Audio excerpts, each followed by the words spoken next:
Hey there, Fire Familia. I know Injun had to go to bed. Also, thank you, Ben, for reminding about Arcane 2's Season 2 spoilers. I like started to read it and I'm like Oh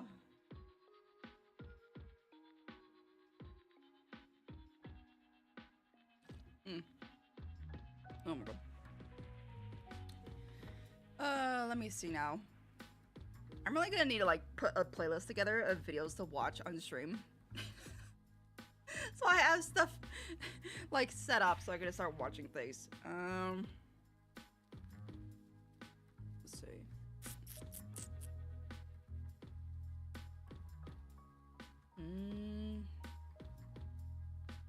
What is this video? I don't have to cook for myself anymore. I'm ignoring you, Cap. You're fine. Excuse me, I added Repo's talking heads. Okay, that's kind of... I wonder if people are going to start doing that for games where they add talking head, which honestly, I'm kind of surprised games didn't really do that before. Like, instead of it being... Because, of course, you know, when you have it where a character's mouth will open... Yes. A character's mouth will open. But the problem is it's usually like a half second or a second behind what you say.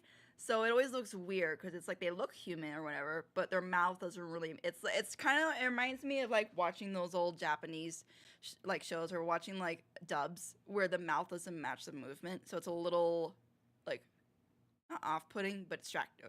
It's distracting.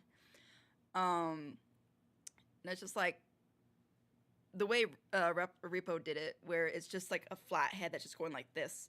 Yeah, it's not having to form or articulate. Man, you have a lot of fur. Not having to articulate words and stuff. So it doesn't feel weird. It actually matches perfectly.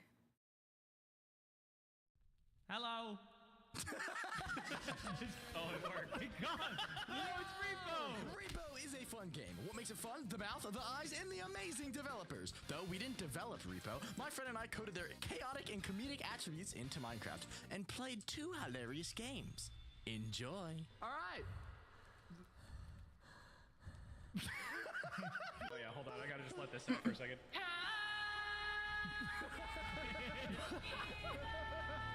Alright, good luck. Remember, be careful with specific objects, and you get some utility items when you spawn in.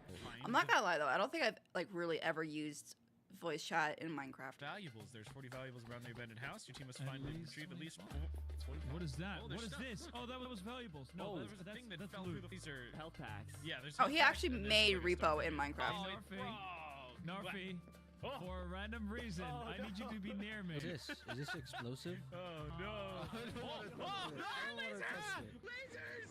Oh gosh. Oh jeez, wait, what's that? I'm actually amazed what people can come up with in Minecraft. What is that? The toilet. Hey, hey. What? Yeah, there's 2 monsters in the house, it seems. Ooh, ooh. Oh, that immediately broke. This is very scary. Oh hey, hold on, we can talk about that. It's coming with me. I don't think there's any monsters though from the looks of it. It looks like it's just the players.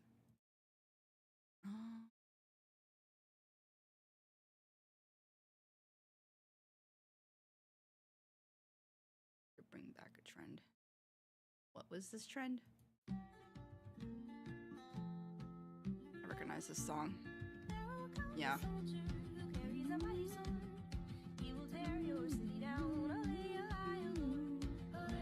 Is it gonna turn into a map? Where you make a map? Wait, I think I remember this trend. Yeah, I think I remember this trend on TikTok. Honestly, can you imagine if people like Tolkien, when he was making Lord of the Rings, like instead of drawing a map specifically like himself, it's just like throw a bunch of seeds or like beans or something and then like, all right, this is gonna be the this is gonna be the map of it. It would definitely make it easier, I feel like.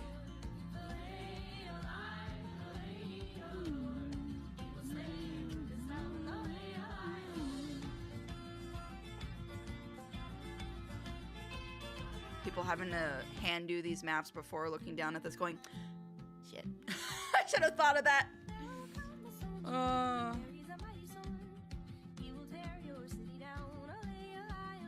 This trend was so funny and creative. I don't know why we ever stopped doing it. I feel like because it ran its course. Like, you can only do it for so long. And I feel like it's the kind of trend where you could bring it back every so often. But I don't think it's something they could keep doing for months or like years on end. Okay, Laura.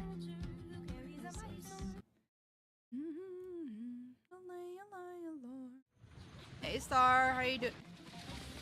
Oh, I was so confused. I was like, wait, why are they running so fast? But I forget this is the animation for cooking.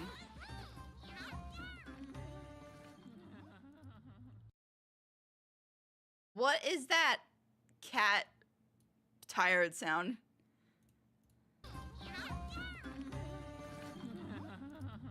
No.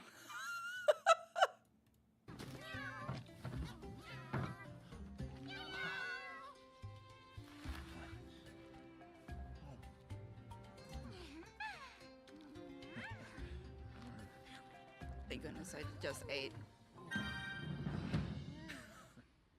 You won't get me this time. Okay, so I'm guessing this is just all the different cooking from all the different areas. I'm not gonna lie. I feel like I actually prefer the animation for when you go to the villages themselves. They seem more grand and like big, whereas this seems, for Monster Hunter meals, small. Like, I don't know. I like seeing how they prepare the food. It's just like in Monster Hunter World when the Master Chef, whatever they call him, like when he would cut the steak with the big old knife and everything, and it's just like, I don't know. At least this one, because did they prepare this one? Yeah. See, at least you kind of see like, oh, they put the cheese on the bread. It's not just all there immediately. Whereas this one, everything's just there.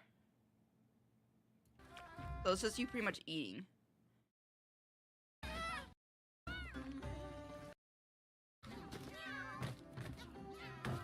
Oh, this is the same thing. Everything's just there. I don't know if they do that on purpose to skip the time of the cutscene, but I feel like you could just skip that anyway, so...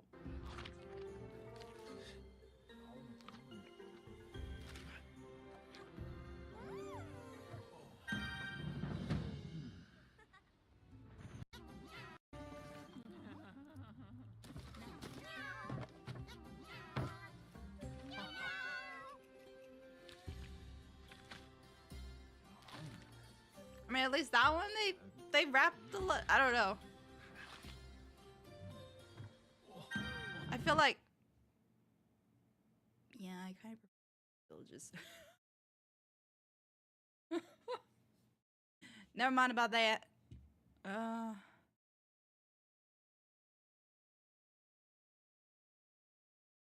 think even, oh my god, I forgot what his name is. I'm not that late this time. Congratulations, you won. Yeah, you're not really late at all, honestly. Like, it's only been, like, take 9 minutes out of the 20 minutes, and it's so 11 minutes? That's, like, not bad at all. It's not late. I feel like an hour, yeah, you're starting to get late. You see that? Pay attention to that right there. That, like, nice smear, right? Let me show you something. Let me show you something neat. Oh, so he's actually playing Monster Hunter. Pirate Software's playing Monster Hunter. And the nice spread, right? You're gonna love it. Why are people in chat saying no? No, I'm gonna show them. They have to know. You know that nice smear that you saw where they smeared it on the bread? You know that white thing? Was it worth it, chat? That's what they look like, chat. All right, let's get it a little bit clearer. I think didn't they explain it's not the actual birds, right? Isn't it their feathers? Wait, I just realized. Are they having to kill the Downy Drakes? Are they having to kill the Downy Drakes to get the Because didn't they explain that the feathers are what can melt into that cheese? I'm about to be... That's what they look like before, chat. Was it worth it?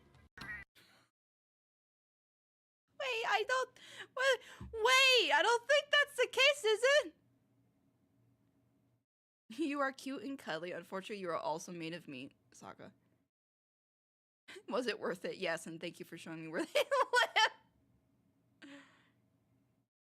He said it as a bit, but canonically you do eat monster meat. The cheese is pretty normal though. Wait, isn't the cheese though?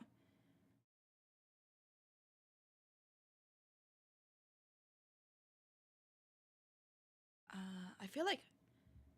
So was it for a bit? Because I swear I saw something in info where they mentioned like the feathers or something it's turned into the cheese.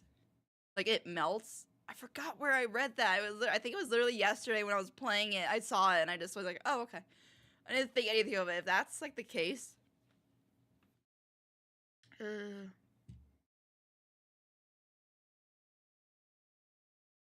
gonna be sick. Wait.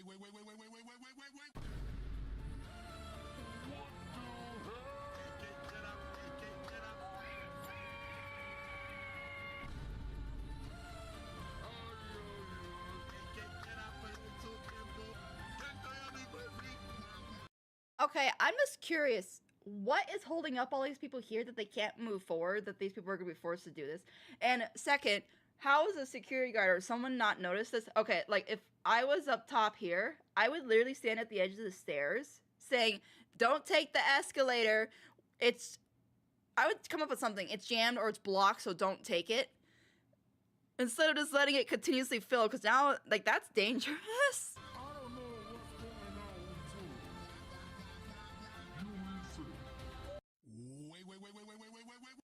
I mean, like, they were talking about only one person had a survival instinct. Like, yeah, okay. I guess so, because he climbed over the edge instead of still standing there. Like, right there. The edge of the escalator is right there. If I were either of these two, I'd immediately be hopping onto this. Probably because it's got a wider area versus this. Yeah, I would have... Plus, this has metal poles, so I could have grabbed it and lifted myself up. Versus that's nothing. What? Like, all these people watching on the side are wanting to see this car crash happen. They're like the people who want to watch a car crash happen. And they don't stop it. They're just like, let's watch. That's horrible. Oh my god. Hey, Vixen. How you doing? The most famous bathroom in the world? Somebody's watching me. Is my anxiety.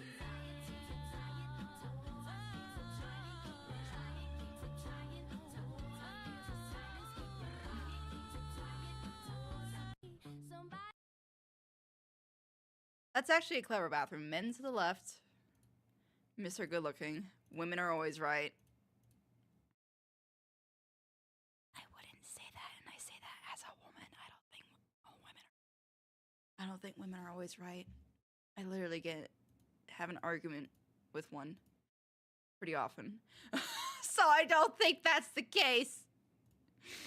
Why is there like nobody here? It's like it went quiet. Like it's funny. The first few minutes, like there were a few people like talking, and then it just died. Right, like not long before I like got on. Let me see. Oh wait. Right now, I don't even know if Friend's listening right now. I wonder if he's gonna talk about the cheaters. There's a lot of fake profiles. Like, a lot of them, dude. Like, any content creator, you just go look at any social media, you're gonna find a shitload of fakes of them. And it's awful, man. Bot farms, it's actually worse than you think. Oh, fake accounts. For what? So we followed a number of these down to try and see what they were doing, at least on TikTok. And what we found was really interesting. If I post the comment on them as my primary account of Pirate Software from TikTok, it instantly gets deleted because it's a bot that knows my account deletes it. If enough people post comments saying this is fake, this is fake, this is fake, they delete all of the comments and then refresh it. Or they delete the video and then put a new one up. They take all the videos that we put up, they slow them down by 5 to 10% or speed them up by 5 to 10% so the videos can get around automatic copyright detection. Then the next thing that they do is when people comment in there and go, hey, I'm a big fan of yours, they will respond to that person. And then they lead them eventually to a Telegram channel where they demand crypto from them to help them out.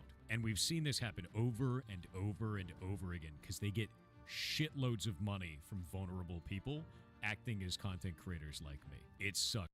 Oh, fake accounts acting as them. Oh, okay. Scary. Watch more DW animations, I dare you. But I feel like that's the one that like was the ones I was starting to watch the last time was actually pretty eh. Wait, Thor isn't a Nigerian prince who needs me to send him money to unlock his riches? Can't wait for them to automatically repost this. Also, I find it funny that Pirate is having these talks and he's just got like Monster Hunter Wilds in the background and he's got the music playing. I didn't think Wilds was that big where it's like, oh yeah, you know, let's just put something like that behind my screen while I'm talking.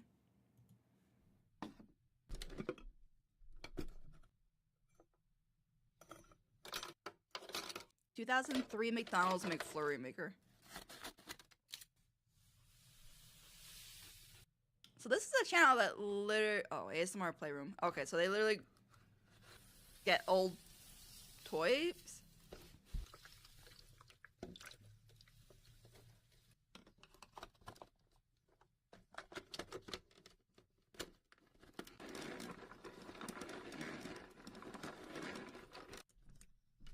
I feel like a machine like this would now cost like 60, 80 bucks. Because this machine probably was $20 or $30 in 2003. It's now it would be like 60, 80 bucks. If not, maybe 100.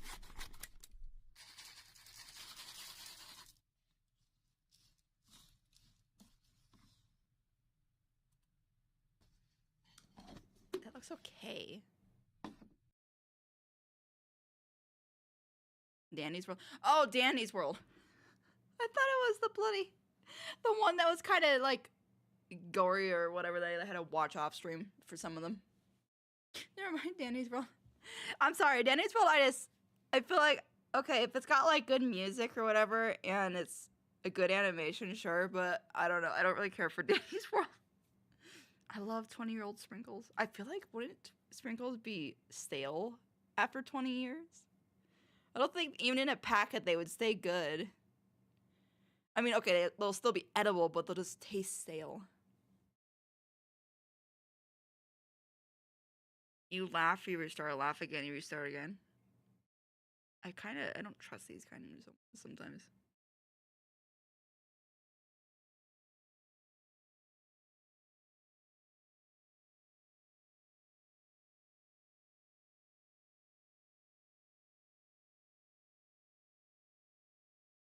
I am not watching mukbangers eating too much of one food.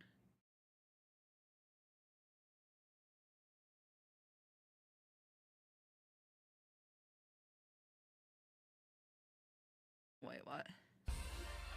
Hello, I am Cybertruck. Please don't paint F Musk on me.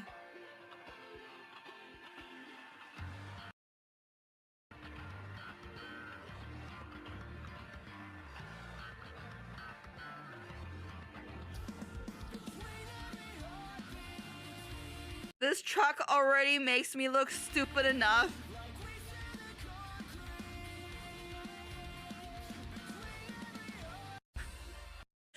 Okay, why do I feel like this person bought the Cybertruck either as a pre-order or like before Musk went really down like the crazy train? And now that Musk has done that, he's like, I can't do anything with this truck. So I'm just gonna paint or put stuff on there knowing that I'm already gonna get defamed or whatever. That's funny. Bro's bullying itself to stay safe. Cybertruck gets bullied. It's called cyberbullying.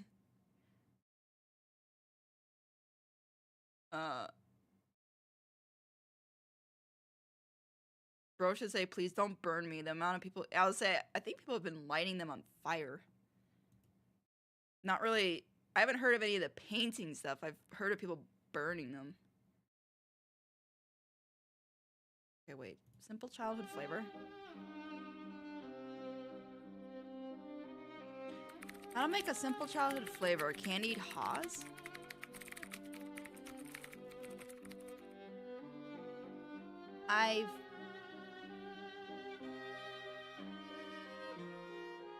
What in the science?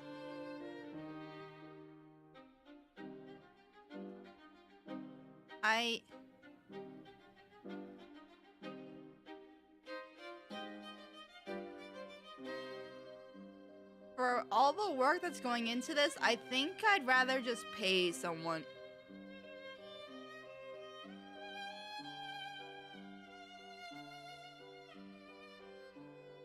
What childhood candy is this? I'll buy it. See, somebody would make that in the United States and then be like, $18. Yeah, the effort that went Apple 50 cents, Apple dessert, $1,000.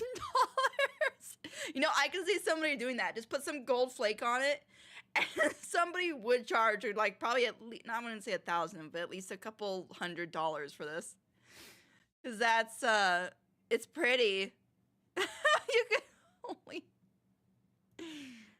Oh my god. V specifically. Vixen. That's because V is like your favorite, isn't it?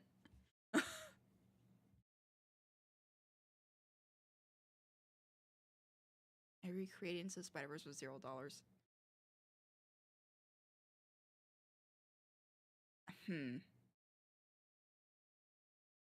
Over 90 million V is best. V, oh no. dollars in budget. I just wanna see if they can do this. Leap of faith.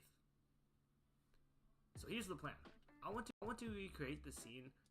So then, after about 10 to 15 hours of trial and error and bounce explaining everything, this was an incredible learning experience, and I'm really happy with how it turned out.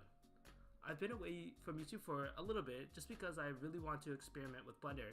Well, I mean, when they say I recreated Into the Spider-Verse with $0, is it really $0? Because you're using a PC that uses electricity.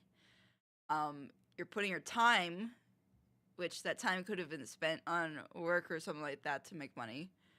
So did it really only cost $0? I feel like something costing $0 would be more like if somebody said, oh, I went out into the forest and I made paint from like leaves and like plants for dyes and stuff, and then painted it on like a rock. That's $0 because you're not spending any money. Then you technically could say, well, did you? No. Okay, let's say you walk there. Because I would say if you spent gas on a car to drive there, you spent money.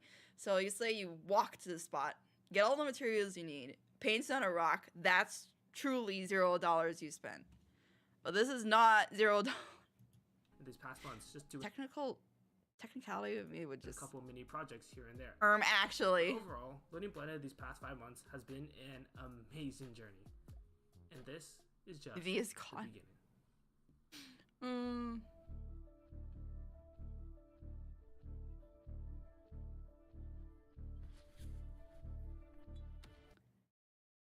Okay, hold up. It doesn't look too bad.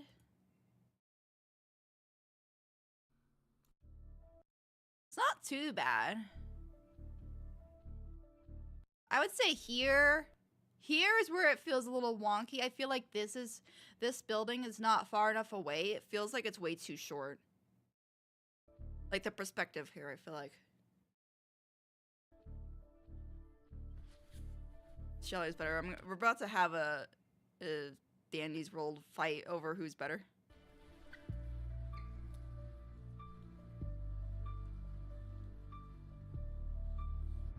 What's up, danger?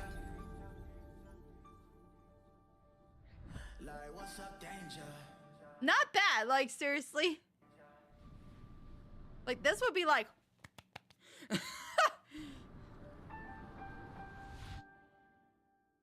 yeah, that's like I could tell the difference between obviously the official studio like quality and his quality, but like that's damn good.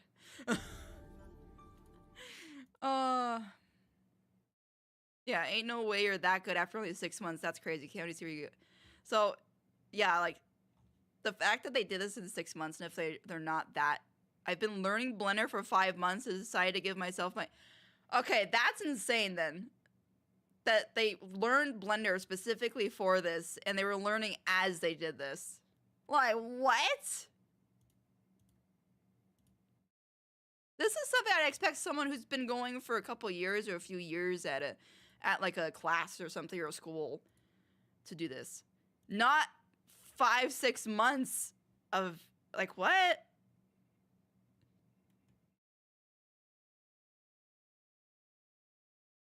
Without context, I generally would have thought that this original. I wouldn't go that far, but it is damn impressive. But holy Jesus.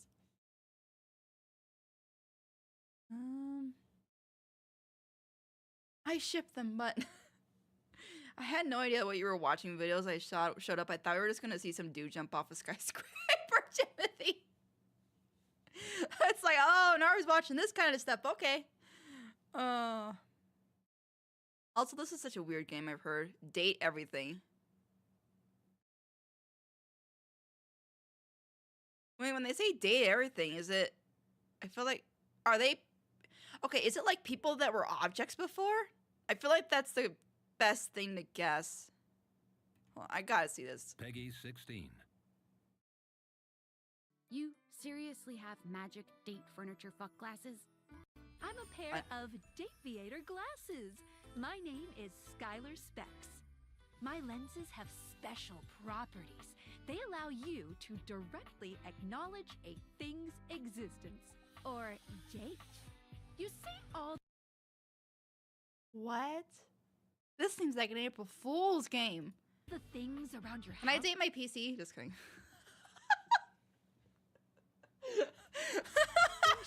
That's so weird, though. What in the world? Now you have the Okay, I feel like now I gotta ask. If this was real, like there was glasses that allowed you to do this, what would be the first object you want to date? to get to know them better. Toilet is wild, though. Better. In fact, let's go on a date right now. Go up to a door, any door, put on the Dateviators, and shoot some cool beams at it. Pew, pew, pew. You met a new dateable? After awakening Dorian. an Of object course, the door's name would be Dorian. for the first time, Hey, Lore. you get to speak with them here. You get to speak with each object once per day. I'm not gonna lie. Sometimes As a joke, I feel like I'd want to play this. Just as a joke. This is when you reach a certain level Wallace is. of affection with a dateable object, So what's toilet? What would toilet's name be? Wallace is wall. What would toilet be? Toy. I feel like toy. Vixen, calm down with the spam. I feel like toilet would be, what is it? Troilet? Toilet? I don't know what a toilet's name would be. Shower could be. You know what? I actually don't know. your relationship status changes. There are 3 statuses: love, friendship, and hate. Love Has a love-hate relationship with the toilet. can get you towards some really special paths for those you are truly interested in. But it's not necessarily the best of the options in my mind. Dorian is a big defender of friendship. If everyone were friends, the world would be an awful lot safer, in my opinion. No, he's got the. I've Is seen the it? complications of love. I've lived through the jealous quarrels of hate. The true bond is one between 2 friends with none of the intricacies of romantic tension. That's our bouncer Dorian talking, but you can go toward whichever one you like. Even hate, which isn't my fave personally. You speaking of Reggie? Ugh, don't remind me. Human, you seem like a good sort. So we'll be friends. For now. Hey, Bacon. Feels good, yeah? But friendship gets you even more than that. I call it specs points. Each For a robot. Alright, might be normal.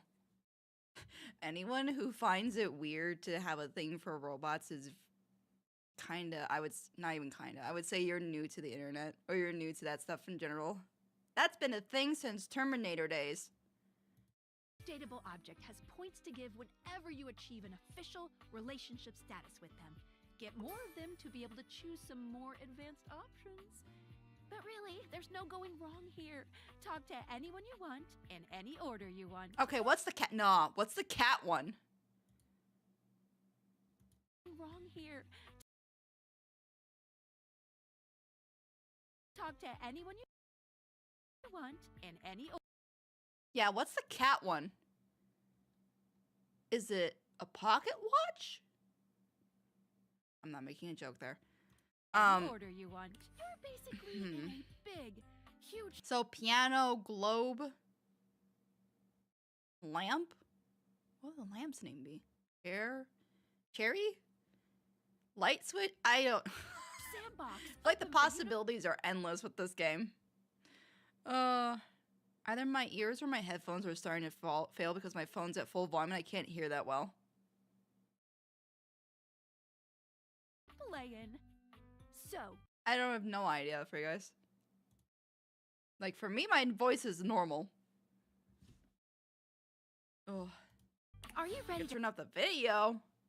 to start getting to know Yeah, I was gonna say it's been same thing as before. everyone around here better? Maybe finally find some love? This is totally a dream. It has to be. Sup, baby? What the Nice fudge? What the fuck? What? No. Hold up. So which way? Which one is it that she just romances? Oh my god, a dungeon, Just start getting D&D to know dice. everyone around here better? Maybe finally Oh my. I'm not gonna lie, the designs are interesting. find some love? This is totally a A fan. These designs are honestly creative. dream. It has to be. Sup, baby? Nice Is this literally a cue ball from like a pool table? ass. We've known each other for So this is a table. I love these designs. a real long time now, but we ain't ever been properly I wasn't looking at the screen, the deep voice startled me. Usually I watch YouTube on 50% volume, but for this I need to set it to at least 30% for even. introduced. I mean, no offense. Most people, most YouTube videos are loud. Like, I usually have to set my volume. YouTube is hard for me because sometimes I have to set my volume to like down here to not get blasted. And then occasionally I could set it to like midway. But most videos are so loud, it's ridiculous. The same thing happens with my reactions. I like set it to like normal volume for me, and then I've had some people say that's too quiet. They have to put it like halfway. I'm like, yeah, that should be how it is. We shouldn't have it where it's down here for you to be able to be fine.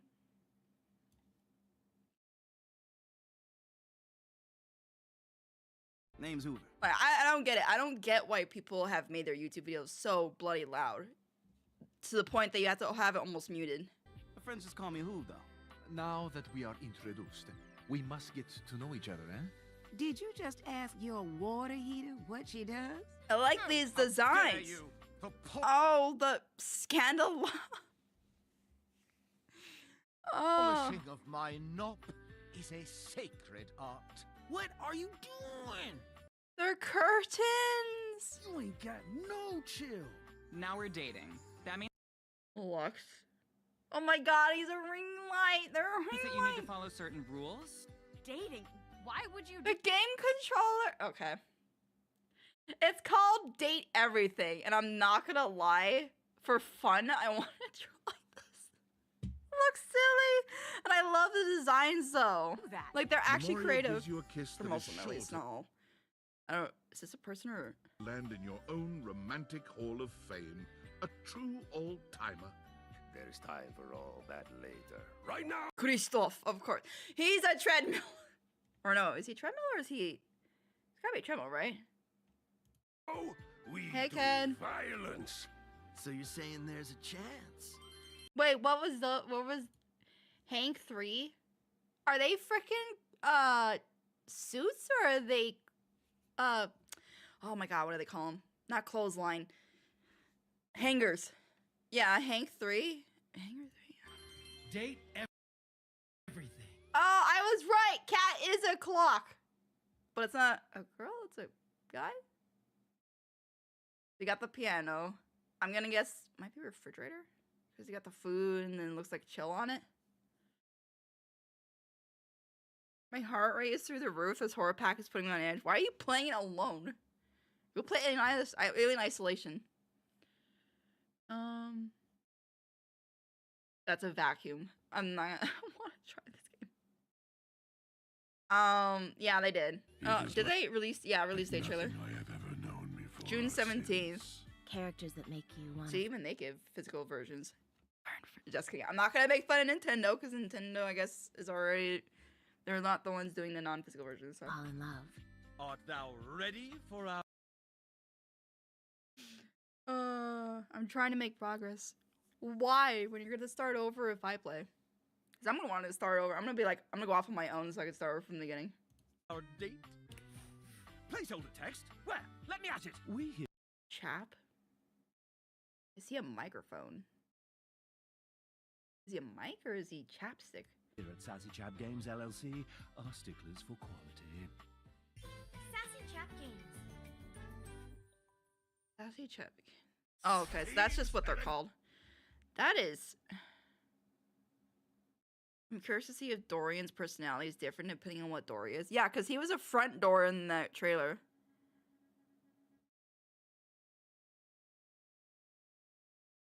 Front Dorian's right. We should all be friends. I wonder if back Dorian is like, nah, F that front guy. Let's all be enemies. Oh, that just sounds funny. Hold on. I need to see. How much is this game? Oh.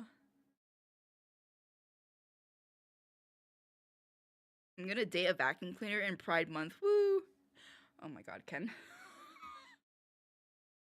You could still play on the world I've made, but the world might be worn. I suggest taking the starter kit I give you, if not, have fun. I don't know. I just want to experience it without having anything first.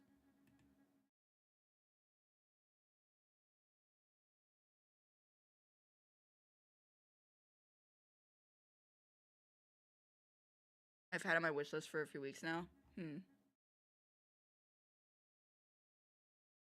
I'll add it to my wish list. Keep an eye on it.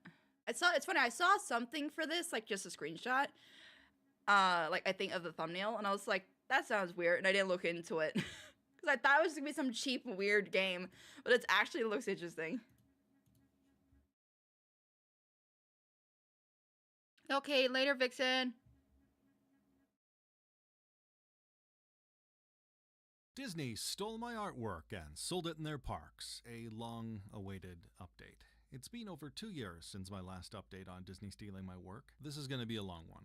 For those of you who haven't seen my previous videos, here is the rundown. In February of 2022... First night I was hunted by the Goat Man, Mimic, Herobrine, and Man in the Fog.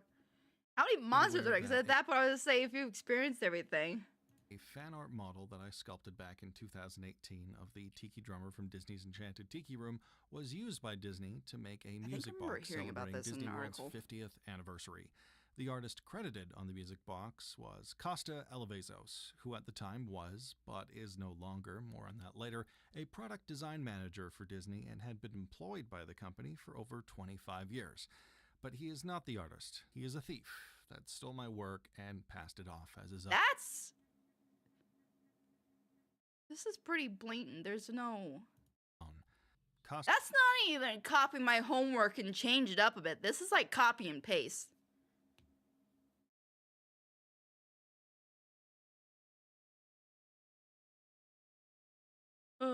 Okay, later, lunatic. Costa could have sculpted one himself or used a scan of the original. That would have been just fine. But that's not what he did. He decided to steal my model. My exact model, down to every scratch, bump, and minute detail. Well, except for my name, which was removed from the bottom. I found out it was removed when I bought one off eBay from a scalper and checked for myself. The process was a little destructive, but I think it was $230 well spent. Since then, I have also purchased a 3D scanner. Sadly, the statue was no longer in one piece, but I was able to scan the bits and put it back together. Here you can see the scanned 3D model. It's a little bit rough, but I think it captures enough detail.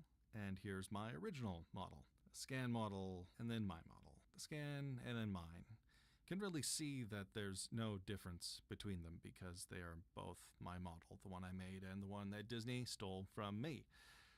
A common misconception. It would honestly wouldn't surprise me. Like some people were saying that it's happened before. In my comment section is that Disney owns all fan artwork made of their characters. No, they don't. I'm not a lawyer, and American copyright is overly complicated, but here's my understanding. In short, Intellectual property owners do not own the copyright of fan artwork of their characters. Fan art and any derivative works have their I'm very own bad at not copyright near immediately separate from the getting one copyright shot when I hear to the the trumpets. original IP. Wait, the creator from of what? that fan art owns the copyright to that fan art. If an IP holder has an issue Okay, with Cat, fan good art luck in being used, they can Minecraft. send a cease and desist, and if that fails, they can bring legal action against that artist. But they cannot claim ownership of the fan art. Fan art belongs to the artist that made it. It doesn't matter who owns the copyright of that character. That would honestly really explain why you don't see companies going after artists and stuff doing fan art, because you can't. So how did Disney get my model? I put it up for free. Because I always wondered that, because I see people selling like fan art designs and not getting in trouble for it. Now I understand, because I was like, okay, I understand drawing fan art, like, and not making money from it and being okay, but for those that like put artwork on shirts or whatever and sell it, I'm like, how do they not get in trouble, especially by Disney? And so this guy's explaining it, it's like, oh, now that makes sense. Download on Thingiverse in 2019 under a Creative Commons Attribution and Non-Commercial License. From That the Boiled means One that I mod? allow Oh, people okay. to freely download and use my model for personal use. But they must give me credit for that model, and it cannot be sold for commercial purposes, neither of which was done by Disney. That pretty much covers the basics. So what has happened in the last 2.5 years? Many things. The thief that stole my work, Costa Alavezos, deleted all of his social media posts where he claimed that he made the Tiki Drummer model. He also hid his LinkedIn and other social media sites for a time, but they are, as of now, back up, although he oddly enough spells his name with a K now. I reached out by email to the thief, capital K Costa, to ask him about the situation. I also sent that same email to his boss, the senior design manager at Disney, and her boss, the director of product development, and her boss as well, the vice president of production design at Disney. Unsurprisingly, I never heard back from any of them. Neither did any of the numerous journalists I've spoken to over the last few years and shared their contact information with. The Disney company as a whole has been Also, I'm sorry, this seems mean, but I have never seen someone with such short fingernails. His fingernails are like quarter the like size of mine. And I'm guessing that's why he's put smileys on it, because he realizes it. But I've just never seen someone with such small fingernails. officially silent about the whole situation, even to the point where internally Disney employees were forbidden to talk about it. At least that's what I was told, because, after all, it's a small world. The collectible sculpting community, an even smaller one. Speaking of small world, I purposely didn't ride that dystopian nightmare last year when I made my way to Disneyland and California Adventure for my birthday. Yay! And I found my Tiki Drummer. Twice. Still for sale, more than a year after my first posts about the theft blew up on social media and me contacting Disney. Yeah, see, I heard about this when it first blew up. Like, yeah, I guess 2.5 years ago. Fully aware of the theft within their company. I found it at Disneyana Gifts in Disneyland and Off the Page in California Adventure, where they feature art from actual Disney artists and also apparently now stolen fan artwork. When I was a child, when I was younger, I was fortunate enough to have vacationed to Disneyland, and the Disney art shops were some of my favorite experiences in the park. Seeing the Disney artists sharing their process and creating the amazing drawings and artworks was inspiring to me. It truly was. I'm not just throwing in a stupid sap story. I vividly recall seeing what I know now are Kent Melton's maquettes for Hercules, and I was awestruck by their expression and form, and I still am to this day.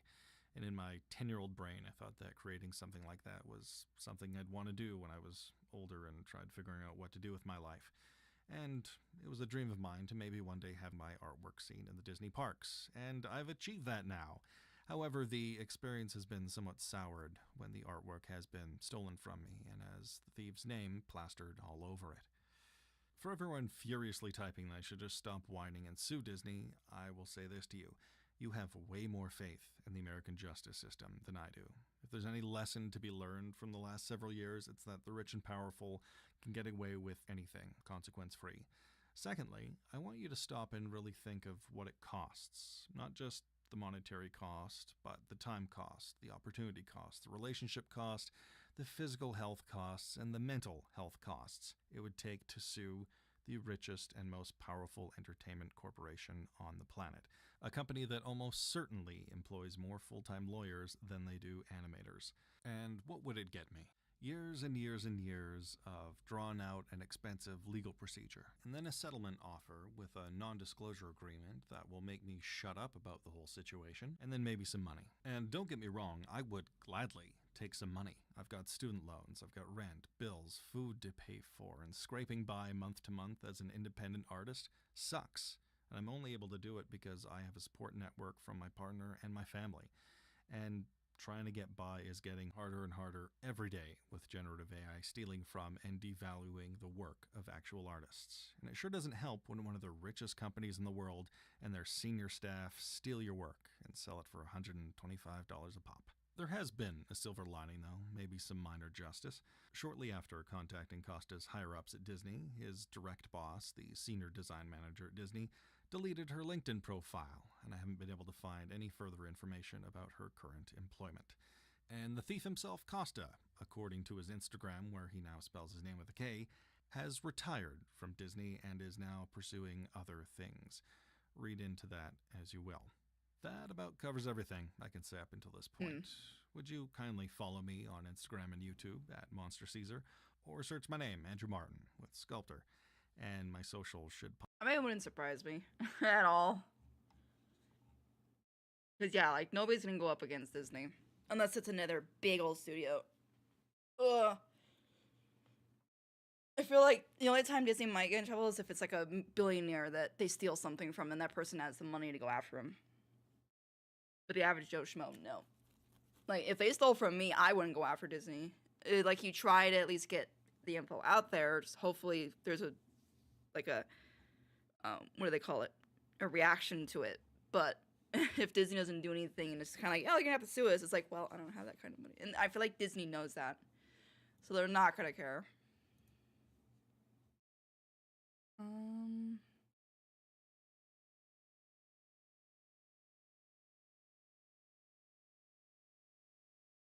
don't remember this person.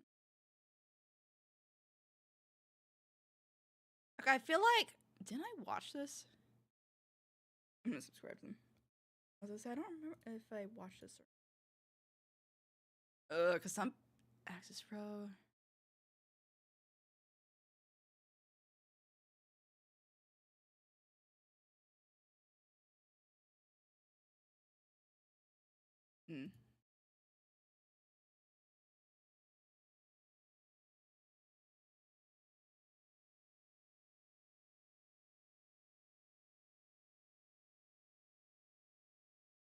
I was gonna say, isn't it Xander? Yeah, they're the one doing Stray.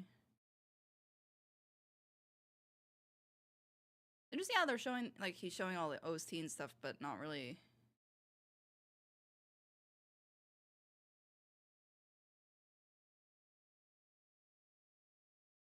Ba-bum.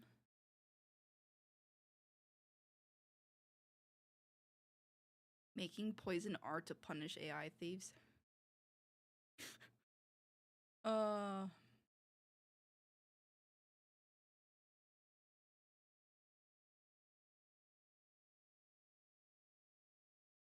Wait, huh? Do I wanna see concept art that was canceled for the Minecraft movie? Because I feel like I'm just gonna be disappointed. Official concept art for a cancelled version of the Minecraft movie were leaked to the public. The concepts for this particular movie project were around the Ender Dragon, giving a more gritty, stone-like look to the beast. We also got to take a look at what the end also looked like, with the pillars and end spike designs. What is also interesting is that we see an accurate Steve design, but a human woman next to him. Some insider leaks suggest that this would have been Alex's origin story, as she is introduced That would have been more interesting! to the world of Minecraft through what could have been a mute, blocky Steve. Whether Alex would eventually turn into something like we can't have we can't have a mute Steve, even though I believe he's mute in the game. I don't know. But like, yeah, we can't have a mute Steve. Gotta have Jack, you know, an A-list star play him and whatever. Is unknown, however. The designs were shared back in September of last year by concept artist Vance Kovacs, who's worked on other big films such as Black Panther and Planet of the Apes. This is not to be confused with Rob McElhenney's work for a different cancelled Minecraft movie project 10 years ago. I feel like that's enough though. This is a grunt. And had 3 to 4 human children exploring the Minecraft world. In fact, that project went a little further, as 3D models for the Enderman and cat were created in pre-production. And remember, the Minecraft movie had at least 4 different versions throughout the 10 years of its production and development. And I'm sorry. Minecraft movie was in production for 10 years and the movie is what we got. Since we will not be seeing the end or the Ender Dragon in this Minecraft movie coming out next month, it's fascinating to see what we could have had as a Minecraft movie throughout the years. But which version is your favorite? Let me know in the comments down below. I feel like at this point they should have just done the Jack Black version. They should have done like an animated version and just whatever.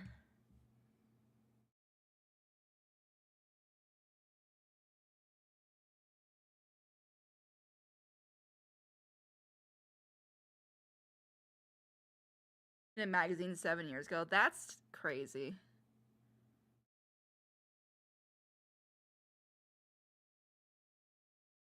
Yeah, no, that's... Did they really cancel this masterpiece? Obvious. Well, hopefully not. What I would like, actually, I hope this becomes an animated film that they'll do separately, because I would definitely be way more... I'm so tired of the... Oh... Let's take a video game, we're gonna be quirky, and throw in some humans into it who end up in the world of the video game, and let's see how they react to it. I'm so tired of that. Like, I want... like, when you love the video game, you love the game for its story and characters. Not, oh, let's throw some humans or characters that don't belong into it and see how they react to it. Like, huh? Or for more Minecraft and gaming. Like, you want to see a game, like movie or show that did well? Arcane. Arcane's probably the epitome of the best video game adaptation. I'm trying to think of another one. I honestly don't think there's really been that many. Okay, wait, Pat, I need you to bugger off. I don't really think there's been that many that have been really that great. Arcane being like the best, I believe. No, actually, I forget. Like, I know Mario. Mario wasn't a bad one, actually, either. At least that one also stuck with... Even though it was kind of weird that Mario and Luigi, like, were outside of the Mushroom Kingdom and then they were brought into it, but at least it wasn't humans being thrown into the Mario world. So that, I was thankful for that. So I would say maybe the Mario Bros. Movie would be the second one. Let me see. Video game adaptations. Angry Birds, it's okay. I guess the Sonic, I feel like the Sonic is the one, Sonic movies are the ones that have implemented the human with the characters the best. Like, that I remember, I think Mortal Kombat people liked. I'm not a huge Mortal Kombat fan, so for me it was just okay. Resident Evil, like, I grew up with those films, and I thought they were good, but I also didn't realize at the time they were from the game. But I think they were still okay, even though they definitely don't seem to have followed the video game series that well, so I would say probably no. Uncharted, okay. Five Nights at Freddy's. I would say Arcane was number 1. Then I would say the Five Nights at Freddy's movies, at least the first one so far. Tomb Raider one was definitely Warcraft was alright. Yeah, I feel like the animation was good. It was more so.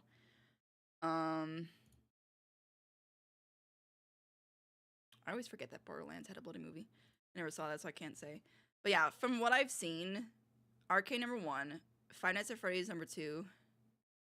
Then I would say the Sonic movies, then Mario. Wait, they made a live action. I forgot they made a live action Rampage. Oh my god. And honestly, I probably didn't throw the Resident Evil games or movies, but that's more. I don't think they're really that. I have been starting to think I'd imagine a Minecraft fanfiction book called Diary of an 8-Bit Villager I read when I was 11 wrote humans getting sucked into the game better, and it was a side plot. Sometimes, honestly, fanfic writers are better than actual writers there in Hollywood. I'll be honest. And I just... What else did they cut? The unfinished version of the Minecraft movie had a fair few scenes cut or changed. Wait, I'm and sorry, one where of were the Jack villagers in the Black's background? Changed. This little Asian woman. Nah, I could not take this seriously with that in the background. Look at them in the mocaps. I know it's like mocaps or whatever. But the freaking, just the human head sticking out. I'm sorry, that looks funny. Changed, and one of Jack Black's songs was actually removed. Let me guess, he muted this, didn't he? He muted this, didn't he? Much Steve Dort plays during the beginning part of the film, and it was originally there to show just how much Steve loves to build, only then for his bosses to hate his idea and shut him down. Of course, if you go and see the film in the cinema, you won't see this scene, and it has fans questioning, why was it cut? Wait, it was a musical? I don't know if it was a musical, if one song is a musical, because I haven't seen the full movie, so I don't know if there's like multiple songs already, but it seems like adds so much for such a short scene. What's worse is the unfinished version of the film ended with Captain Sparkles' song Revenge. Oh. 1,000 times yes! We knew from insider leaks that the song was shown in early preview screenings of the film 6 months before it was released, so it's very likely this is the preview screening our insider watched. But for those who have already watched the film in theatres, do you prefer the new song they used? Let me know your thoughts in the comments down.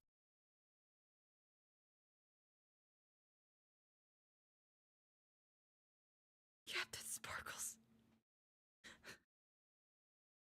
Wait, Captain Sparkles did the Minecraft song, didn't he? Like, it was like Mine song. Hold up. Not Fallen Kingdom. So wait, they actually got Captain Sparkles to do it. Wasn't this one though. It was a dance like it's the... I forgot what the song was called. Yeah, there was this one.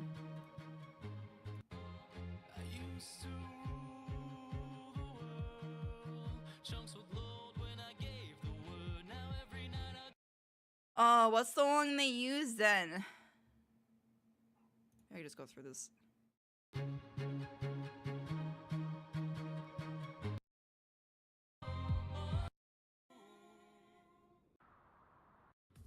Of secrets and skeletons, awakes but nothing. Not this one.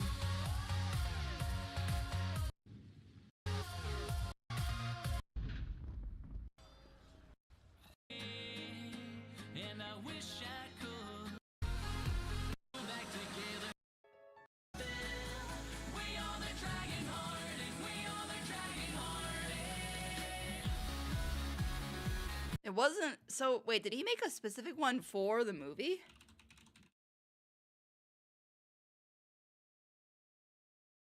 Oh, I traveled 5,000 miles to see a Minecraft movie. Hold on.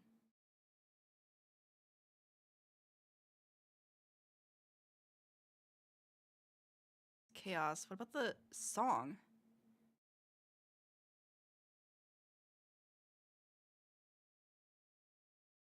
I didn't even know you wrote songs. I've heard of like I think 1 or 2 of them. You know what that reminds me of? That reminds me of how FNAF the movie had the Living Tombstone song at the end. Would it be ending song?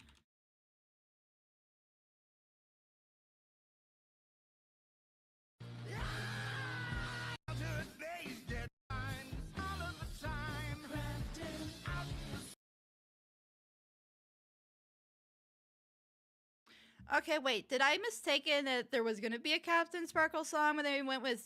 I'm so confused. Oh, Because he the mentioned Captain unfinished Sparkles. version before it was released.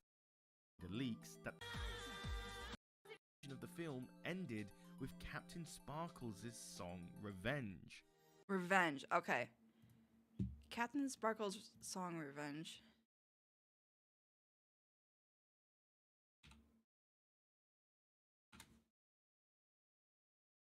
There it is.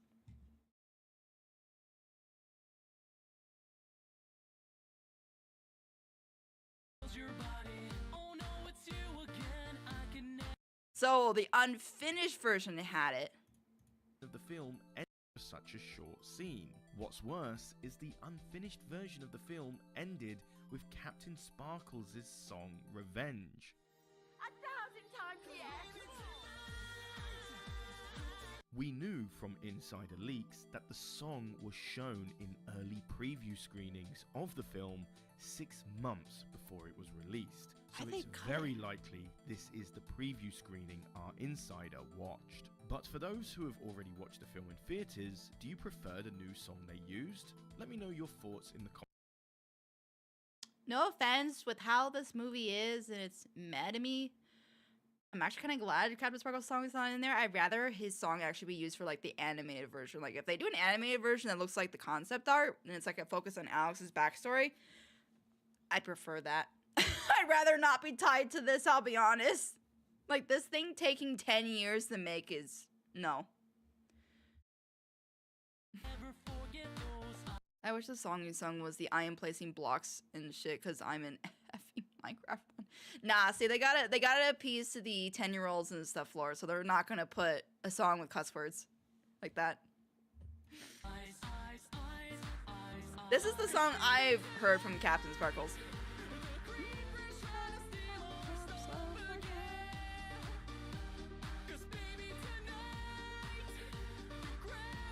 2012, just a song. 2016, everyone's childhood. 2025, should have been the Minecraft movie.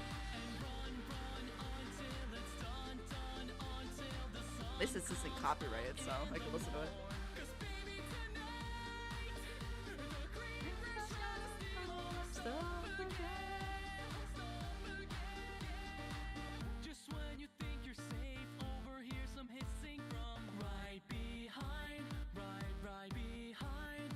That's pretty nuts though. They actually considered it, like they had it at the end of the movie before they replaced it.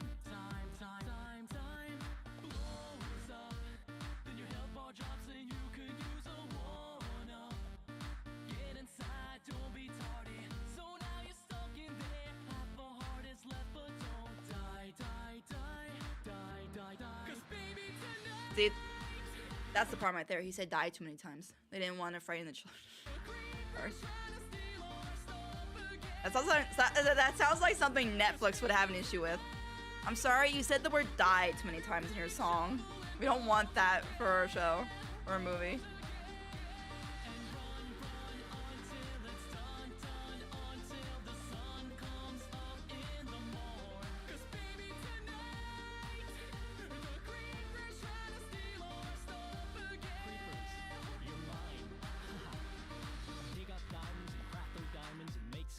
This would have actually been the perfect song for it, too. For a Minecraft movie. Not that Minecraft movie, but a good one.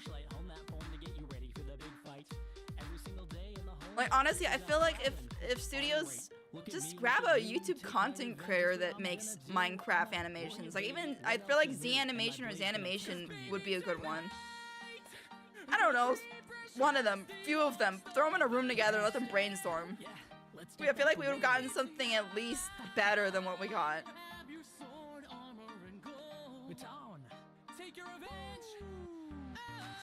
Ugh.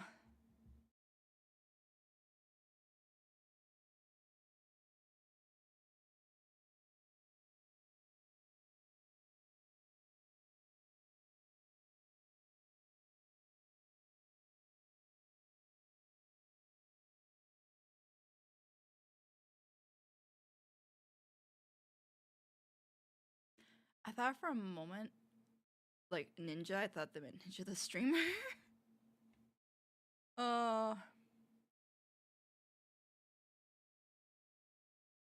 You can't beat Steam. Wait, what are sugar plums? You know, I actually wondered that. What are sugar plums?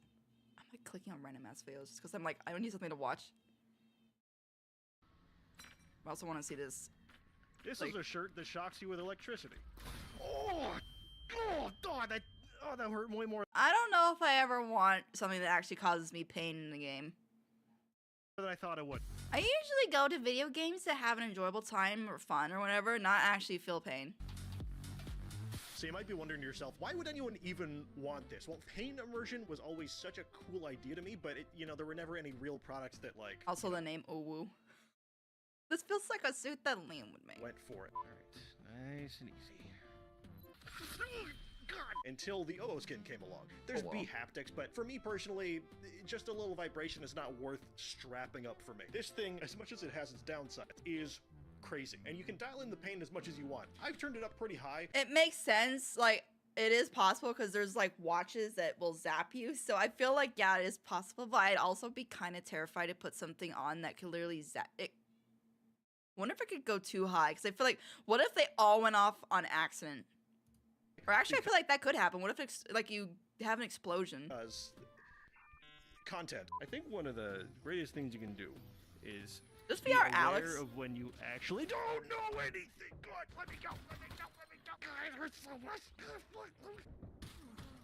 Oh, I'm alive. I saw this one, but I didn't see this one. If any of you have had physio before, you might have had like electro stimulation done on like your shoulder, your back. I don't need, so I've had the Zap Watch. That was leg or something like that. So this is that same technology, but instead turned up to the point where they go, screw it. Hurt yourself if you want to. Don't use it if you have a pacemaker. Don't use it if you have heart problems. But other than that, hey, you want to feel some pain in game? We're cooking up some shit. Here you go. Wait, that's actually, you could buy it. The Owosu could be found here. No way. This would be horrible to play Half-Life Alexen. Yeah.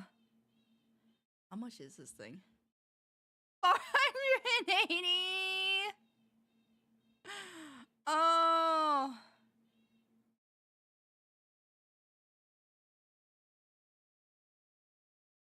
The skin is compatible with all games. Oh! No. Oh, imagine. Oh, God. Some games I feel like, no. No. No. Oh, whoa. Now, ever since OO sent this over, a lot of people have been asking me how this works. It connects by Bluetooth to your PC, and essentially, as long as the game is set up to work with it, you'll just feel different levels of pain in specific zones, depending on what actually smacked you in-game. Oh, the wolves hurt. Oh, ooh, area clear hurts a little bit. So if I get shot from behind, that area clear hurts. Why? Shot will. Wait, back. Oh, hold on, wait a minute. So I'll actually feel the shot on my back in one of these 4 areas. Ow, my back! I actually felt it in my back. I was running away. That's so cool. I'm not handing this up. I'm serious. I'm sorry. I feel like if you really want pain in a game, like and you love it, you're into something. Like, why would you sit there going, oh, I love it? I'm scared of getting what? direct hit by this thing. Oh, like, man. okay, there's, I think it's cool technology and like, whatever, but not where I'm like, oh, I love the pain. This is great. There. Oh, God. I'm feeling it right in my lower back. Burns your shirt. What do you find? Got a knife? What a good boy. But if I inject this healing stem, it's going to hurt me in a predefined specific area every time. It's going to hurt? Yep. So this can vary a lot per game, and it usually just comes down to how many pain sources they've programmed into that game. I just came to buy a beer. Half-Life Alyx, for example, is incredible for this because it has 75 different sources of pain versus the 20. 75? Oh my God, they made that specifically for it. What are we watching? VR is officially too immersive. This thing hurts. I just came to buy a beer. Half-Life Alyx, for example, is incredible for this because it has 75 different sources of pain versus the 21 sources in Bone Lab. Current Strider's default coughing hurts. Ah! Oh, it hurts. It hurts to cough. Okay, I got a real reason to cover my mouth for these. And it actually hurts a lot. But please know I'm not hamming it up for this video. I turned this thing up to the point that it genuinely hurts. I'm literally crouching on this VR treadmill right now. Ow! Fuck! Let me go. Let me go. Let me go. The shotgun hurts to fire too, by the way. I fell over on the treadmill. I gotta get up. I'm being jangled. Timothy's into something. I'm telling you, this is gonna reveal people that are into this. I need to get up from this again. Oh, he's got the running thing too. That's what I wanted. I wanted this walking thing. Because I'm like, you know what? That's great exercise. And hell yeah, if I'm playing a game and I'm walking around, that's fine. And then if I could just choose to switch off of it, I can. Nope. Okay. And the reason it hurt so much for me was because when you set up your profile for each game, you go through a setup process that scales the presets of that game based on what you set your own minimums and maximums to be. Ow, ow, ow, ow, ow, ow, ow, ow, ow, ow, ow, ow, ow, ow, 30, sure. The minimum pain is more like a vibration, and your maximum is kind of speaks for itself. Oh, I don't want to know what it's like to get hit by that. Ow! I spoke too soon. I spoke far too soon. Now this thing hurts so damn much, but luckily my vision was never hurting because I was using prescription lenses from today's sponsor, VRWave. So whether your eyes just suck like mine or you just want to protect your lenses from damage, VRWave has everything you need. And if you use code FrontwaysLarry, you can get 5% off. So don't... I don't think Jim was saying he would like to use the VR pain setup. Okay, I was gonna say... Jimothy's not in anything. Jimothy likes seeing idiots suffer for being idiots. If you use a thing that hurts you, you deserve to get hurt. Okay, well that's fine. I mean people like him where he actually loves it. Like he's like, this is great as he's like suffering like in pain. Wear your glasses in VR anymore. Check them out for yourself, the link down below. No! No, please, Daddy, no. Now the games that work best in I wouldn't want to, like even healing hurts. this are pretty limited, but I did find a few that work. Oh my god. Lethal Company? Oh no. Really well. And of course, Half-Life Alyx was the obvious first choice for this thing. Big boy pants. Here we go. It kind of has everything you could want in a game for pain immersion. Glad I didn't feel that. On I go. Ow! Alright, broke my ankle to death. There are a lot of different ways to get hurt, but there's also so many different ways to interact with yourself and the world. God damn it, I forgot. I forgot that it zaps you if you keep your hand close. Ow! So much of this video is just me screaming. I'm sorry. I need to do another replay of Half-Life Alyx, dude. This is so good. The haptics are cool on the back. Just a tiny little immersion thing when I'm putting stuff in my inventory. And it's scaled in really fun ways. Like if I shoot at my pistol, I get more of like a haptic vibration in my arm. Oh, I felt it. Okay. I'm feeling like... It's not recoil, but I'm feeling like a tingle in my arm. But if I shoot the shotgun, it has way more kick because, surprise, shooting a shotgun one-handed doesn't feel great. Bring it. Yeah. Oh, the shotgun hurts to fire. That's fun, though. Strangely, the manhacks cause no damage. Right now. You think that thing would hurt the most. Just blades tearing into you, but alas. This might be something that's wrong with me, but I freaking love this. Healing hurts you as well. Ow, ow, ow, ow, ow, why does this hurt? Why does this hurt?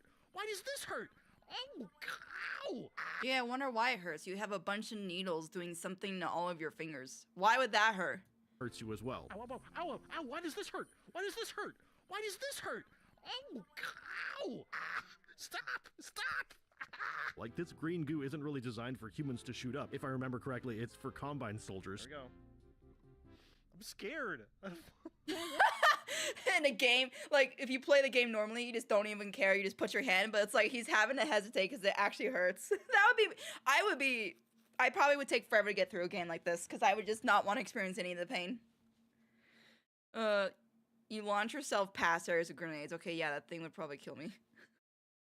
I want to heal now. So using healing terminals or injecting this radioactive Mountain Dew into your bloodstream doesn't feel great. Hey, I'm ready. Just heal me. Just heal me up. Just heal me up. Just do it. Just do it. Just do it. Just... Fuck.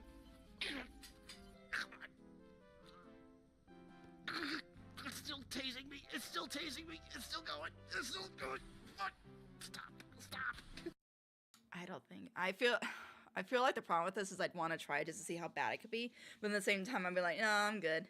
I'm not a fan of pain. I'm good. Also, hey, Axe. Okay. You bastards. Get away from me. Ooh. And so what I did was I found the point where I could barely take it anymore and then bumped it up even further. Health pen. Let's turn it up. Test before further increase. Don't do it. They're like, don't. Test before furthering. They actually allow you to go higher? How high do they let you go? I can take more. I can take it. Let's see how high it goes. 30 the max? How high do we want the health pen to hurt me? That works. Because if I'm going to feel pain in game, goddammit, I want to feel pain. I don't want to just be afraid of losing a checkpoint. I want to be Games are about to... So I would love to see speedrunners try to do this. I've always found it really interesting to consider how a huge amount of very fun games would be horrible if you were actually in the main character's place. Oh no, for sure. I mean, that's why when people are like, or they'll ask like, what universe would you want to be in? Not really many. Honestly, most video games I would not want to be there because it's pain. Like, they may be fun games to experience in the sense of the story and, like, the gameplay, but I don't want to experience the actual pain. No, Axe, I don't. Afraid of gunfire, okay? There might be something wrong with me, but we're gonna move on, okay? No! I felt the direction of the explosion too. That was sick. The adrenaline of having pain in VR. Like, that I understand being cool. Like, it's like, wow, it actually knows that there's, like, a radiation of, like, a pain or whatever the explosion came from this side. That's cool. Pain, though. It's just wild. I feel like at most, I'd want something that, like, flicks me. Like, I could feel the impact, which that's fine. I don't need to feel the pain. I already, like, I don't like failing in games, so that'd be fine. I gotta heal right now. Damn it. Just let me experience feeling stuff. Like, that's why, like, I would love it if wind or rain, like, you could feel it on your skin. Like, that'd be cool. Low health again? God, I just keep on injecting these fucking things. Get away. Get away. I don't want it. I love how Star's reaction is what, and I feel like that's to what X said, and it's like, yeah, I don't get that either. I just don't want to listen to a whole playlist of copyrighted songs. Something about pain that is very, and I did all that, and there was a thing here. I'm not trying to listen to something copyrighted every stream. Till next time. Okay, anyone else gonna have nightmares later? I'm planning on it. Now, Vertigo 2 is one of the most consistently weird and detailed games we've ever gotten in VR.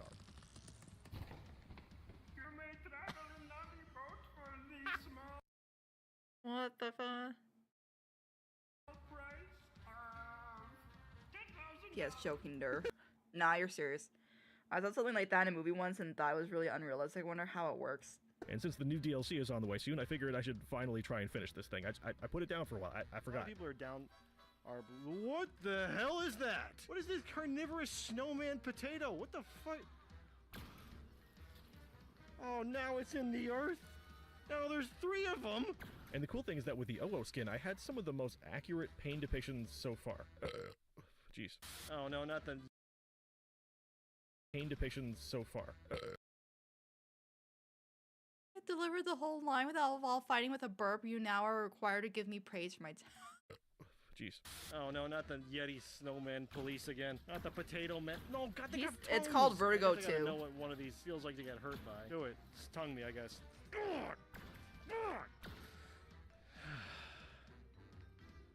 Moving on. And it's one thing in particular. There was this one section where a bunch of headless centaur abominations, I don't know what these are. You're not friendly? Nope. And when these things hit you, it felt seriously sharp and forceful. Do it. Hurt me. Do it. Ooh. But it's essentially an archery fight between you and them. They nailed it. I've never been hit by an arrow, but that's my best guess for what it feels like. I don't want to feel what it feels like to get hit by an arrow. I'm watching the fire. I mean, that's cool, that's realistic, but... They really dialed it in well for Vertigo, I gotta say. No, 2 of them! Ow! I'm watching the fire again, dang it! Ooh. Oh, it's close. I'm really scared of these things. These hurt so goddamn much. Oh, that was the fire. Ah! 2 of them! Ah, the fire! Oh, it was close. The back haptics are actually really cool.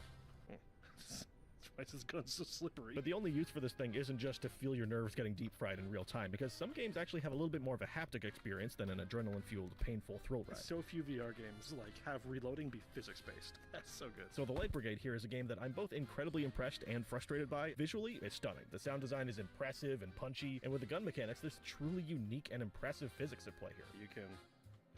Hey! Your entire inventory here is physics-based. Yeah. But all this is wasted on it just being a roguelike. Like they have all this lore, this amazing sense of the world's tone and theme, and it just feels kind of wasted that it's only a dungeon running game. There's lore drops of such cool things and enemies with the betrayer or something. It's make this a world, make this an explorable world. Realized everyone I knew was gone. See, there's such a cool lore that they have planned here, but lore means Lore means nothing. ADHD enabled. Don't execute on a story of characters, this and that. I'm telling you, if the Light Brigade were to make a single-player RPG on the scale of Into the Radius with a backpack inventory system, kind of an open world, dude, for me it would be an instant class. The next step in video game immersion is just a guy who sits there and shoots you whenever you get shot in game. Oh my god! Timothy.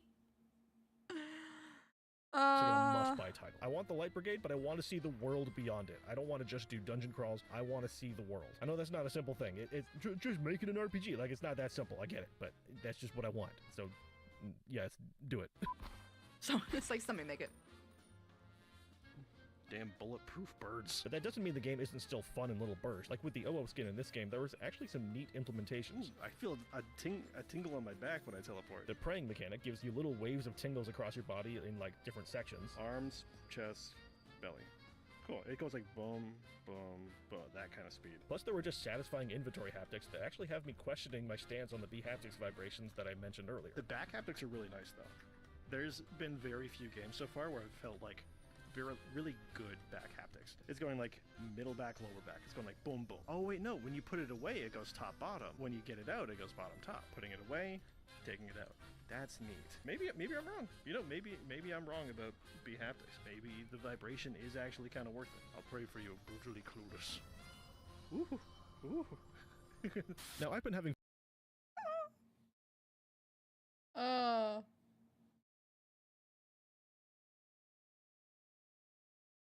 My friend always doesn't like when my characters have like addictions or how the main couple does 18 plus or how some of my characters wear quite revealing outfits. And I'm like, it's gonna be a show meant for adults. And she's like, then why are you writing and drawing it as a kid? Like, well, if you're friends with people who are the same age as you, that makes sense. I agree with Start. Laura has a point. Like, I would not, like, when I wrote stuff at a certain age, I didn't go around sharing it with other people if it was like adult stuff, because I was exposed to things at a young age, but I didn't like share them with people because I knew they were adult things or they were things meant for older groups, so I wouldn't share them. Kept it to myself. I didn't even share it with my parents. Hey, Gray. I didn't know avocado seeds could mold. Or anything organic material-wise or whatever molds or can rot eventually. Now, unless it's a dried product, like dried beans or something like that, dehydrated or whatever, then no, it won't get mold unless it gets moist. But something like an avocado seed, yes, it will eventually mold. I mean, when they're still inside, oh no, it'll do that. They could do that. I've opened up avocados where the seed was like starting to grow within the avocado, like the root was actually coming out, and it was starting to mold because it was like it's like the root couldn't get out, and it like got trapped and it just molded.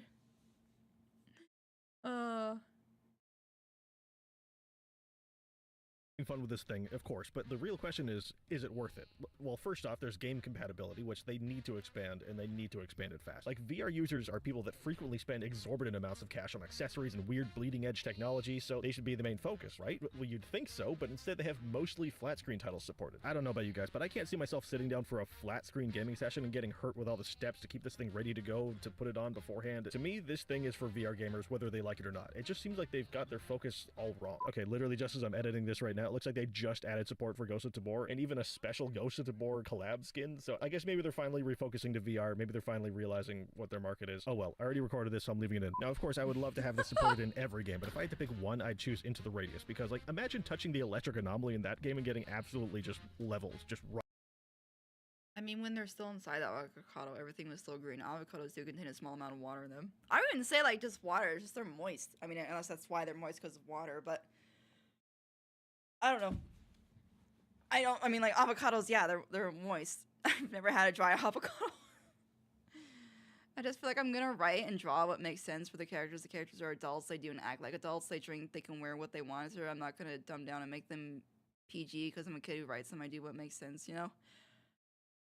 I think the thing is, like, at your age, X, I wasn't even writing that kind of stuff. Like, when I used to role play, I took teenager, I actually didn't really have interest in adult characters. It was more like mid to late teens, and I definitely didn't like, I kept them in that age group with that stuff. I didn't really get into adult characters, and when I did do adult characters, I didn't get into the I don't know, I didn't gravitate toward characters that wore revealing clothes and that kind of stuff, so I didn't have to write that kind of stuff for them. And those kind of things, so I don't know. Actually, it depends on the friend group. I wasn't even thinking about that stuff at that age, let alone with writing characters that were adults. As a kid, it's hard to picture adult life.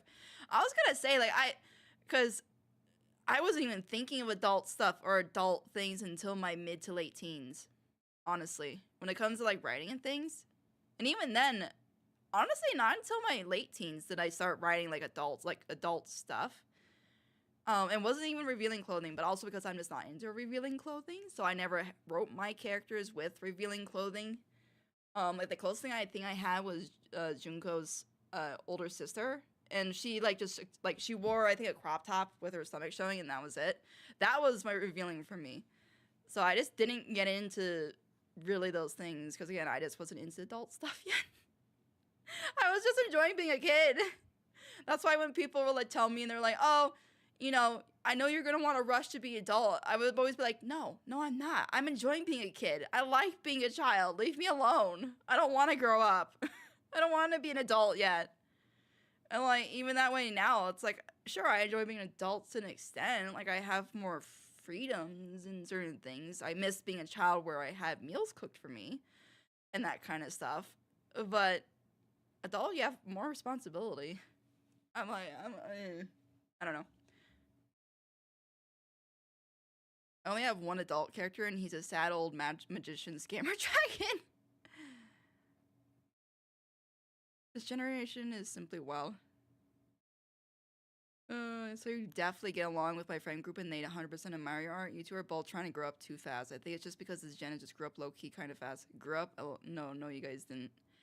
I think what it is like, it is that they... Because even my mom and I have talked about it. I don't know if it's that, I think it's that children are growing up in one sense, but they're not, like, they're still the mental age of a child, but they're being expected to be like adults. Like, when it comes to, oh, now you're learning stuff at age 10 to 13 that we were learning in our late teens to early 20s. You know, people are like, oh, prepare for the future, and they're telling you this at, like, 13. It's like, but I'm only 13 or something. Let me have, like, a good, like, 6, 7, 8 years or something. And even then, it feels like children are being rushed to be adults, but mentally they're still children. So it's like they're trying to be adults, but they're still children. And it's just like, I'm honestly glad I grew up at the time I did, because I wasn't, like, my parents weren't the grow up or whatever. It was just be, for the most part, just be chilled.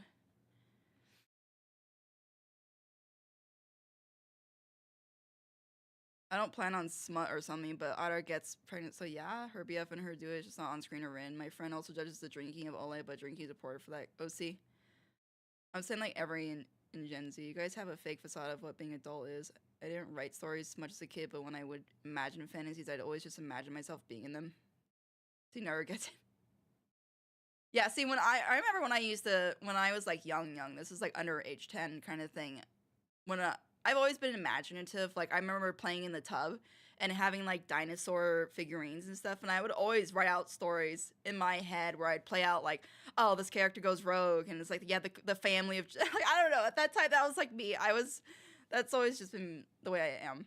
That's not growing up. That's being forced into something they aren't ready for. I mean, like, mentally. I don't even know which of my characters are adults. I never bother to specify their ages. Growing up and being Russian and stuff like that are two different things. I like timeless characters like that. Well, I was low-key talking about almost everyone in Gen Z, not just the younger part of it at all.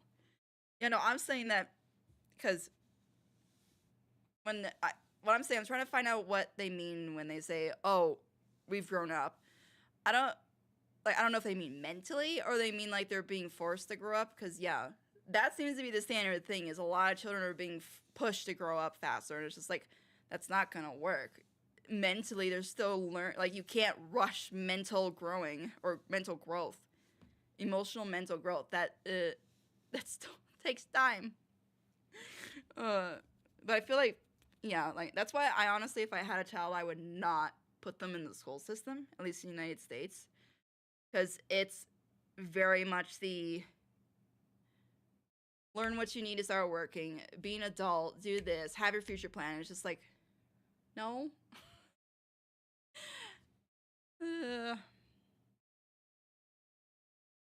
The brain doesn't finish. Yeah, exactly. It doesn't finish until 25. That's why even 21-year-olds, when they say, what is it? Oh, I'm mature. I'm an adult. I just stare. Like even when I was 21, I would stare at other, like not stare, but you know, I would give looks like side eye people that were my age or like a little bit older before 25. And they're like, oh, I'm mature. I'm an adult now. I'm like, no, you're not. You're still learning. You still got a few years to go before your brain's done.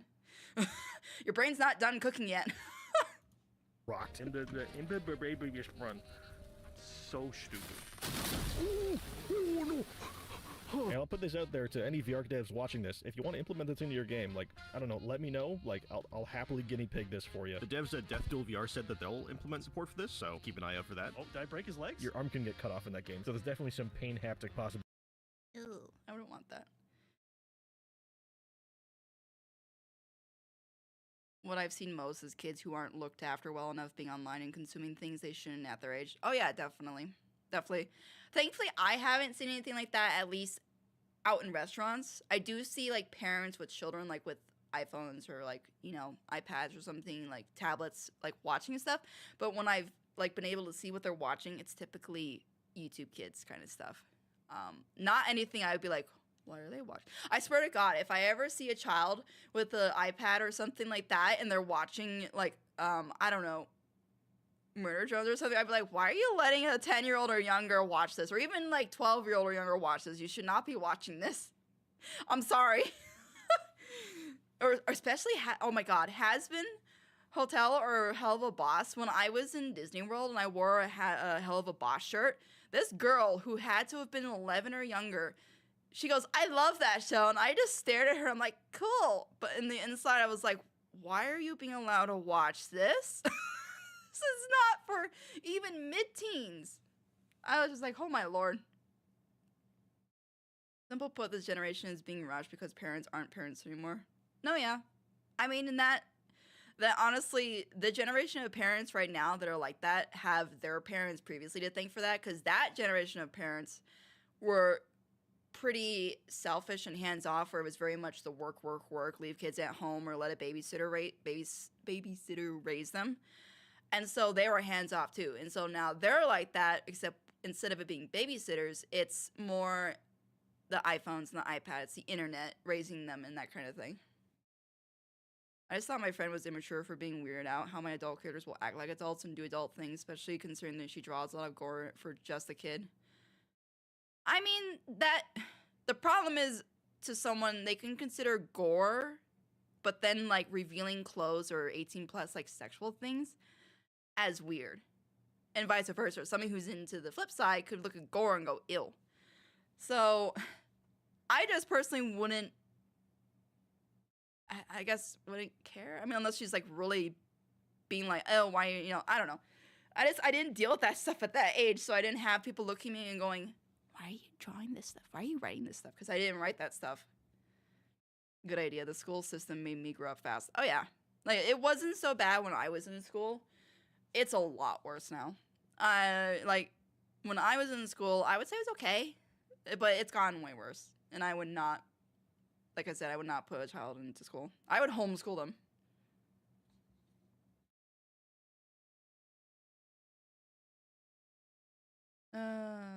Kids who read Warrior Cats in the past generation also drew plenty of gore, but they still behaved as kids. Yeah, sure, they shouldn't be into gore at a young age, but also you shouldn't be into adult stuff at a young age. Wait, not Warrior Cats, I'm thinking of it something else. My friend watches Has-Been, but I cannot get into it. You shouldn't until you're 18. No, I just don't like the concept of the show. I forgot who it was. Oh my God, I think it was Amethyst or someone. It was either Amethyst or one other person that used to comment on my videos, especially my MD ones. They were similar. Like, they were. I found out they were young because they said they weren't allowed to watch Hell of a Boss, and they said they felt uncomfy with the, 18 plus stuff. And I'm like, oh yeah, you're definitely young for that kind of stuff. But that's how it should be. Like, that kind of stuff should put you off or not make you feel comfortable when you think of those things at that age. Because if you're not raised around that stuff or you're not seeing that stuff, yeah, you're not gonna look at it as, like me, I didn't understand it. When I did see those things, I didn't understand it for the most part until I got into like my mid-teens. And even then, once I kind of understood it, I didn't do anything with it until my later teens.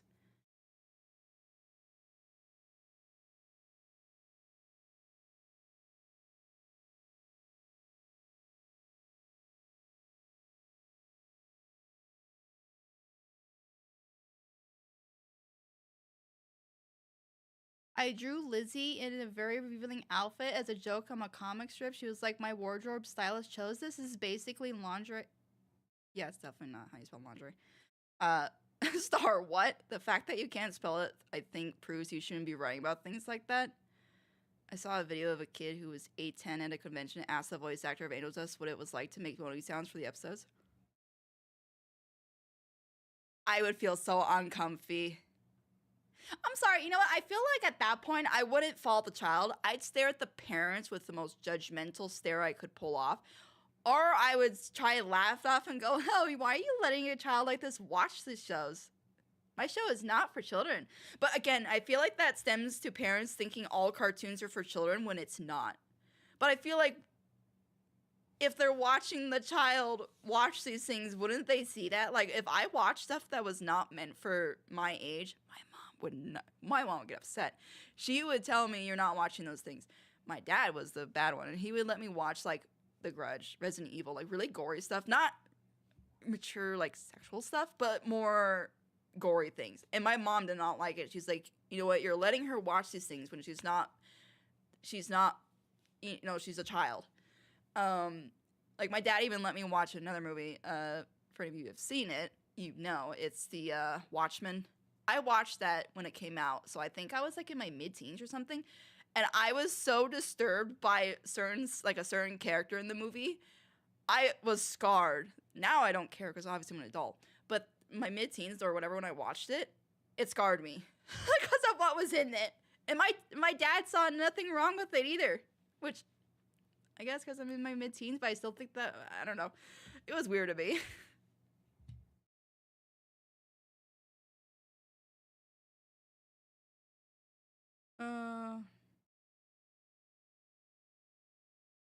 I don't like Has-Been for its Heaven Evil concept, like it made me like side-eye a little. Well, I mean, it's probably because I believe Vivzy is atheist, or don't quote me on it. I'm pretty sure she points out the hypocrisy of a lot of, no offense, Christians and that kind of stuff. Because I'm not religious myself either. I consider myself more of a spiritualist, or not more of. I'm definitely not religious. I'm a spiritualist more so. So yeah, I'm pretty sure it's because Vivzy's not for most religions. On a side note, when I hover over the timestamp, it says null. The solver has arrived. But yeah, whenever I see null on anything, I think the solver. Don't watch Supernatural either then. Oh yeah, Supernatural for sure.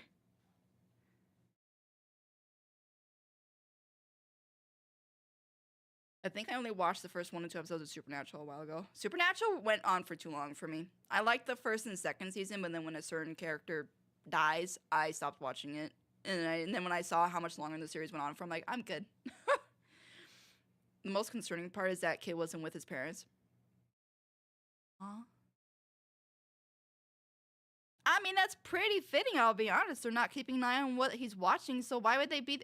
I'm sorry. You know, this is why I'm starting to wonder if there should be, like, a qualification process for someone to have a child. Because to me, like, people...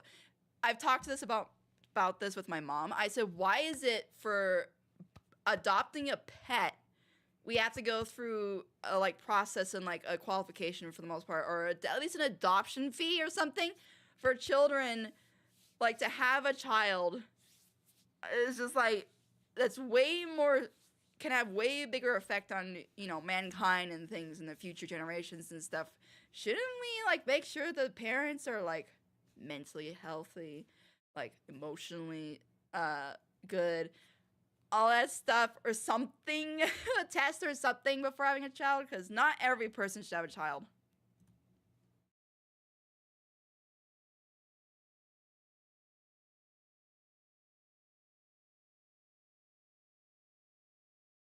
I'd have that kid escorted off the premise. That's insane. The parents went around. I'm surprised they even allowed him to stay in the line. Unless they just thought one of the people near him was that.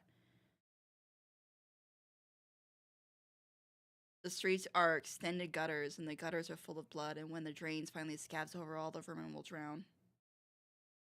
Okay, Panda, where in the world, like it says Warshak? I'm feel like I'm Warshak? I don't know where that's from, but that sounds very poetic. A lot of Christians are hypocrites. I wouldn't call it offensive pointing it out. Oh no. I know religion and politics are typically a topic most content creators avoid and everything, which is understandable because typically it gets very heated. I'm the person that I'm open to talking to any of those things. It just don't get heated. It's not something to get heated about. It's like have an open mind and just talk about it. But yeah, a lot of Christians are hypocritical. It's very much like my mom points that out because what is it? We have a neighbor that's supposedly Christian. She is one of the most hatred-filled, like venomous women I've ever seen, and she's Christian. And like I remember one time, she and my mom got into it, and she's like, "Oh, she said something," and my mom goes, "You know, for you being a Christian, you know, Jesus is all about loving everyone and love thy neighbor." And she's like, "You're not acting it." And that pissed off the woman even more. And I was like, yeah, it's true. You know, the Christians that are anti-LGBTQ, all that stuff. It's like, you know, Jesus said, love everyone, love thy neighbor. So you're not following it.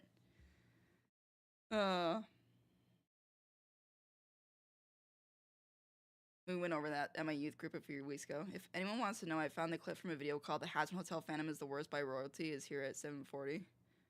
Wait, Hazbin Hotel Phantom is the worst. I feel like, you know, is that true though? I'm not really in the Hazbin Hotel fandom. Not even really in the Hell of a Boss fandom, honestly.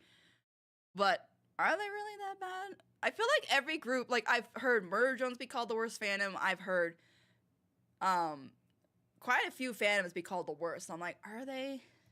I feel like every fandom has bad apples.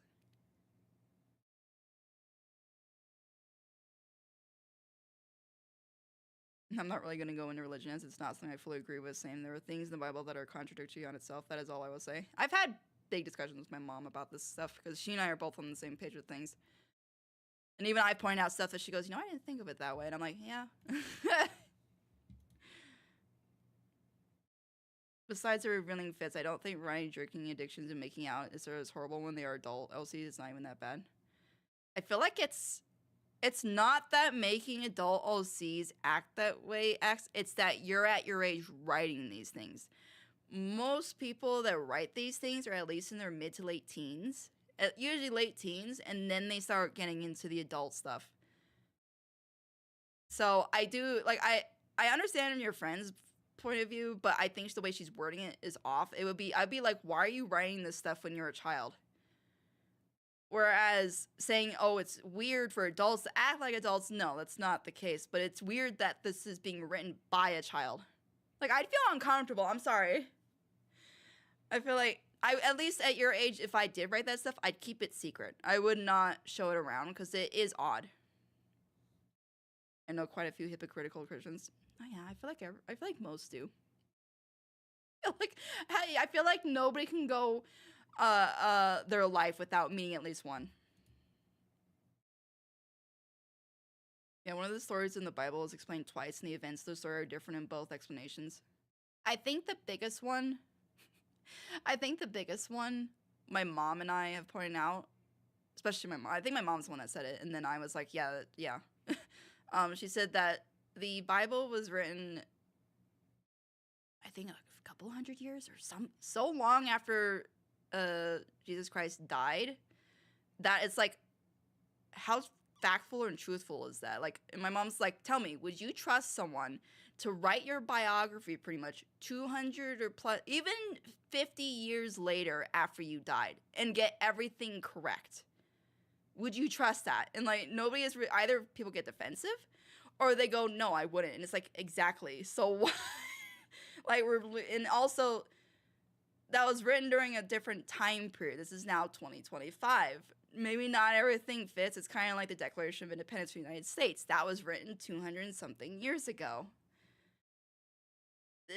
We're not in the same civilization. We're not only a few million people on this planet. We're now 300 something million, I think 300 million for the United States alone, or it was the whole world. I forgot what it was. I think it was 300 million for the whole United States. It's like you can't run off that anymore. And also things have changed. We're not riding horses. We're not, using kerosene for light.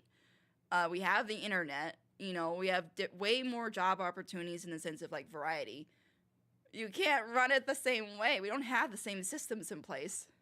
So it's just silly when people are like, oh, it still works. It's like, no, it doesn't. Maybe fundamental stuff, sure. Like maybe more like morals. Or like, you have a right of freedom of speech, certain things like that. But other ones, it's like, no, stuff needs to be changed.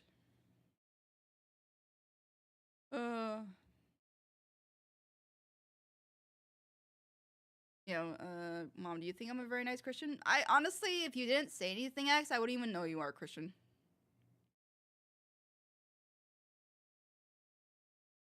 Guys, please, that's not all of us. I don't think anyone said that is all Christians. It's just that a lot of you guys are hypocritical. Undertale was the worst for about 2 to 3 years. I feel like I heard about that.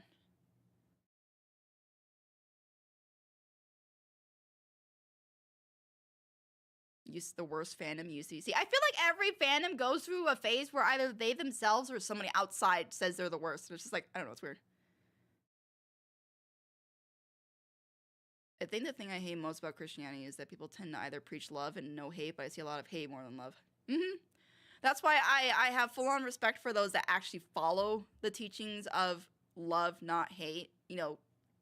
Jesus' teachings of treat thy neighbor with love or something like that, or treat thy neighbor as equal or something like that. And it's like, yeah, I have respect for those Christians that follow that and actually follow those teachings, but the ones that preach that stuff but then flip the opposite and are like, anti-LGBTQ or anti-choice or whatever it is, it's just like, get off your pedestal. Just let people live their lives. If it doesn't affect you personally, like actually affect you personally, let it go.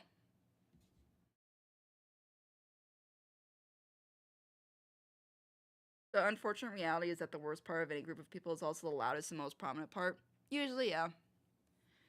In Christianity, we believe Jesus rose again, so that's why it would make more sense when the Bible was written. By the way, it's okay if you don't believe that, but that's just why it make more sense. Well, the other thing, too, is the Bible has been rewritten in so many different variations. That's the other problem.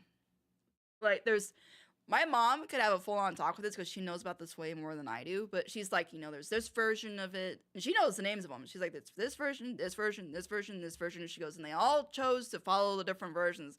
And she's like, she said there's one that actually goes back, and it's like the farthest of them all, but I forgot what it was called.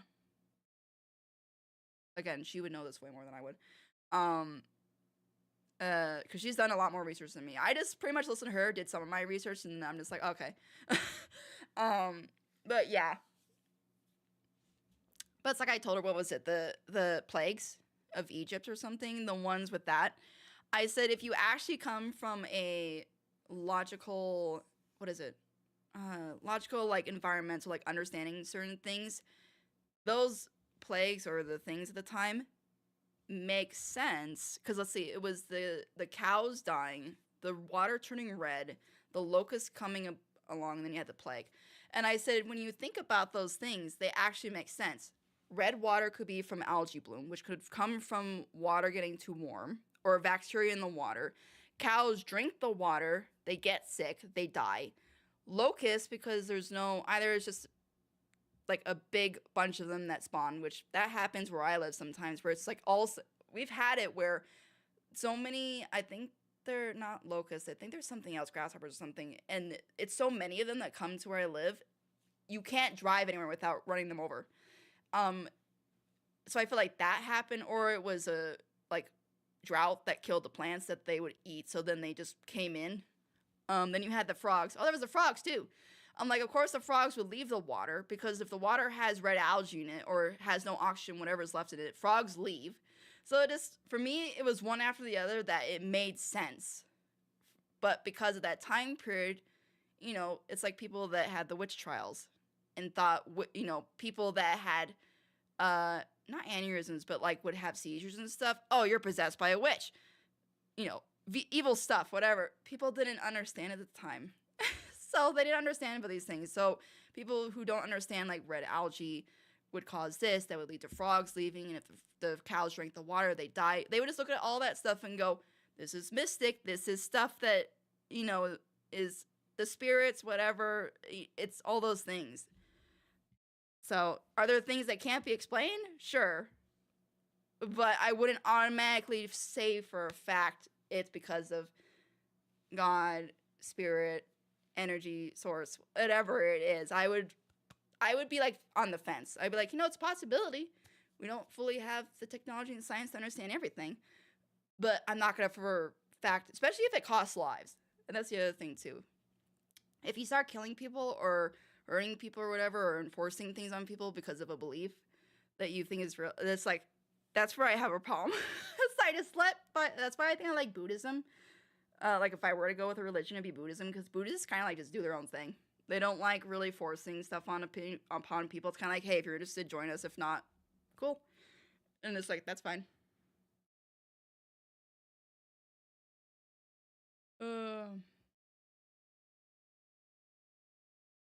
The hate thing is people misrepresenting the religion rather than the religion inherently being bad. If only time travel were a thing, I'd go back to see if Jesus was real or if it was some madman writing a book. Yeah, well, I feel like that's what I would use time travel for, not to change things, but more to observe. And I feel like that'd be the safest way to time travel. Make it where people can't interfere. Like they can't physically interact with the future or the past, but they can observe it.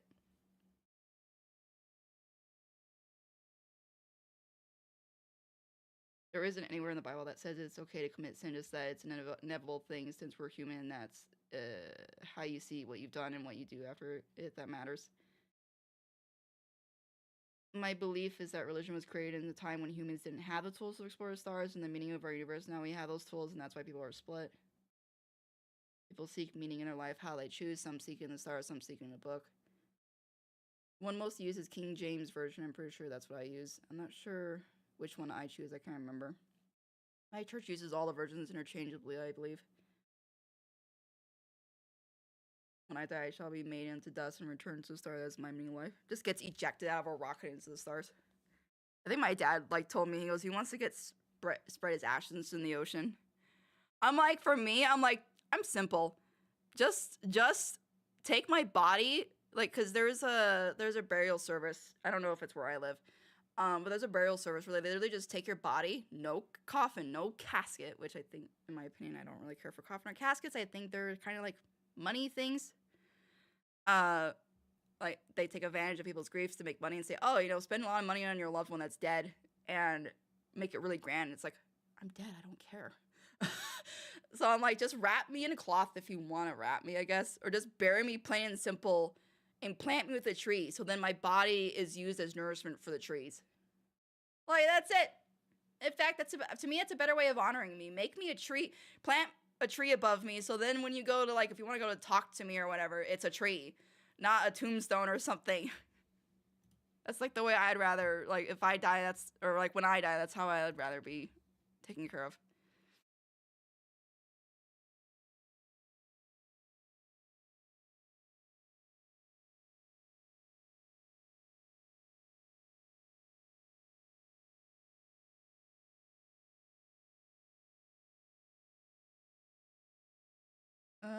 I mean, the final days are coming to light, so that has me kind of scared. I feel like the problem with that too is it feels like every 10 or something, every decade or so, there is a end of the world event. I remember, oh my God, 2012.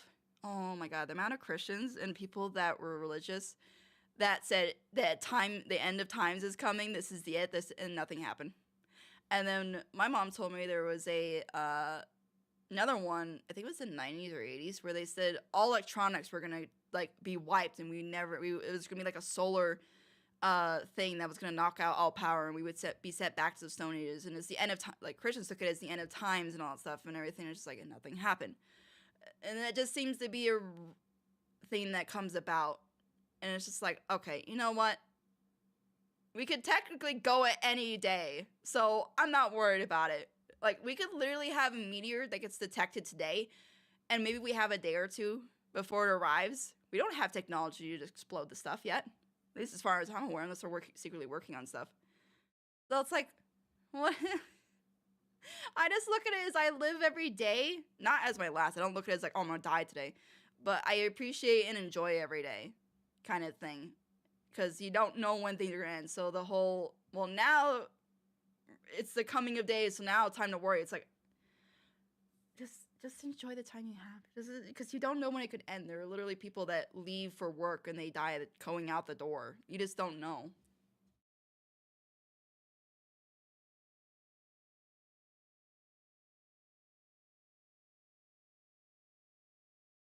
Did my message about a story in the Bible get it censored? Yeah, I'm gonna guess so, Grace, since I don't see it anywhere.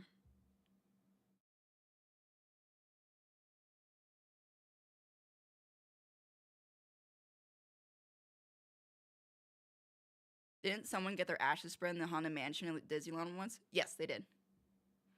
And they had to close it. Yeah, somebody did do that.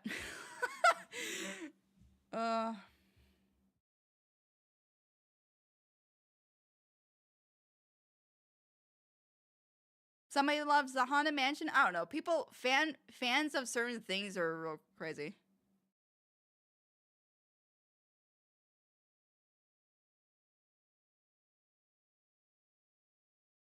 Wasn't Gooseworks making something related to it? The Y2 thing is an interesting concept. Wasn't Gooseworks? I have not heard anything about Gooseworks making something about that. Remember Y2K? These disaster predictions always happen. That's why I'm saying it. You know what it reminds me of? It's the boy crying wolf, and people at this point just ignore it because it's like, you know what? If it's the end of days, it's just the end of day. Well, I don't even want to title it as the end of days. It's just like, you know what? Everyone could be the end of days. Any day could be the end of your days or end of your life. So whatever. Also, hey, Phil.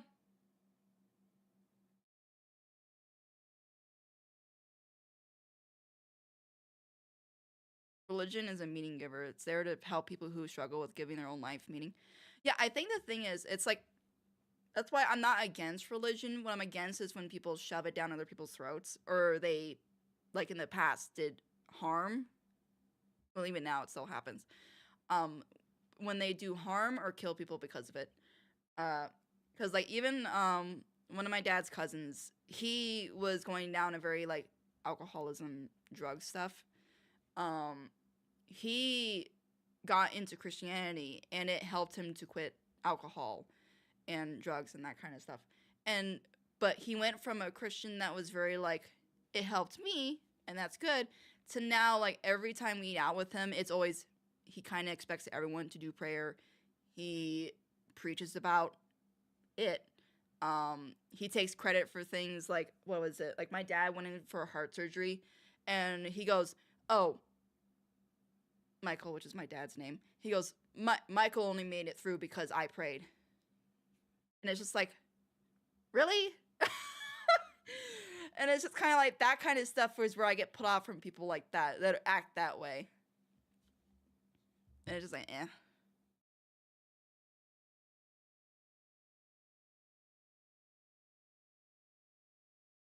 Did my message about where to find the clip of the kid get censored too? I don't. The kid for Has Been Hotel? Because that one, then yes, I haven't seen that one.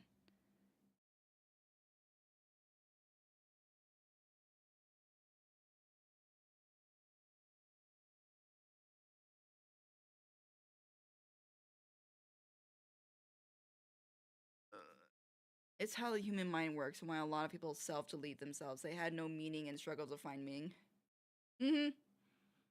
Well, yeah, I would say yeah, it is meaning. That or it's that it was too painful or the suffering was too much and they felt that doing that was the only way to escape it. And it's just kind of like, I don't agree with it, but hey, you do you.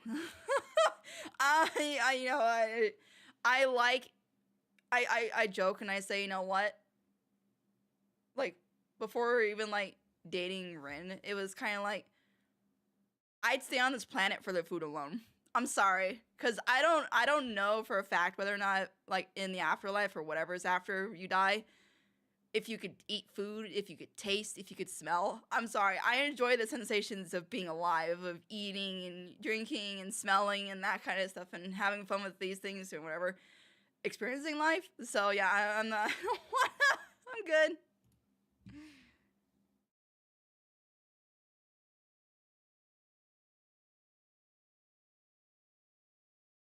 Also, I'm an atheist and can say that Christianity did me more harm than help because my family trying to shove it down my throat and struggling with who I am. Because I would say actually a lot of atheists are probably that similar situation fell. A lot of them that I've seen say that they became atheists either because of family or because of friends or like just overall people around them were shoving their religion down their throat. And it's like, yeah, that happens to anyone. It doesn't even have to be religion. If you try, let's say you live in a family of vegans, if they try to force it down you that, oh, you can only eat, you can't eat meat, that person is either going to go one or two ways. They're either going to be like, okay, I'll be like you, or they're going to go, no, I want meat. So it's just kind of like, you can't force people, again, it's just don't force people to do things.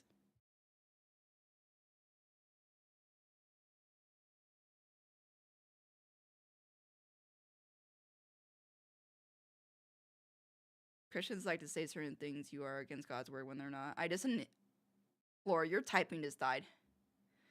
Like, literally, love thy neighbor. Apparently, nobody knows that.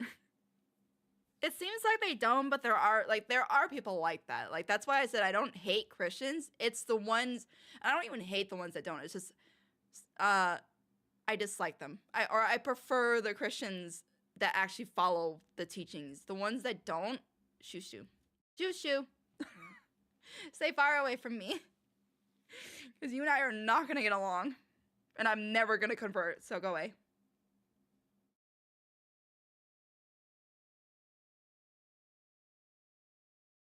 No, he made it through because of the doctors who dedicated their lives to studying medical practice. Yeah, that. But I still don't hate on the religion or make up stereotypes about Christianity because it does help people, and also I respect people for who they are no matter what they believe in. My inhaled pineapple juice. My eyes were watering and I couldn't type. How did I gotta ask this, Laura? How did you inhale pineapple juice? Did you like go to drink and you accidentally breathe at the same time or something?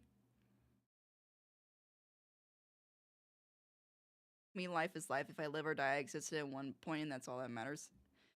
I guess I don't even look at that. I'm very much I just take it day by day thing. I don't look so much as like, I would like to leave an impact in a sense. Like, that's why I like wanting to be a content creator, because not only will I have streams and clips and highlights of me, for the future or whatever, for however long that's around, in terms of the internet and things, but I kind of just wanted to leave a positive impact on the world, or I guess people. So it's just kind of like that's all I cared about, and also just living my life. So.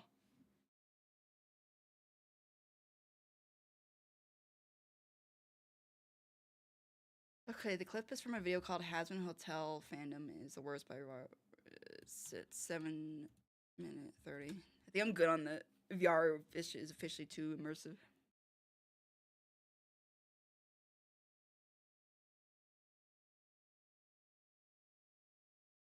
You know, maybe I finally found it. Awareness, which a majority of the time. Also, my bad for splitting the messages in 4. Yes, Nara, you worded it perfectly. Okay, I'm disappearing now. Have fun, y'all. Later, Fel. Have a good one. Oh, you were eating pineapple. Oh, no. It's spiky.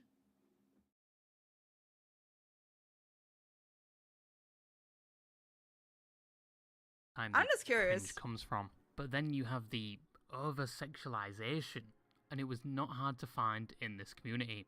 Specifically for Blake, when you in episode 1, when you Okay, I'm gonna guess from her voice and from her height, she's probably gotta be 14 and younger. had to record the voice lines for the sex scene, for the sex tape. Were you ever embarrassed when you had to do the, like, yes, daddy, and moaning? This person is A simple look. Huh? Wait, I'm sorry, they're 9? Unless that's like 13, 14. I'm sorry, am I hype things off the point? This person seems like I thought they'd be like 13, 14, not 9. What are they feeding kids? When you had to do the, like, yes, daddy, and moaning. This person is 9. A simple look on a platform, I'm talking one search, and it was already staring back at me. There is so much porn, and I get that the show is aimed towards adults, something they failed at, and they mention sex a lot, like any chance they get. Way sex with me. But there is too much. Like, it makes the My Little Pony and FNAF fans Chica, I miss you. I'm about to fuck you, Chica. look like born-again Christians in comparison. There is not a drought here, there is an overflowing flood. We've got thirst traps, we've got animations, we've got drawings that go into the same level of depth as Picasso. Like, there's just so much, at least takes a terabyte of the Rule 30. Oh my god.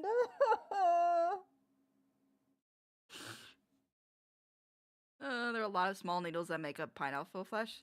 Well, if I remember correctly, Slore, what it is that I think it's bromelain or it's something in pineapple that actually is a digestive enzyme. So they said, fun fact, when you eat pineapple and it has that tingling sensation on your tongue, it's actually the digestive enzyme eating away at your tongue, but it's not bad enough that, because they said if you eat pineapple for too long, it will actually make your tongue bleed because it's eating away at your tongue. But people just don't eat enough of it typically for that to happen. So I don't think I've had pineapple in a long time. For service. But apart from the over-sexualization by the fanbase, the only other reason that people on the internet have a strong grudge against this animation seems to be due to the fact that... And it's funny, this is not like the first show that's gotten pretty sexualized or dirty. Like, I've seen movies that were kind of like that, and it's just, I feel like this fandom is so much bigger now with this that it is kind of weird. Mom, do you like the idea of the character who took on too much magic power to defeat the villain but broken influence their body in the process and now they won't ever be the same again? I mean, I would think that would happen, that you take on too much power and magic, it would have a negative effect. It's either going to have a negative effect on your body or it's going to have a positive where you can handle that kind of magic, and I don't know. Welcome back, Timothy. That kids are watching it once again. And people hold But yeah, children should not be watching that show. the opinion they are way too young. Wait, 5-year-olds getting has-been hotel-themed parties? Watching a show like this. And watching the show myself, yes, I received a lethal dose of gamma radiation and need to be promptly tested with a Geiger counter. But watching it, I can see why people like it. At least for the adults. No, not you. The animation is great, the voice acting is great. I mean, they got Keith David in it to be a little gremlin addicted to gambling. Might just have a chance. No. Every motherfucker here knows what we need to do. And to start singing about butt plugs and with like a fucking nymphomaniac. Half their budget was gone right there, and it was a great choice. And then you have the other magnum opus of the entire show, which many seem to hold high in regard, and that is the music, which many are pretty phallic, but for someone that cannot sit through musicals and use it as a form of torture akin to waterboarding, I could tolerate this. So what I'm basically trying to say is the Hey, wait. I think this person's like you, Rin. He doesn't like musicals either. story, the whole fucking show in general, is not that bad.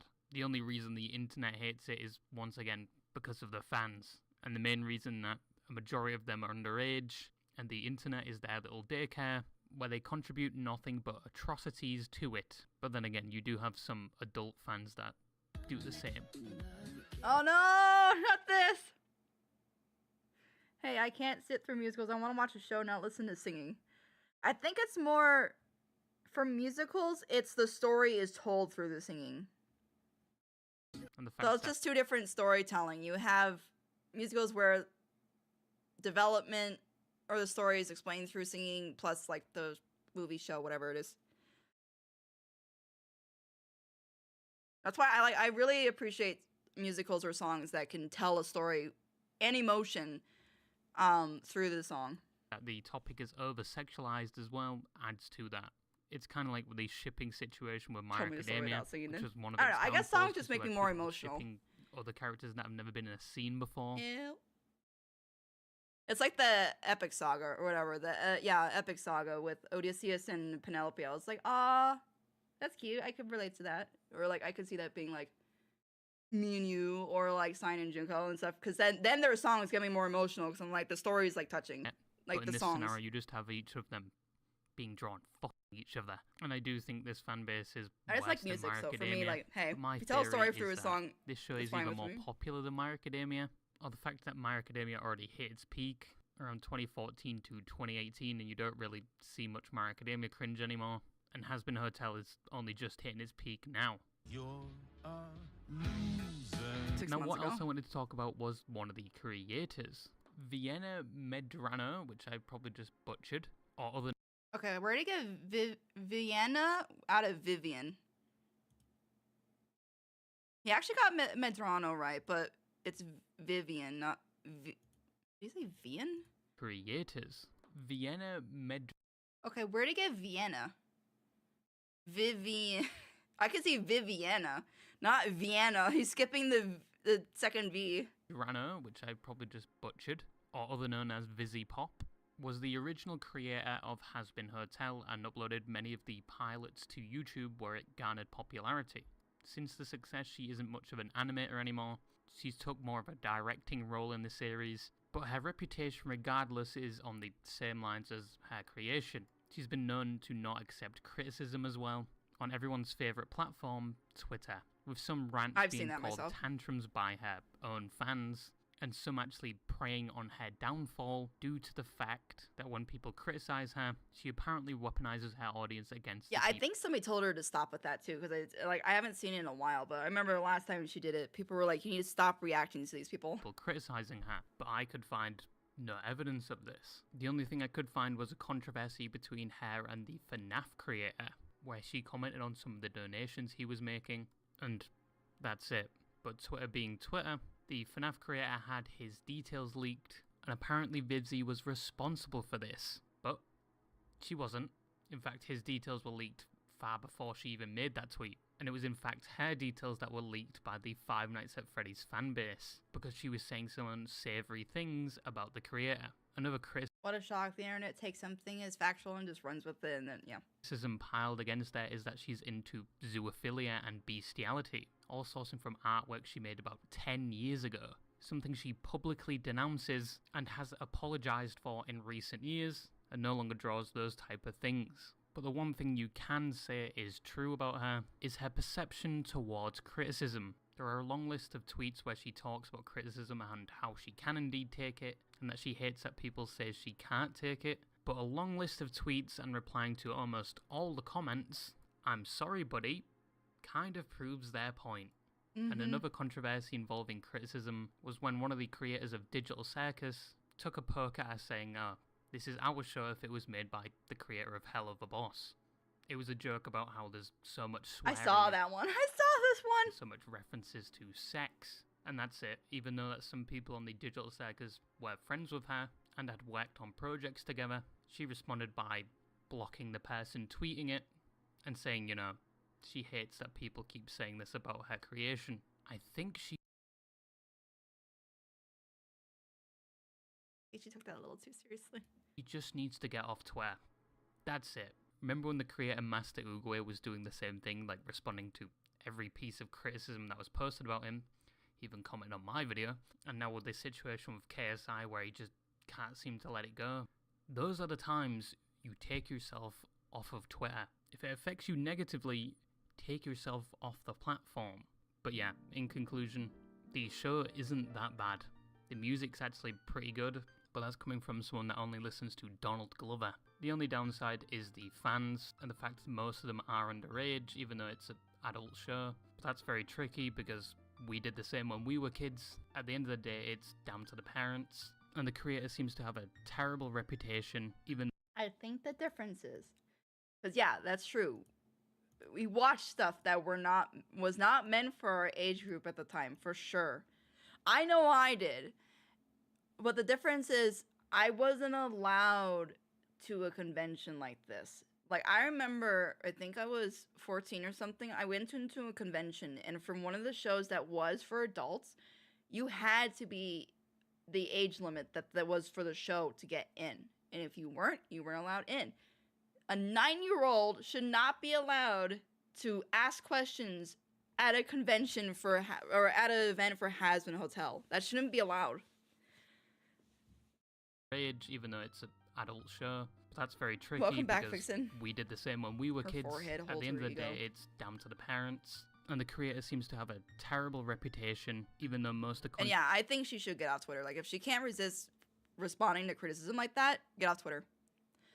That's like anyone who can't handle criticism on the internet, or they can't handle, like, when they handle criticism either that way, where they get defensive, or they go down, like, a path, like, I've seen some people where it's like, oh, I'm now depressed, and I'm contemplating seppuku because of it. It's like, don't be on the internet then. Don't be a content creator. Don't be on a certain platform. Just don't. You can't avoid it's just a part of the internet. controversies I've seen are misunderstandings. But the one misunderstanding I hear is that when I say I love how Brendan immediately went, don't say alien stage. I was gonna say, I literally just reading that pronounced it as alien stage. It's literally the whatever, ALNST, alien stage. Bro said I only listen to Donald Glover. That's not a bad thing. Donald Glover makes banger music. What I love is because she got so mad over that video, it spawned a series of videos of it. If X was written by VisiPop, where they take various pieces of media and add as many swears as possible. And you know what the funny thing is? I don't love Hell of a Boss because of the swearing and the sex jokes. I like it when it gets to the emotional stuff. Like, that's what got me really into Hell of a Boss. It wasn't because of the dirty jokes and the swearing and everything. Like, whatever. I don't care for that stuff. Just give me a good story or a heartfelt story or like good characters, and that's all I want. like and subscribe. YouTube voice recognition still does not pick up my voice and my accent. But yeah. Wait, does it not? Even though most of the controversy is that when I say like and subscribe, YouTube voice... Hey! It lit up! Wait, no! It lit up! Dude, it's working! Watch! I think it did, right? Understandings. But the one misunderstanding I hear is that when I say like and subscribe, YouTube voice recognition it lit still up! does not...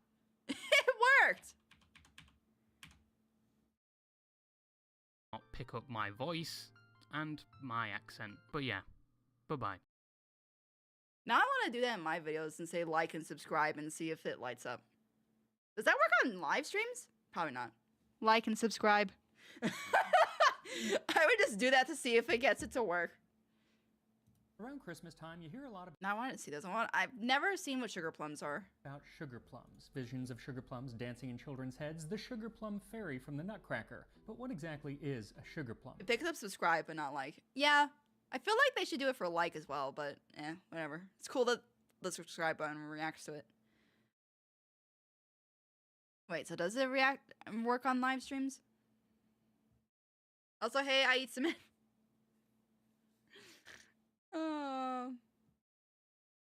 There's a quote from the guy who wrote for Earthbound that describes exactly what you're saying, and I need to find it. Because they don't have anything to do with plums. So to answer the question, what are sugar plums? I'm gonna I guess it's decided because to they spend look an like entire plums, weekend making or a they Victorian taste like recipe plums. for cherry sugar plums. So thank you to DoorDash for sponsoring this video as we endeavor to I'm figure already out subscribed, what so the I have heck no sugar idea. plums are. This time on Tasting History. Okay, I'm gonna need someone that's not. I think most of you are subscribed, so that's actually not gonna work. If you go online and look up recipes for Start sugar digesting plums, my you're probably esophagus going to tissue. find some recipes Laura, that you'll be have fine. People plums literally and drink nuts and pineapple other juice. fruit kind of all mashed together. I think and it's then more coated with of a sugar. problem when it's And the they are delicious. I think it's more of a problem when you eat the raw fruit itself because it's obviously more potent, I believe. So you should be fine if you only ate even if you ate just a full pineapple, I think you're okay. I think they said it takes quite a bit. But they're not sugar plums. Now, there are some historic recipes that have plums with sugar going back to the Tudor era, but again, they're not sugar plums, they're preserved plums. Now, the term sugar plums refers to something that has been coated in layer upon layer upon layer of sugar, And what's inside can be an assortment of different things, but it's never plums. And there are very few recipes from the period, the 18th and 19th century when they were popular, for something called sugar plums. And partly that's because they were made by professional confectioners, candy makers, who weren't sharing their recipes with the public. And partly it's because nobody in their right mind would make these at home because they are a lot of work. But guess what? I am not in my right mind. So I got this look book, on his face. The Art of Confectionery from 1865, and it actually has, and proceed as with Barbary sugar plums. Then we look at these under some water to get off as much syrup as possible, and then spread them out. Wait, are they onto a pan Marciano and cherries you select just grabbed? with a panning attachment, to which I'll put a link in the description if you want to get one. So to get started, what we need are preserved cherries. So first, rinse the cherries under some. After 3 hours, they should be fairly dry, but still probably a little sticky. But at this point, you're going to put them into a sieve and coat them with confectioner's sugar. That is powdered sugar with a bit % off, up to $10. It's essentially a mixture of one or no actual plums and sugar plums. But if that's the case, then where did they get that name? And its first written use is pretty How long is the interesting. history? It comes from a book by Thomas Dekker, written in 1608, which is not for a sugar plum. I love how clearly the newspaper wasn't allowed to print the word damned. There's a lot. No, There's a all lot visions into of it. sugar plums danced in their heads. And those sugar plums were probably very much like the ones that I've spent the last 3 days making. And here we are, Victorian cherry sugar plums ready for Christmas. So here's the thing. They are lovely colored, but they are not polished. There are recipes to polish them in here using starch and everything, but I tried it. I couldn't get it to work. Today, they usually polish things. So here's a Jordan almond, which is essentially a sugar plum. I also have ones here made with pine nuts, and they are shiny, like an M&M, which is essentially a modern-day sugar plum. They often use different shellac and other things to give these smooth, shiny polish. They didn't use that back in the day, so they probably, even when they were polished, were never as shiny as the modern ones. Anyway, let's give it a try. I'll go with green. It's quite hard.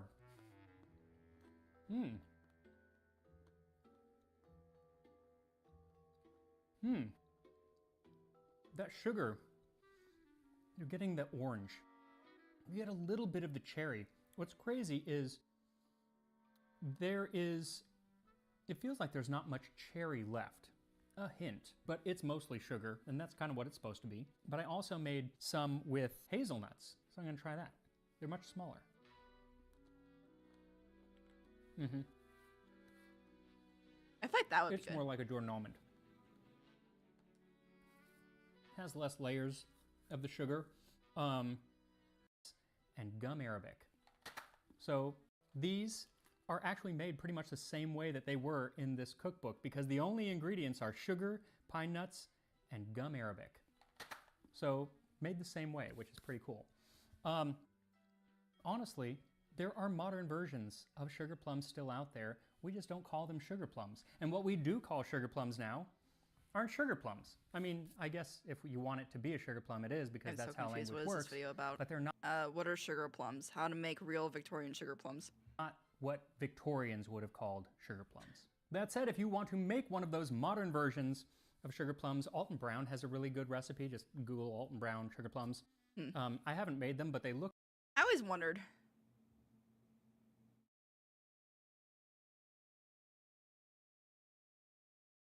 All 80 Stardew Valley recipes. There's 80 recipes in Stardew Valley? Holy Lord.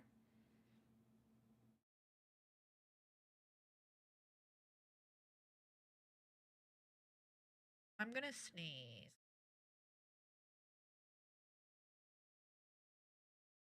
Also, I'm curious about this with the whole Steam thing. Wait, how Minecraft sounds were made? Okay, that's, I feel like, interesting too. Rare futuristic e-bike. Why is there so much stuff that I'm just curious? Okay, I'm just gonna like save it for later for that one. Wait, is this actually? I'll save that for later. Who are I want to see this.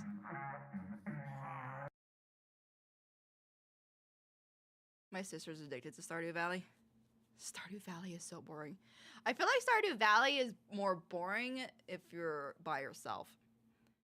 But I also like those kind of games. For me, they're just cozy, relaxing games. So,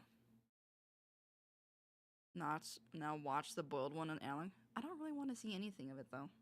I want to experience it without. I'd rather experience it not knowing anything. Especially horror like ones. I don't like going in. I don't like seeing stuff prior to it. Like it's like all I want someone to say is this is horror based. It's good. Try it, and I'll be like, okay. No, did you ever find your necklace? Yes, I did. It was where I thought it was, but Ellie had knocked it over. So I put it on the fox. Now it'll be safe. Now I know where it is. It's off to the side. Watch How to Basic. I've seen How to Basic stuff. If I wanted to do chores, I do real chores and get stuff done. I feel like there's chores, but then there's also like there's monsters you fight in Stardew Valley and stuff. And also, I'm not a farmer in real life. I just like having animals and crops and stuff. I remember Jimothy left because he wanted to have all the things the video says that before watching it. Oh my god. Hey, Ken. Since you brought up analog horror, it made me remember something. Murder Jones analog horror? Just kidding.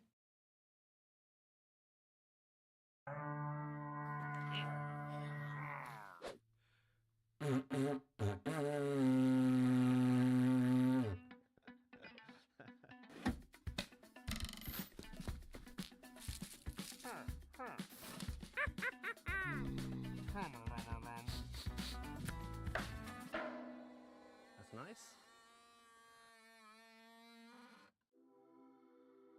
I would think being, I forgot what they're called. There's a specific term for the ones who Foley sounds? I forgot what it is, but when they make the sounds for stuff, I love seeing the background I process. think the funniest part of my job is to really come up with the ideas to make the sounds, whether it's a natural Oh, this is by thing Minecraft itself, okay. or a totally unexpected thing. When you come up with That's that where the idea that spiders just come from? Oh my works, god. That's sort of the most fun I feel like part that of anyone could do a Minecraft villager. Mm. Yeah, they're, Like, it's a kind of easy sound. Here we have a very nice little thing. It's a brush. It's used for when you put an item into an item frame and when you then rotate. So this is when you put the item on the item frame, and when you rotate, yeah, that's smart. A small silly thing. One of the most challenging things to do when sound designing for Minecraft is mob sounds.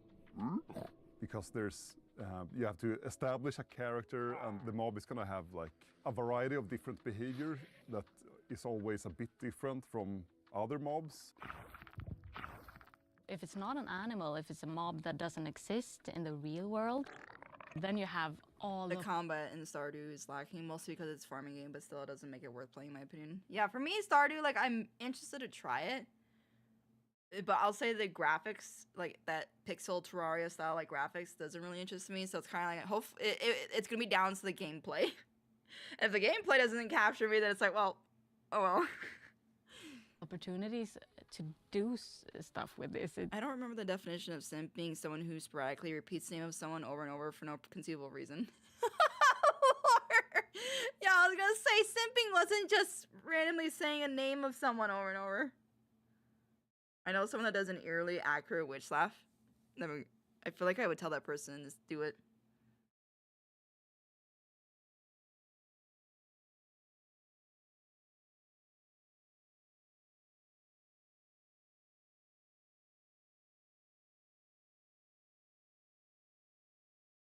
I think the point is stop repeating the same thing over and over, else you'll be timed out. I was gonna say, you can talk about what you like, but when it's the same thing over and over. There are no rules. You have to decide how it should sound.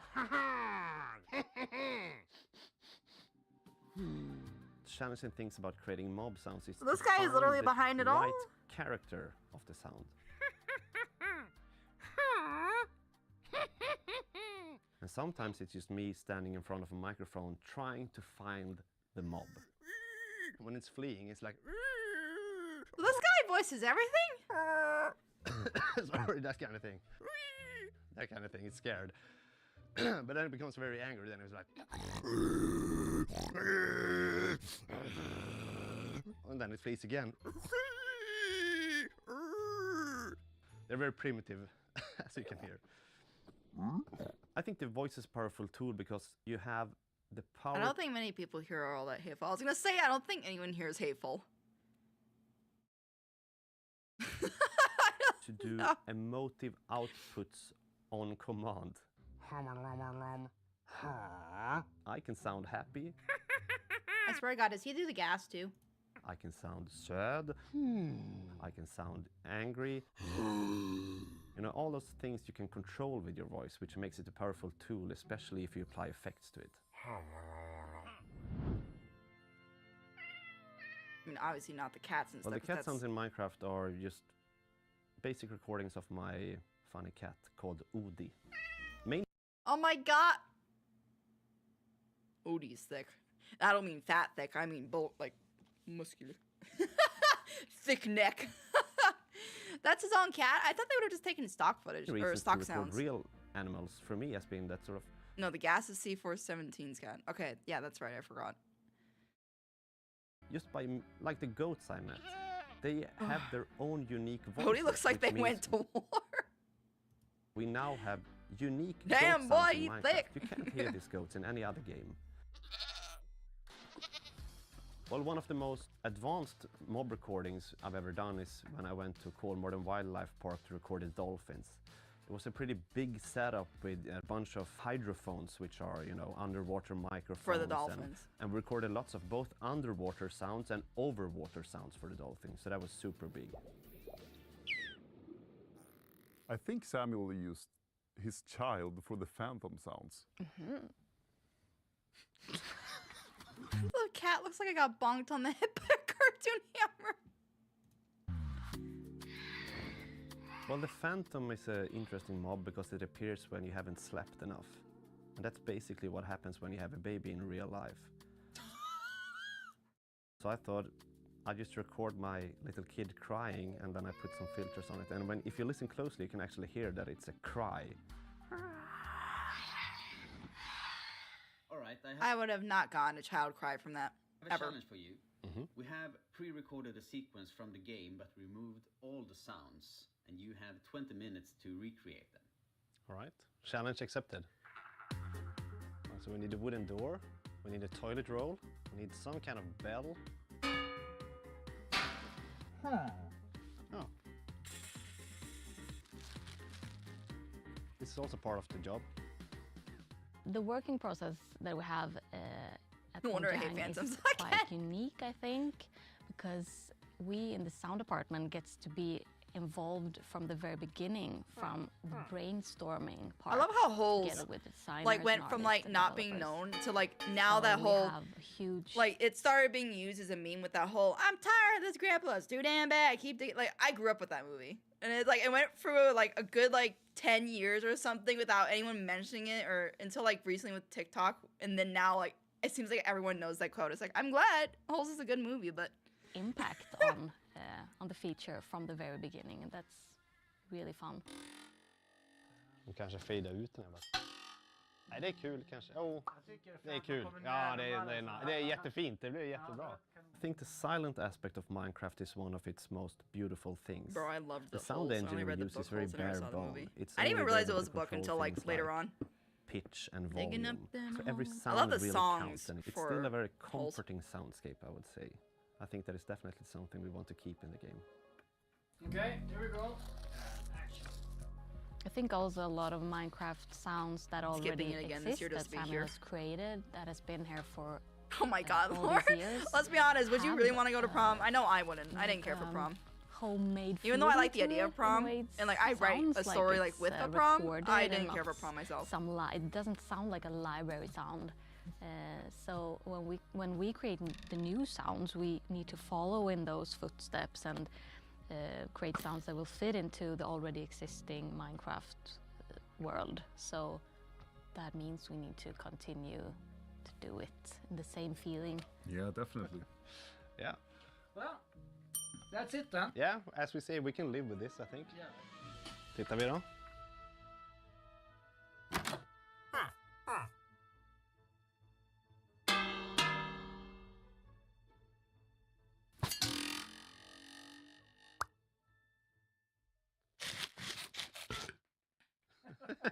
Oh my god! Nice.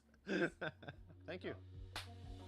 So the burp A good is even him. example of the He did a lot community of that being stuff. really interested in what we do is when I made the Cave Sound 14. Prom I is like a boring inserted thing to a attend. picture of Prom is pretty much just you go with your like someone you have feelings for, or grab the nearest person so you don't feel alone, and then you just dance and like that's pretty much what it is. For me, it's like a high school version of a ballroom dance, and it's just like I don't know. I feel like I'd rather go to a ballroom dance, even though I don't want to wear a dress. So I don't know. creeper in it. You have to use a program like a spectrogram to see this. I mean, you can hear that it sounds a bit funky, but I thought when we released it in Snapshot, it would take like a couple of months until someone found it, but it just took like a few minutes. They had and the then gall to people enforce a black and white dress code this year. got that Why it was a enforce creeper anything? inside Just the let sound. people dress like how I think they that's pretty want for amazing. dress and then whatever for it. There are some more Easter Trench eggs, coat. right? Easter eggs, Easter egg.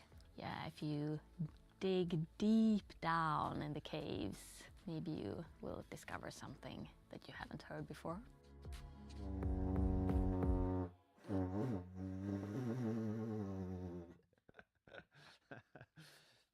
Yeah, doesn't Bro, leave become some any work better for than the that. other employees to do sound effects. He's doing a lot. He's probably just the main guy they get. I remember the sounds made for the original Doom were made in unorthodox ways. It wouldn't surprise me. I used to love watching how Disney did sound effects for like their shows and movies.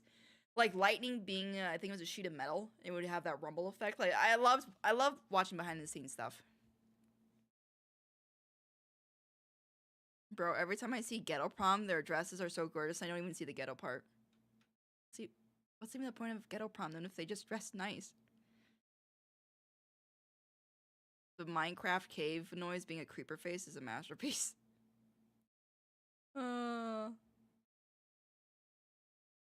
Laura's actually 3 lizards riding on each other's shoulders confirmed. Have you guys ever tried popping your toes? I did that once. It was so satisfying. I think I've done that once or twice. Hello, Ellie. Now, I'm curious about this whole thing with Steam. I wonder if this is going to do with Steam's... it's the largest video game distribution hub in the whole wide world, but why is it so good and loved by mostly everybody? Wait. There was a largest DDoS attack in history against Steam in the summer, and nobody outside Valve noticed it happened. Their service is insane. I had not heard of that. Crazy how Steam's strategy is just be good to consumers and watch everybody else shoot themselves in the foot.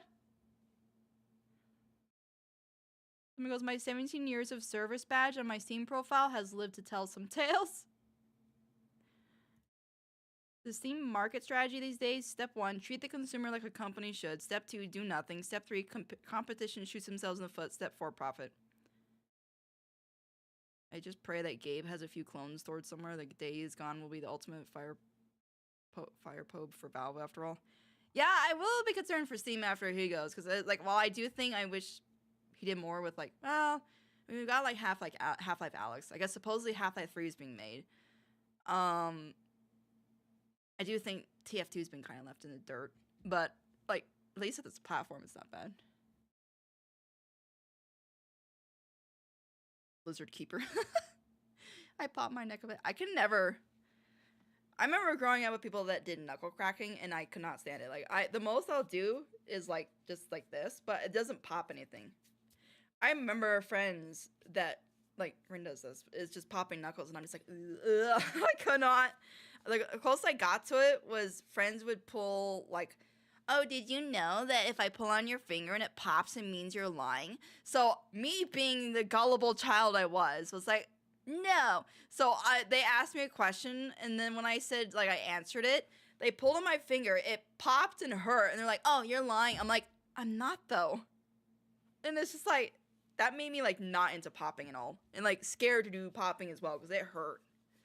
So the most I'll do is bending my fingers back, like, as far as I could go, kind of thing. And sometimes they pop, but not in a painful way.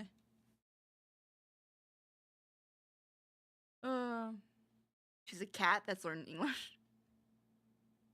Should I hop on Discord and catch up on shit for the first time in years? I'm gonna go on there and just see like hundreds of messages.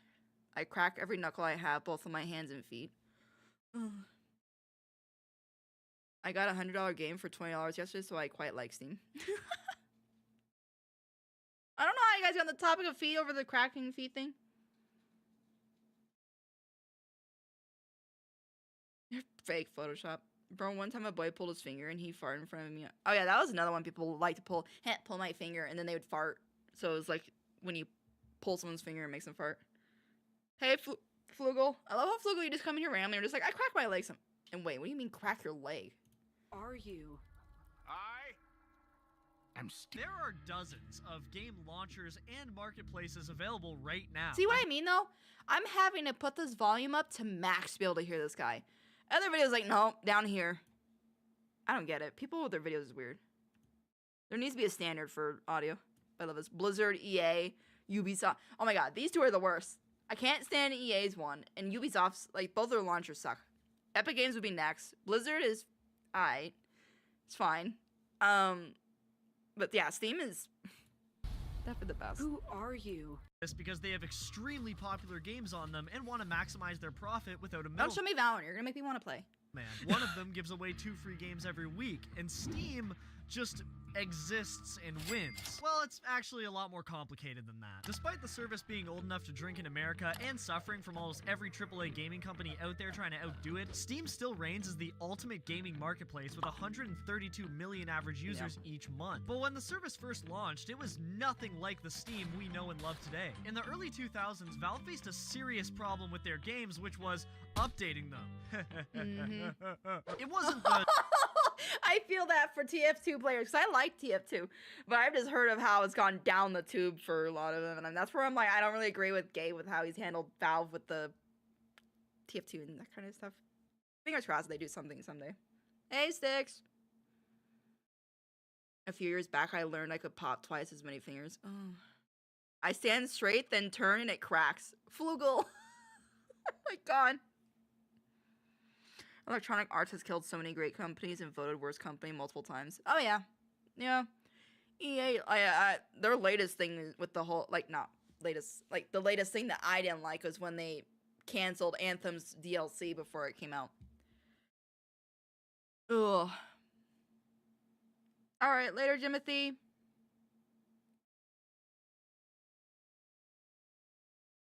About the floor shake. How big was the item? The development of the updates that was the problem. It was getting players to download the updated files that sucked for everybody. To make sure you could play with everybody else, you had to go on Valve servers and download the files from there, which was pretty inconvenient since you couldn't have the update automatically installed for when you get back from work, woke up in the morning, or returned from going outside for the first time in centuries because you were too busy playing Star Wars Knights of the Republic. And on that day, September 12th, 2003, Steam released for the convenience of mostly Counter-Strike players all around the world, and the service continued to be used as a spot where people could play Valve's games. And it's not like their games weren't good enough to justify having a separate app for them. They were insane for the time, and even if you go back in your library and play Half-Life 2 in the modern day, it's still a fun experience because of its physics-based gameplay. Don't drink the water. They put something in it to make you forget. It's safer here. Watch it, will you? Ambience. Half-Life 2. No, they didn't cancel just the DLC. They canceled all Anthem. No, I know. I just meant, like, what upset me the most was them canceling DLC. Because after that, I wasn't interested in Anthem. Like, I didn't even care if they had left Anthem alone. And we're like, alright, we'll keep the main game open. It just won't have anything new. I'd still be upset. Because it's like, I didn't really care for Anthem, like, in the sense of, I loved Anthem and I really wanted it to take off. But when I played it when it first came out, I was like, they need work. So when the DLC was coming out, I'm like, oh, cool, this is a chance. So when they canceled, I'm like, oh, well. So it didn't really matter to me if they had kept Anthem up or not. Soundtrack, Barney, and luscious water reflections. At this point in Valve's lifespan, they had already changed the industry in ways nobody could have anticipated. Grand Theft Auto San Andreas has a few different versions of it on the PlayStation 2 because Rockstar couldn't just update. I'm dying of thirst, but I have to go downstairs to get water, and it's the loudest thing on earth. Do I risk it? Yes, the good old tough decision of do I risk waking my family / parents up to go get a drink of water? That's where you turn into a ninja. And you gotta like tiptoe down the stairs and pray that none of the floorboards creak or anything, and you're good. Turns you into a ninja when you've got to do that kind of stuff. My problem is I grew up in a household that always had pets and dogs and stuff, so a lot of times I couldn't sneak because then if I did, they'd bark. And you just pray they wouldn't wake up my parents. Half-Life 2 is the most overrated game I've played. I feel like Half-Life 2, I liked it, but I guess, yeah, it deserves the praise for the time it came out and stuff, because, yeah, like, the reflections and stuff, definitely good for the time, but I didn't hardcore love it. My one Half-Life stream was so painful for the viewers to watch, I still feel bad about it. Yeah, I don't know, I feel like unless you have... Half-Life is not a game to get really new viewers and stuff, or like have your current community enjoy. It's more of a game that's likely to draw like people that are longtime fans of Half-Life, like the core fans will come in kind of thing. But other than that, like if you've already got a community, I doubt most of them are gonna even like it. Like Half-Life is pretty boring to watch, I'll be honest. Like when I did my playthrough, I think it was Half-Life 2. Whichever one you could do a co-op through. When I played with an ex-friend of mine, like I watched the game play again, and while it was fun for certain parts, like with the friend, for the most part, it was boring. I can barely sneak because all my floorboards squeak loud as F, and I have a cat that follows me. Yeah, no, that'd be a mission failed immediately. Like, if Ellie followed me around, if, like, I don't let her out of my room. But if she went outside the room, oh no, she meows pretty often, so nope. It's not even impressive for the time it came out. The physics engine is not impressive at all. I mean, the artificial intelligence in it is awful. Yeah, I feel like the AI probably, I don't even remember the AI, honestly. Wouldn't it be the graphics, though? I feel like the graphics or whatever, or I don't know. And luscious water. I honestly don't remember the game too well. I played them both like a while back. Yes, ma'am. Yes, ma'am. I played them both like a while back, so I don't honestly remember them that well. Which, honestly, I feel like is that like a sign of them not being those great at games? Because like Spyro, Crash Bandicoot, I remember those games, and they're way older than Half-Life. So I feel like Half-Life, for me, I feel like I remember the gameplay more than I do the story and anything else. Like, I don't know. And also, Half-Life visually, for me, is kind of dreary, is the word for it. Like, I get it. I think it's more like apocalyptic kind of setting, but it just wasn't, It was just, At this point, I don't know. It was just for me. Not one of those games that I go back, like Subnautica. Like, there's a lot more games. Wolfenstein that I played through. A lot more games I've played through on streams that I remember way better than Half-Life. Good luck, Cement. According to Jimothy, I very interestingly lack the same urge to destroy most people who play Half-Life 2 have, and it makes puzzles take a lot longer. I didn't take long with Half-Life 2, I don't know, it just didn't really impact me much. Like, it didn't leave, or not impact me, it didn't leave a big impression. Valve's lifespan, they had already changed the industry in ways nobody could have I remember anticipated. TF2 way more. Grand Theft Auto San Andreas has a few different versions of it on the PlayStation 2 because Rockstar couldn't just update the game through digital distribution, and instead had to physically re-release the game without anybody knowing. And this happened quite a few times among a bunch of different physical titles. But because of Valve's new creation, which was Steam updating games post-release, it was finally possible through that service. And to this day, Valve keeps their games, even from 20 years ago, up to date, using that feature, Steam Steam was made for. I sure wish other companies would keep their older games up to date instead of just letting them decay under the weight of new drivers while keeping them at an $80 price tag. Aside from my gripes and cries of grief, Steam was flying from the early to late 2000s, getting more games from more publishers all the time, and eventually it became the PC gaming storefront, claiming 75% of digital video game sales in 2013. If I want to stare at However, pixels, I'll just stare at my Steam monitor. also took and takes 30% of a game's cut when it gets purchased. Look at that. So if you pay $90 for a video game, the developer will only get 63 of those dollars. Now, it can be debated whether this is good or bad, but one thing's for certain, it's the industry standard. The PlayStation and Xbox digital storefronts 30%. I feel like at that point, they probably look at it as you wouldn't have a platform to even have your game on. You would have to have your own launcher and things. So I think in that case, the cut is worth it. Versus like, it's tough because like Twitch, like I think most people know this, Twitch for affiliates takes like 50-50. Which I believe they're the worst percentage of any streaming platform. I'm not on Twitch right now, so I can say this.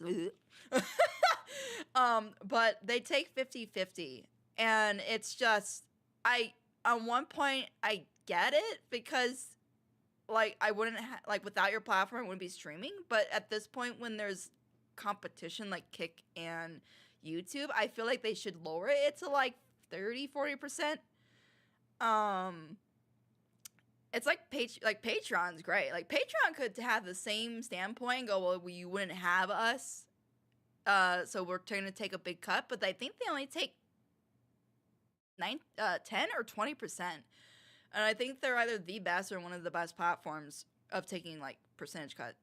And it's just like, on one side, we wouldn't be able to do well without the platform, but at the same time, the platform wouldn't exist without us. Like, YouTube would not exist really without content creators. So at the same time, if there is like a sudden massive strike of content creators that go, you know what, raise your percentage, which YouTube is already all right. But let's say for Twitch, if all the streamers stood up, or even over half the streamers stood up and said, you know what, raise or lower your cut from 50% to like 25 and we're good, or we're leaving. And I think they probably would make a change, but that's not going to happen. Take a 30% cut of profits, and so does Nintendo, GameStop, and basically every single service except the Epic Games Store. Can but I steal, it's borrow, not and all push behind you? sunshine and rainbows. The Epic Games No, launcher you have has to get its your own own. problem, and it's that And I'll the literally launcher fight you just for isn't Nago. very I will good. fight Steam for is Nago. so convenient, and I'm not talking about how it has a way bigger game library than Epic. I'm talking about its overlay while playing video games. As somebody with one monitor and a completionist, Steam offers a fantastic variety of digital gadgets that I can access anytime I click Shift and Tab. I can have a website open with every Dreamcatcher location in Red Dead 2 that I check every time I get to my next waypoint. I can manually change what each button on my controller does. I can find a community guide that can help me with an achievement. Steam has been around for over 20 years, and in this time it's built a strong community that exists to help other people using the platform. That's If you're insane how having a those maps problem with used a to look game, like chances are there's already a few in Steam forums on that subject. Just And go. if you don't have anybody to play with, chances are there's a Steam group surrounding the game you want to play. If you don't know whether a game is good or Because of not, Steam competition, I reviews thought have people your ignored it. back. But Nope. if you go to the Epic Store to make a purchase and I look believe for they've what made people an thought about update the too that's even product, the better. only thing you can check is this vague 1 I've to been 5 star tempted, system influenced but I don't by wanna what have to players divide got out of between 5. 3 different The problem with platforms. the system is that it might work for YouTubers who can elaborate with a whole 8-minute video, but video games are so complex, from level design and storytelling to the controls and optimization, you can't just rank a game from 1 to 5. As someone with well over 100 games on Steam, user reviews have saved my ass multiple times that warned me about certain computer parts that might not work well with the game's engine, or just a dragged out story that loses its touch halfway through the game. On the Epic Games Store, Assassin's Creed Valhalla is rated 4.6 stars out of 5, and Red Dead Redemption 2 is rated 4.9. I hate to be that guy that's very sure about his opinion, but I am very sure in my opinion in believing that Assassin's Creed Valhalla is in no way only 0.3 stars worse than Red Dead 2. But how is someone using this service supposed to know that? Because there's nothing to base it on other than what the stars say. Steam also heavily encourages player customization, which Yeah, makes because playing like with Epic Games, there's no review. It's just a star system. So like with Steam, somebody could say that this game, like they can recommend it, but then they say it's good in this aspect, but if you're looking for this, it's not so great in that. So you can make your decision based off of that. Whereas, you know, Epic Games is just, oh, it's a full 5 stars or whatever, but then that person may have had an opinion on a gameplay or I don't know. It's like, yeah, I would definitely prefer Steam. Games through Steam, even more worth it. I've Because only if you ever get heard a of really Kick and YouTube cool videos or about rare crease. achievement, you can display Yeah, it no, on your I profile. watched content creators about Kick and stuff. Or when you get a smexy screenshot, you can slap it on your page. And Like some one guy I watched for content creation tips and stuff. He's on Kick, and so he keeps up to date with that stuff, and he like posts about, you know, whether it's good to make the jump or blah blah blah. I actually need to catch up on his videos.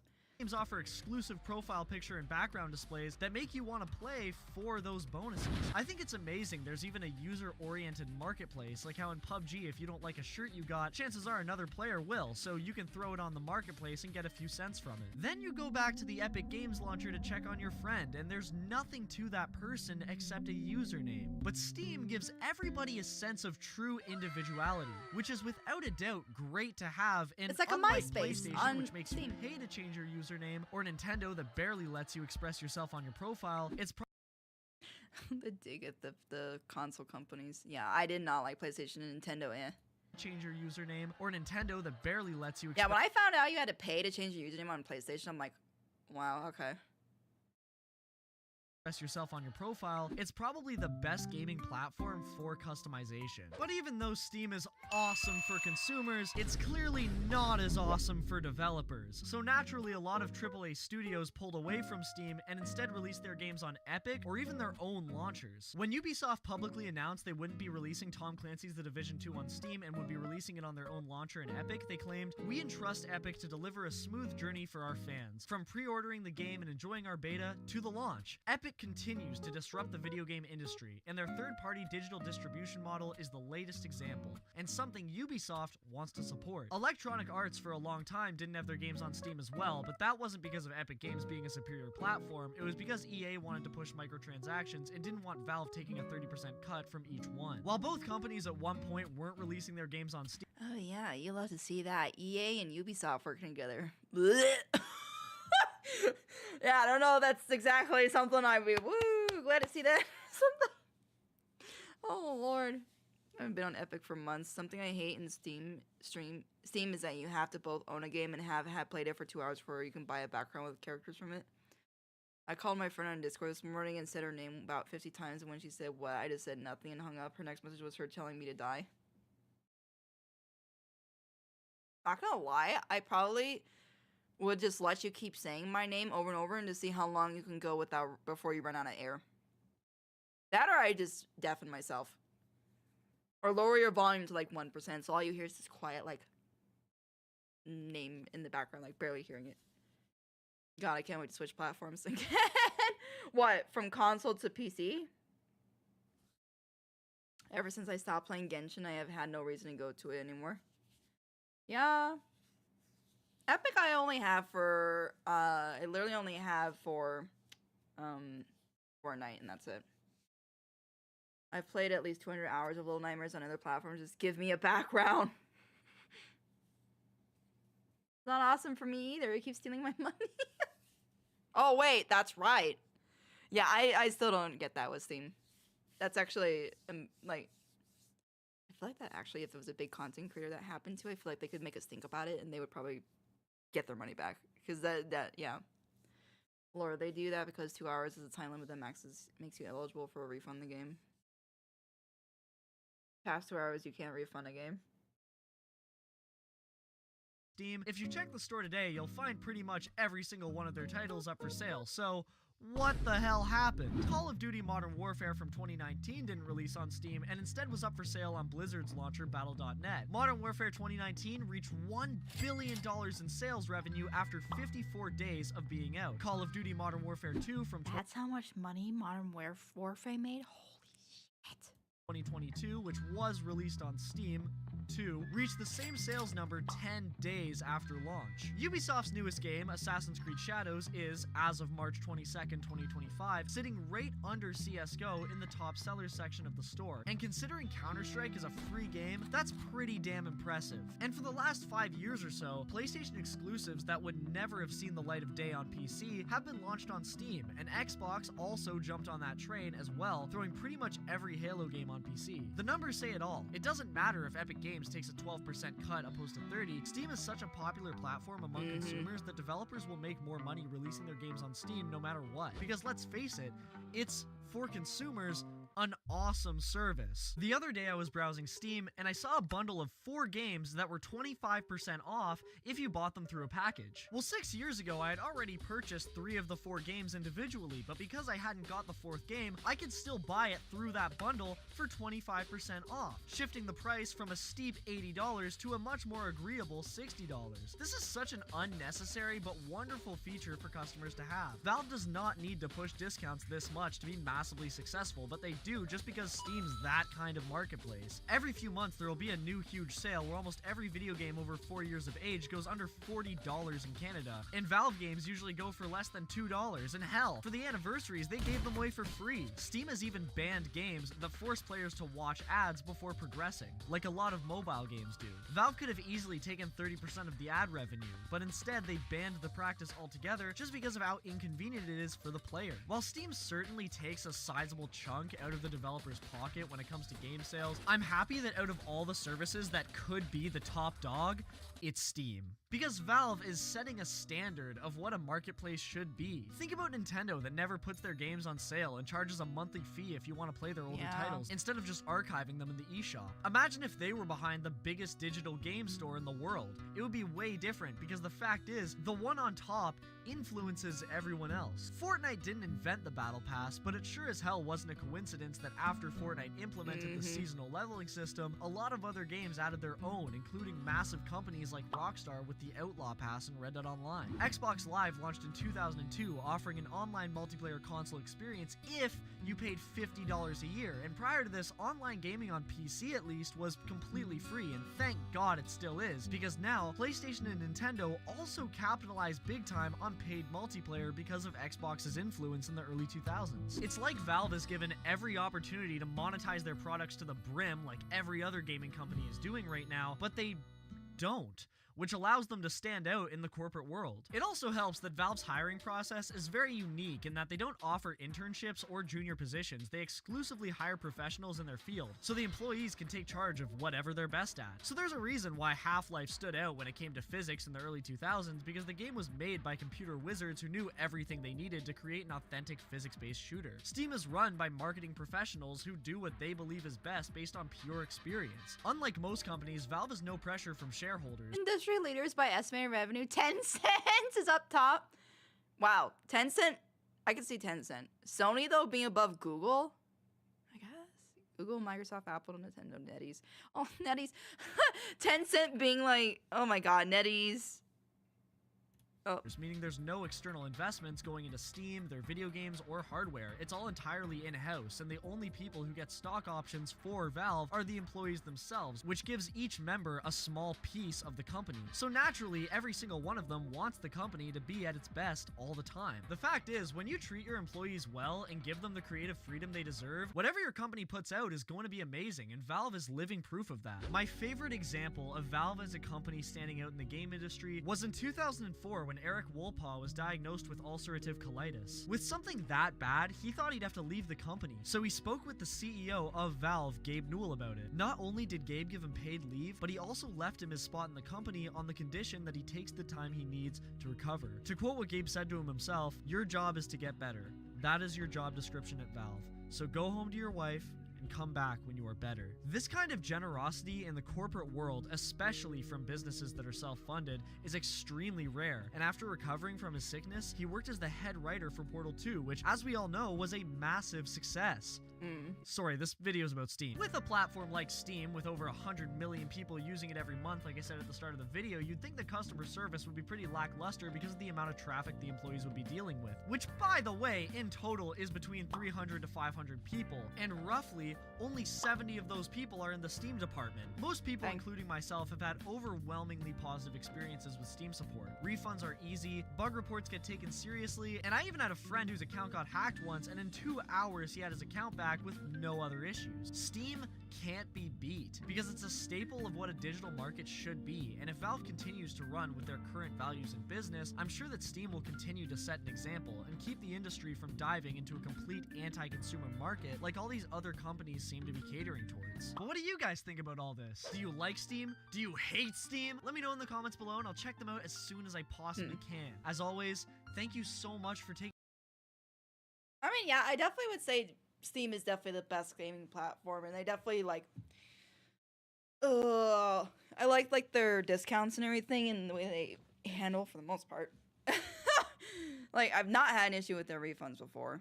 And stuff, so I feel like there could be a better one, but at the same time, Steam is such an influential one that good luck to anyone who wants to take them on at this point.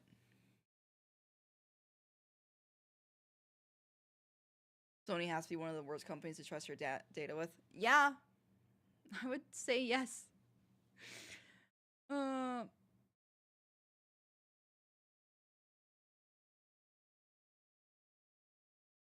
fact, Half-Life was rated M. Was it rated M?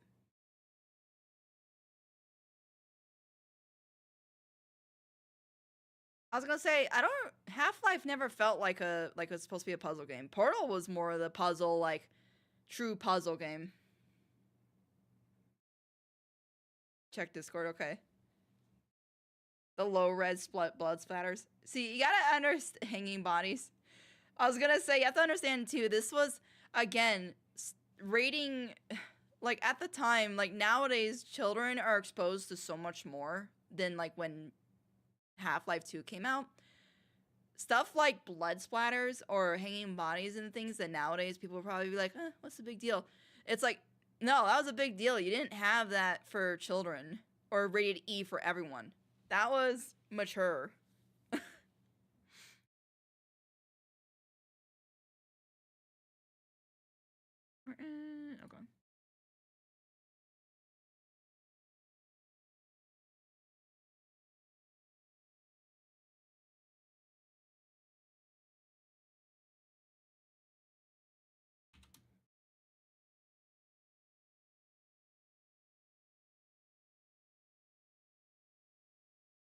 Oh no, not the Super Mario Bros. Movie.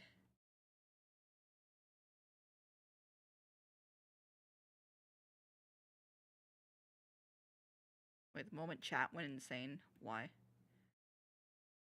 Wait, new Steam just banned hundreds of games. I'm gonna click on that.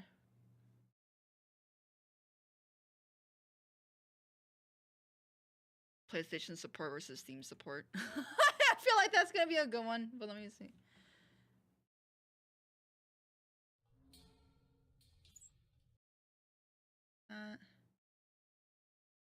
Boom, boom, boom.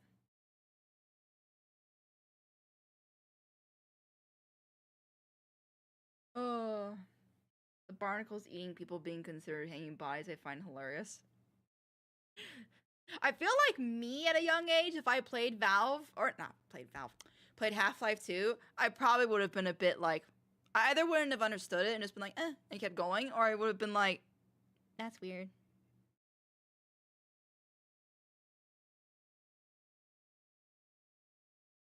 Why are the viewers following more than my stock? A few scenes in Little Nightmares 2 show people literally jumping off buildings and it's still T. Again, it's the rating system, it's hard nowadays because people are exposed to so much more.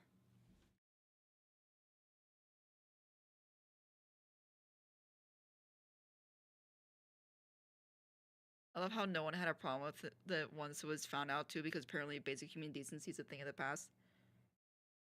Wait, huh? Valve took images of real dead bodies for the corpses in Half-Life 2? Wait, is that still a thing? Are they still there? Is that still a thing? Now I'm curious.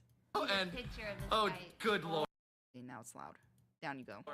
Okay, I gotta take it. He's over there drawing like He crazy really Alright, I just want to say, before we see the thing that Joe drew, I just want to say that this drawing does not reflect the canon of Gravity Falls or the intent of its creator, nor of the Disney Corporation. This is strictly from the sick mind of Joe Pitt. Alright, Joe, show him what you drew. Not canon yet. Sometimes when you're trying to Oh my god, freaking Bill and Ford. save Look how tender that is. No. Yeah. Boo. Look, hey, you know what? This is a man who cares about charity. More. Oh my god. Steam just I don't get it when people ship those two.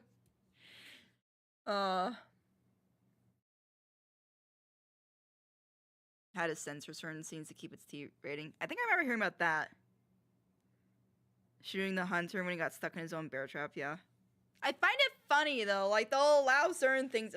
The rating system's just like a roller coaster. It doesn't make sense. It's another thing that's outdated and needs to be like redone.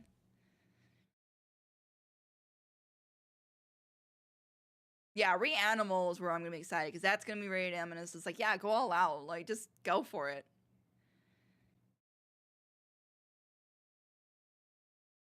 Like that's gonna be interesting. Like the trailer, I am not watching anything after like the teaser trailer was enough for me to want to buy it. So I'm like, I'm just gonna wait for it to come out. I don't want to see anything about it. Anything more. Banned any game that does this one thing, and EA are pissed because nothing. Is it gonna be the ads? Is it gonna be the ads? Look, me and Steam just had a little disagreement. That's all. Oh, is that what you call it? Shut up, man. It was a great idea, okay? Yeah, EA's great idea could actually ruin games forever, and that's why Steam has a policy that instantly bans any. Oh, it is. Steam games that force players to watch advertisements are banned. Wait, EA got on this for what? Game that tries to do it. Yeah, well, what can I say? We are literally the best gaming platform ever. You would be if you just let me do this one thing. Okay, you know what? Go on. Tell the people your great idea. Go on. Okay, so you know how YouTube puts ads in between and before videos? Yes, go on. Right, so that, but in games. Ooh, I can't wait for the comments. Yeah, so that's actually true. EA wants to put in-game ads into major AAA games to increase monetization. Well, yeah, basically, a bit like how mobile games have in-game skippable ads, as well as currency you can buy to skip things. That's why we made our new policy. Yeah, also true, Steam has a policy that bans this specific problem from happening even in mobile games that transfer over. Steam just banned any game that does this one thing, and EA are pissed because Ew. That's what EA wanted to do. No. Actually, let them do it. Let EA tank. I swear to God, that company, unless they like go through a thing like Blizzard with the whole removing the head guy leaving, EA just needs to go down. Release, and hopefully by them, if they went down, like Respawn and other studios would be released and free. Cause like, ugh. This is PlayStation Support. How can we help? Hey, so my account got hacked and I can't open it. Ooh, yeah, bad luck, man. The fuck do you mean bad luck? I need your help. What the fuck you want us to do? Just make a new account. I spent over $1,000 on games over the last 12 years. Yeah, well, you should have bought physical buttons. What the? You should have bought physical, but I feel like, yeah, this happens and it's like, no. Team support, how can we help? Hey, so my account got hacked and I can't open it. Okay, sir, any suspicious login activity? It says there was a login in Mexico. We'll have your account in no time. Okay.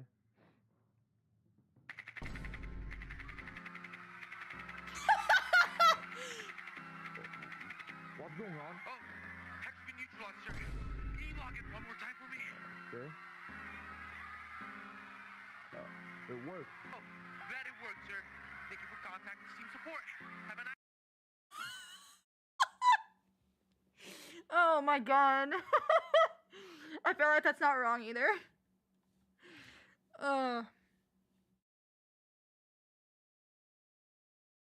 That's why I feel like, right, if you did like send a message or an email, they would handle it, but that's up to you. Richter Overtime made a video on the Real Dead Body, and Half-Life 2 Left 4 Dead 2 also referenced Real Dead Bodies for the zombies.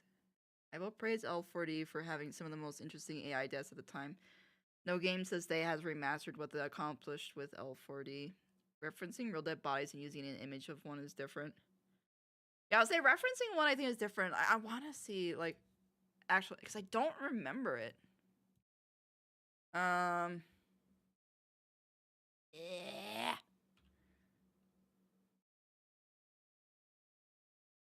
Steam's new warning is snitching on banning games. I guess I could get that. Like, some games were canceled because they weren't allowed to do the advertising thing. Let me see. What was I gonna do? God, freaking it. Oh, the dead bodies thing.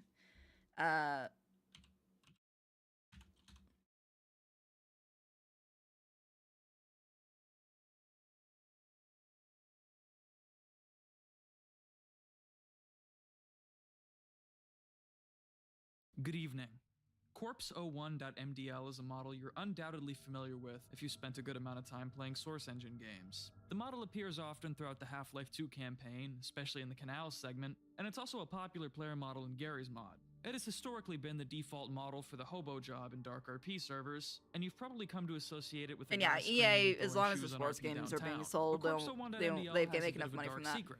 It's been well known for a while that the clothes seen on the model are from an earlier cut design of the citizen suit, and that the presence of burnt bodies in the game is the result of a cut Combine janitor enemy called the Cremator, but it was recently discovered that the face texture on the model was also developed using a real photo of a dead burnt body. Sadly, I don't think I can show you the uncensored image on YouTube, even if I were to age restrict the video and give it a content warning. Huh? Wait, what?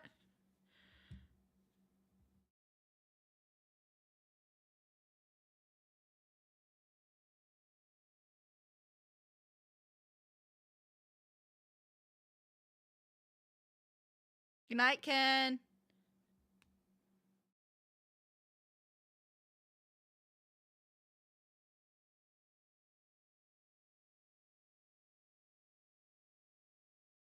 I expect nothing less from that. So I feel like, wouldn't they? Like, I feel like. Okay. I feel like that's an iffy thing because it's like, you know, doctors, a lot of them have to do. If I remember correctly, doctors, surgeons at least, I think, go through practice bodies, and they're actually people that approve their bodies being used for that stuff. So, I mean, you could be squeamish about that as well. So I feel like with Mortal Kombat, I don't know, like, if they're like free sources online, I guess. Because it's kind of like they want to make it realistic with the guts or whatever, with the, you know, the brutality, the fatality movesets and everything. So I get that, where they want to make it realistic. I don't know. I feel like, I don't know. That one, I'm not sure. Because at that point, you could also have an issue with doctors, you know, practicing on dead bodies. But then I guess somebody could say, well, those dead bodies were also signed over to be used for those. Whereas this, obviously, they didn't go to the family or whoever of that person. That person didn't say, yeah, I used my body for it. I don't know. For me, if I found out somebody, like, okay, let's say, I don't know. It's tough because I feel like if it was personally my body, I would sit there going, at least I'm going to, like, people know about this. They don't know who the person is. But I'd be like, hey, at least I'm kind of famous. Like, my body's in a video game that's loved by a lot of people. I don't know. It would be kind of iffy. That's kind of an iffy one. Valve was 100% scummy by all means. I mean, the recent change they made it to digital licensing shows that to perfection.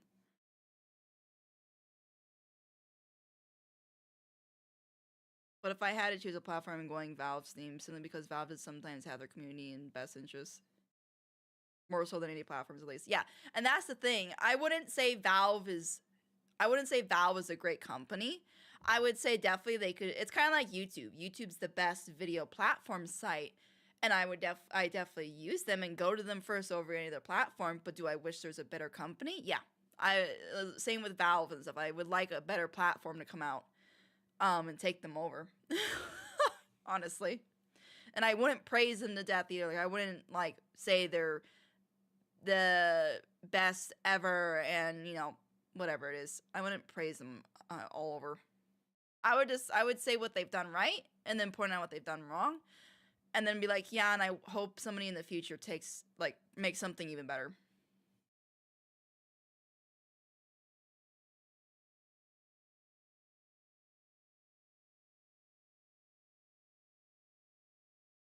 It's reported some of the Mortal Kombat employees who were forced to view the gore images received post-traumatic stress disorder.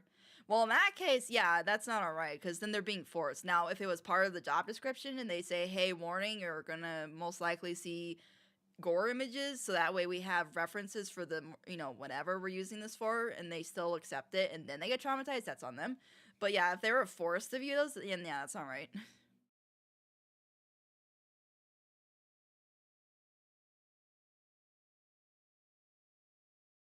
Image on YouTube, even if I were to age restrict the video and give it a I'm kind of scared now. I might actually, hold on. Let me, I'm gonna watch this off the side, because I don't know if this is, he's putting it on YouTube. I don't know if this is okay for you guys to see. I don't think I can show you the uncensored image on YouTube, even if I were to age restrict the video and give it a content warning. So this pixelated one will have to do for never mind. He pixelated, okay.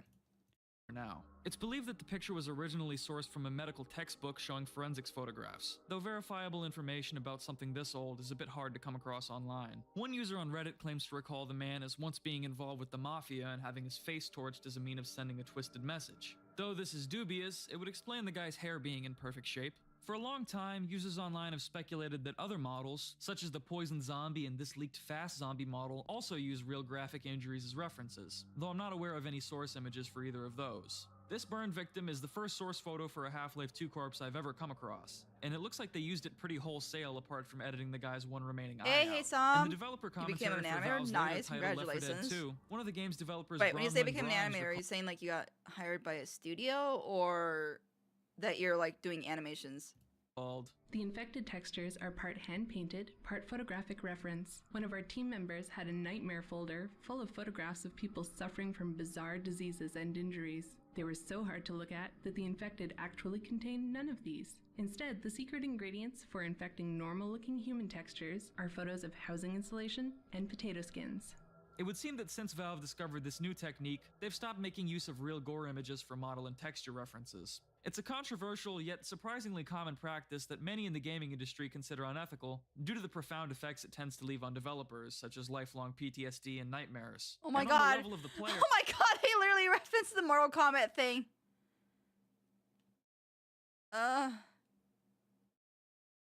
And on the level of the player, I honestly understand. That's why I don't really like, I've never really liked Mortal Kombat. It's too gory for me. it's kind of creepy to imagine how many of us have walked around Gmod servers and made memories with this model online, completely oblivious to its morbid origins. Just imagine you get viciously burnt to death by the Mafia, and then in death they turn your disfigured body into the Dark RP hobo. That's fucked up. Anyway, thanks for watching. Have a good day. Huh. Imagine being in the Valve office and your boss tells you that you've got to pull up pictures of genuine human corpses. Forever cursed to be in a dark RP server, a fate worse than death.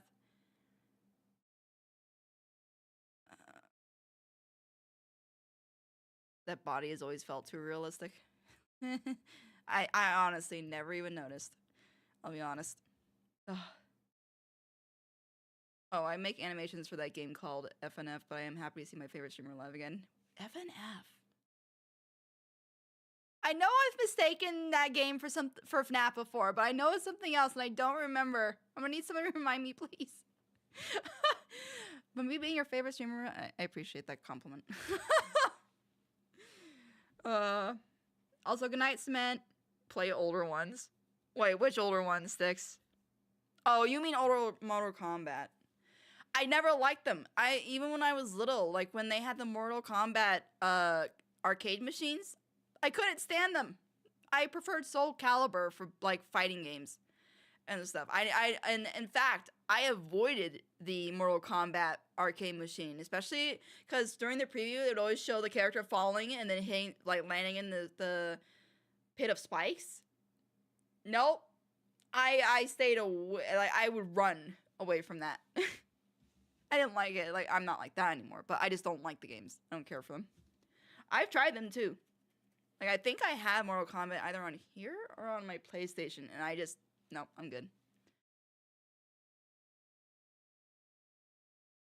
Mortal Kombat took off because of its gore and fighting. Oh no, I know. I know people that love the gore and all that stuff. That's why it took off. I'm not a gore person. I can handle gore. Like for me, like the Saw series, I only enjoy the Saw series not because of the gore, but because of like the mind games and like the mystery behind who was Jigsaw. Once that's done, or once that is done, I think it is done, I don't care for the movie. I don't care to see people getting arms sawed off their body. I don't care. I'm good. My sister loves playing Mortal Kombat, and it's hilarious because it seems so out of character.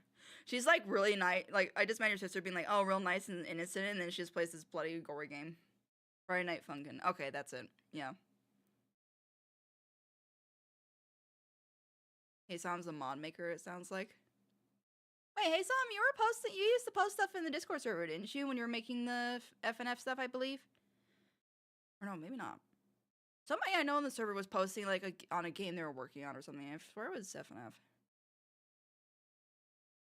Don't remind me of FNAF. I swear to God, every time I'm working on sprites, they tell me it's FNAF and I want to crash out. The unfortunate name acronym being so close to FNAF, just one letter off. I'm dead anyways. I personally wouldn't care that my body is used for that. Well, that's why I said when we were talking about like bodies and what we would do after we die. Like I said, I don't care for a casket. Just bury me in the ground with a tree so a tree can grow with me. And then if you want to pay visit or respects, take care of the tree. I don't know if I'd want to be used for medical either. Nah. Especially in at least the medical industry in the United States, and I don't think I'd want to. I'll just move to Sweden or something, and I'll let them, the better healthcare systems, have my body. Oh. Mortal Kombat 3 was the least gory due to a lot of characters being robots. That's kind of funny. it's like the MD. Just, we don't have blood or organs and stuff. We just have components and oil.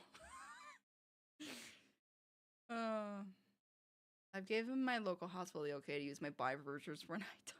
Which is it? One moment is I want to be cremated. Next moment is I got gave my hospital permission. In that case, that means you're going to stay where you live because then you'd have to be there for them to use anything. I don't think they have you ship bodies, or maybe they do. I don't know. I don't go into researching that stuff.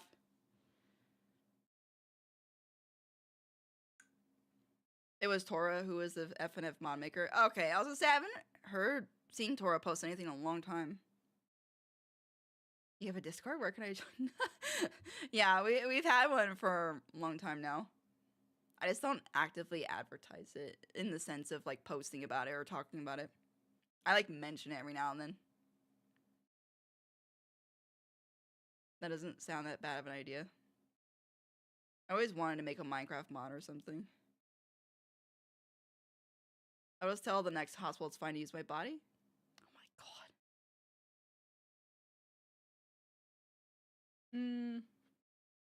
Yeah. The funny thing is I don't care for death in the sense of like I'm not afraid of it, but at the same time I don't like to think of it. And that's probably stems from my dad telling me so often as a child, I'm gonna die one day. I'm gonna die one day. It's like I don't want to hear it. Thank you. Like, yeah, I don't like to think about death. Like, I already know it's coming and I don't care I don't like to think about it.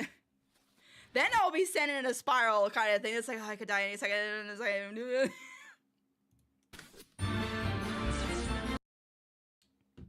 frickin' A.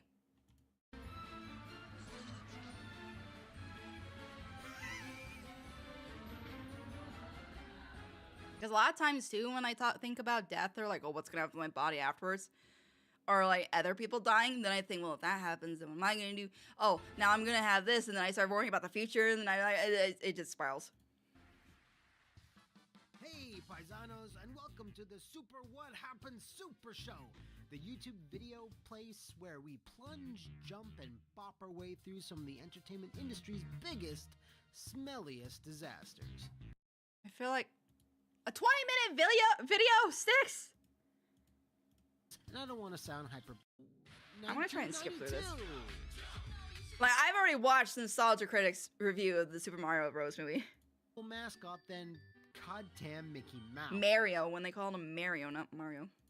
Because we don't know Italians. Stuff. Whereas a bigger distribution studio is the one that 9-year-old me crying over the fact that the sun will blow up in like 4 billion years. Oh yeah, I've had existential crises at young age, like thinking of my parents being dead, like if they died, like what am I gonna do? Like the sun blowing up, like all those things. And then like later on, like I would say more in the last like since in my 20s to now. Now it's just, oh, it could spiral into my future and like, oh, I'm failing at life or whatever and blah blah blah, and then yeah. Mind emotions just go. I find it funny how a lot of kids' media could mutilate characters in any way they want as long as the victims were robots or aliens, monsters. That's because they're not us. They're not humans. That we can mutilate other creatures and living things and whatever, but as long as it's not us, it's not gonna mess. I don't know. I always find that kind of odd, especially when like watching certain movies, like Land Before Time. You know, we connect to those characters and emotionally get affected to the point that like Land Before Time, for example, anyone who's grown up with that molded my generation for all of us who watched it. Like losing a parent, that kind of thing. It was just, yeah. And yet they were dinosaurs. We shouldn't feel for them, but we do, and we relate to them. So it's like when people use dinosaurs or monsters or robots, it's like, I don't know, I feel like that could still affect a person, especially if you get attached to that character or you relate to that character. Still can.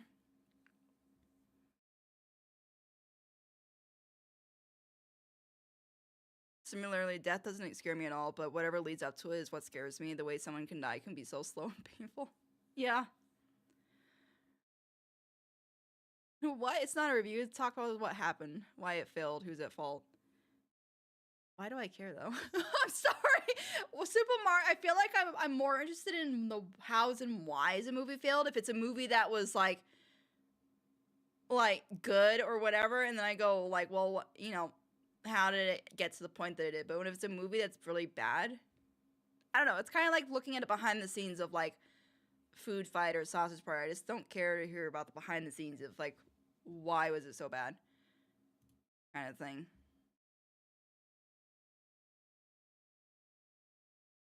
Also, this is definitely a more beginning to middle of stream kind of video, not 20 minutes, less than 20 minutes before end of stream video. So I'm gonna save this for watch time. I need shorter videos, not that long. That's why I'm sticking to mainly shorts and stuff. Or I skip through a video kind of thing.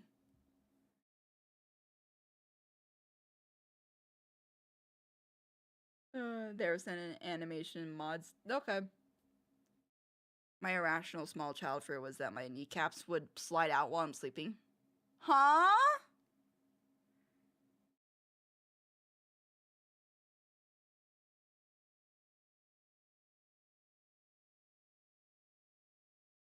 Even now I fear death so much whenever I think about it deeply, I feel a type of fear that's indescribable. I think that's because death is such an unknown. Like, again, we don't know everything. I'm certain we don't have the technology to understand that or explore it. So it's kind of like we don't know. Is it a flat out, it's the end? Is it reincarnation? Is it, you know, any of that?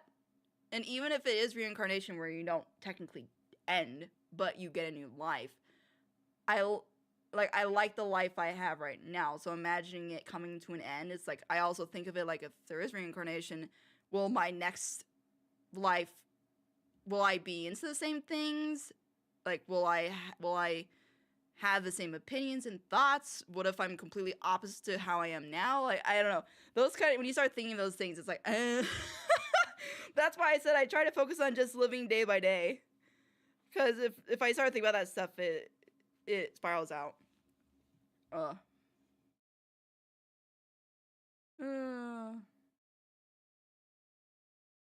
Iron Giant, anyone? Oh yeah, Iron Giant. Oh my god. Iron Giant. Superman. You go. Or no, you stay. I go. No follow. I love Iron Giant and the fact that Vin Diesel voiced him. I was shocked when I found out Vin Diesel voiced him. I remember the first ever Transformers upset a lot of kids for how many named characters were killed along with the protagonist. See, I wasn't a Transformers fan, so I never saw that. But I have heard that. I said irrational. No, I know. I was just surprised. I've not heard of something like that before.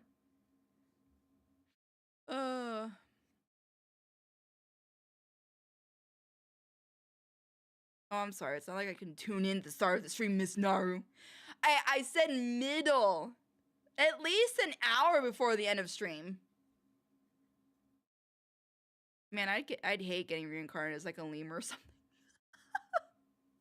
That's if he got reincarnated as like that's if we get reincarnated as animals. I just meant from human to human. I kind of want to see how good he makes the food from Spirited Away, because Spirited Away is a movie where the food was just it looked delicious.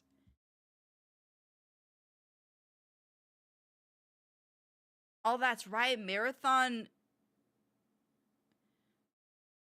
Okay, I gotta see this. How crazy this person loses it for Marathon. I forgot they were showing off Marathon. I didn't know that was today.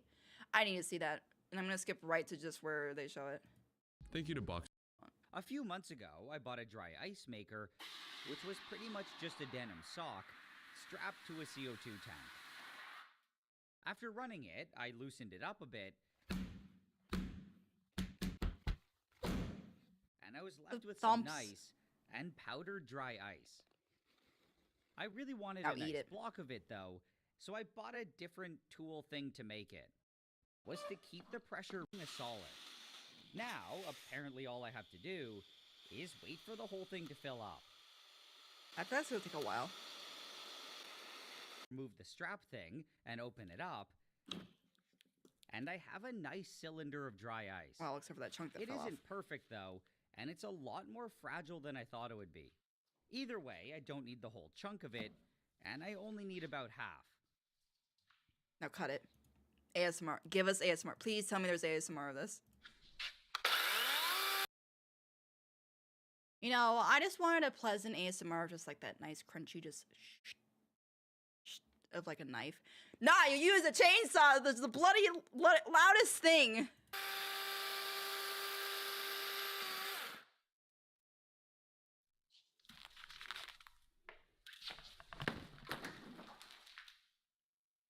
A few months ago, I bought a dry ice maker. Now I need ASMR ice cutting. Or like cutting soap? Is it soap? No, it's not soap. ASMR cutting ice? I don't know what it was. Yeah, I don't know what it was that I saw. That was like, it was like, and it was like, it was something. It wasn't soap. It wasn't ice. It was like, maybe it was, oh, I know. It was the crystals. Crystal candy. Crystal candies have that sound. Is there one that's like...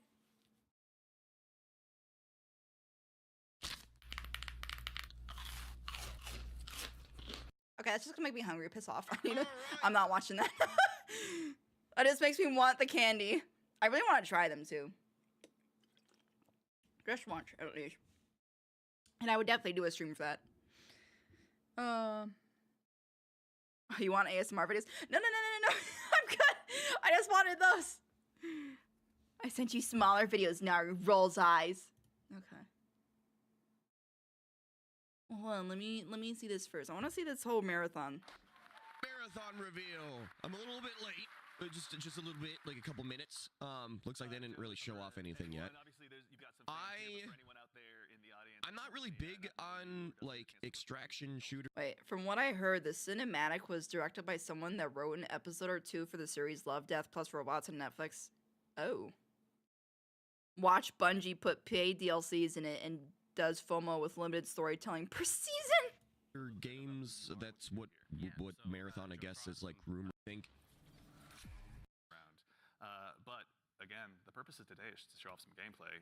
Absolutely. Yes, where gameplay at? Yeah, so before we get started, obviously there's a lot to talk about today. We have a little bit of a taste to show you about what our game is about. From the creators who made good Ooh. Was he about this? Yeah, I'm really liking like the design approach with it.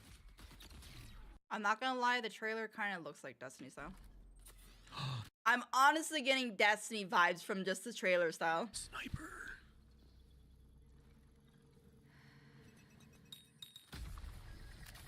If Destiny 2 had an actual visual upgrade. Okay.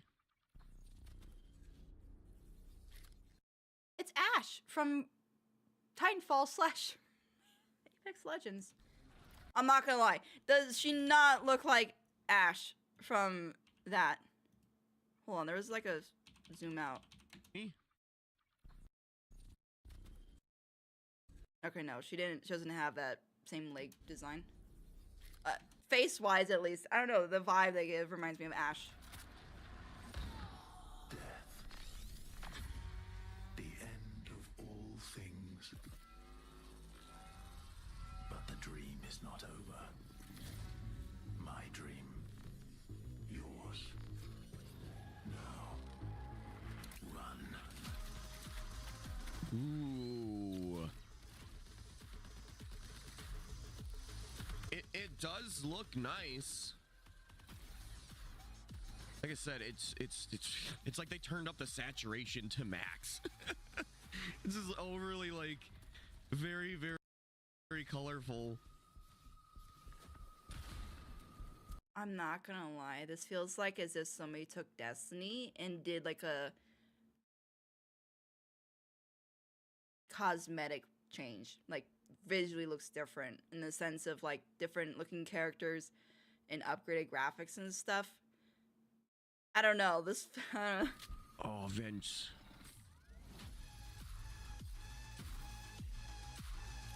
And I'm liking the designs for the characters.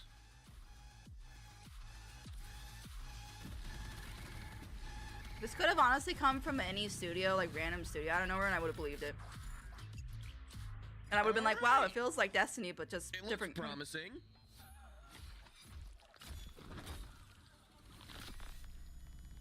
Does it have a story, or is it just PvP? Hey, a date! Wait, when's the beta? All right. It looks promising. How far back did it go? Dang. Date! I cannot. September 23rd this year. Join the Discord to sign up for the closed alpha test. I honestly don't really care. A date! September. Okay. Our stealth boy, our sneaky boy. Yep. All about throwing down smokes, going. They got 1, 2, 4 classes. A full Great. You're gonna have a lot of people playing that probably. And then taking some people by surprise. So It's good. Comes to mind. Please feel free to throw it in there. Folks on the community team are going to be keeping an eye out. But Factions can sponsor you with a fresh loadout, so you can get right back. Some of these guns feel like Destiny guns too. Bungie brings its best-in-class first-person multiplayer action to the forefront. Dynamic and tactile gunplay. Runners with... I'm not gonna lie. Him saying it like that, and it looks like kind of a boring... I don't know how to feel about this. I was kind of like hoping, oh, well, at least if they took everything away from Destiny and put it into Marathon, it would be good, but this just looks kind of like a... I don't know. Eh. I really don't. Like, just from the looks of it, I don't really care for it.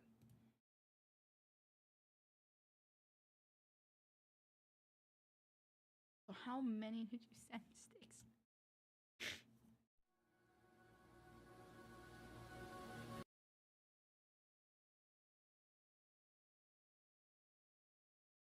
Not one with Bill and Forge. I feel like I've seen that one. I watch you while you sleep. That sounds a little creepy. What are these? I don't even. Do I have time to even watch all? Maybe. For like less than a minute each, maybe. Yeah. My God, Sticks, how many do you have?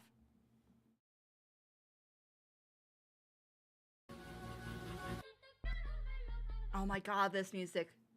I like this. When this was popular on TikTok, I loved it. Wait. Now I know what it's called. The butt. Okay, right. The butt rest. Not the name of the song I'd expect, but I have you now. I can now add you. Oh wait, okay, I do have it. Wait, it's actually lyrical, but also instrumental. I don't know if I've got it. Hold on, I need to add this to my bloody edit music playlist. I have just orchestra? No. I feel like I just want, I guess it's kind of creepy, so I'll put it in there. I did not want to open it though. I just wanted to, you know. No. No. There, it's a little more. No, it's Brutus. It's made by the Buttress. Okay. That's so funny though.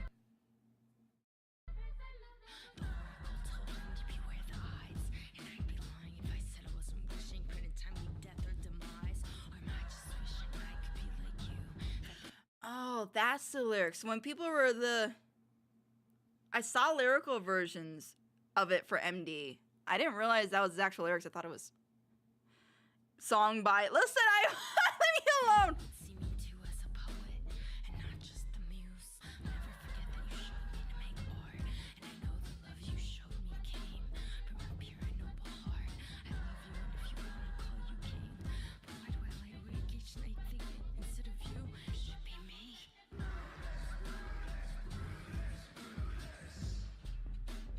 Now I want to find the MD ones I saw because they were done well.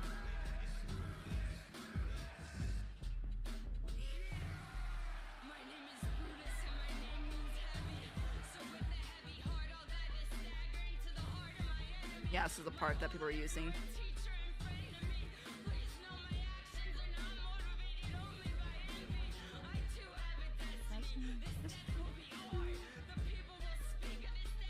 Near and afar.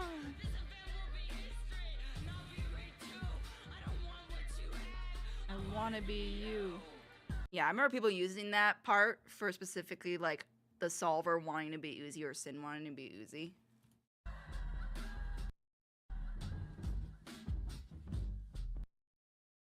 The bland anime boy ones. Yeah, this one is unique. A twink. Okay, that's a good one.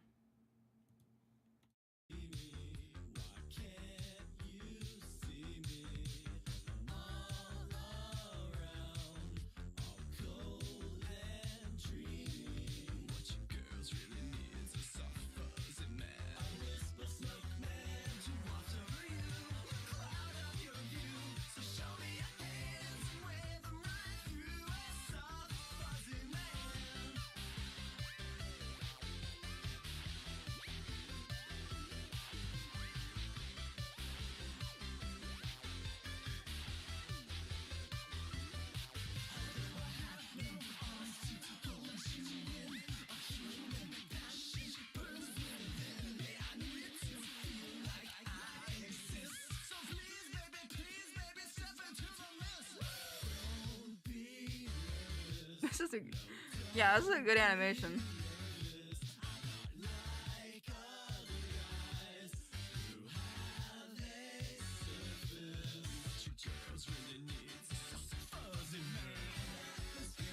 I'm amazed when people like are able to take like this kind of song or like a song and put all this animation into it, like visually, like imagination wise, nutty.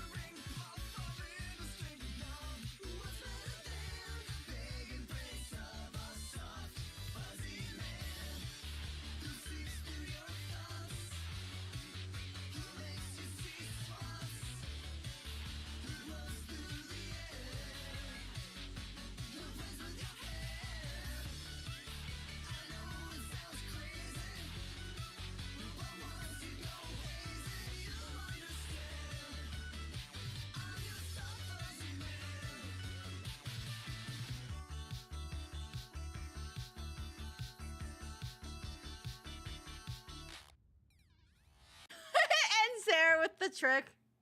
Oh my god. Bill has 3 designs from Anime Boy, Alistair, Ugly as F Man, or other. And I'm guessing like that woman design is other. I really need to lock in and make something quality like this someday. Lore. I mean, you could even do a really short one too, not a full on like this, but like even like a 5-10 second thing, but you fully color animate it wise. Or even an animatic. Dan? What if I am the gut grinder? What? What if I'm, like, stealing gold in my sleep? You can't be stealing gold in your sleep. I watch you while you sleep. What? Yo, Finn, that is creepy, man. I can't help it. I take pictures. Well, when do you sleep? Justice never sleeps. Oh my god. Justice never sleeps. Oh, just say you love him, Bill. You don't need this whole shit to say it. Bill is a true student today. Hey, Josh. Ugh.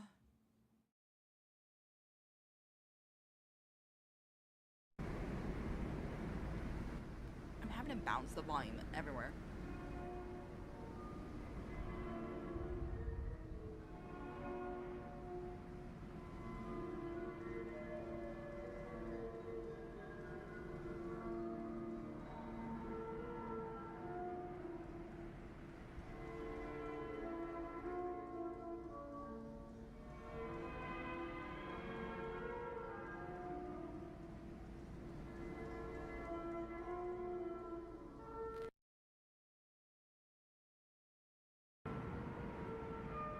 I guess so. Is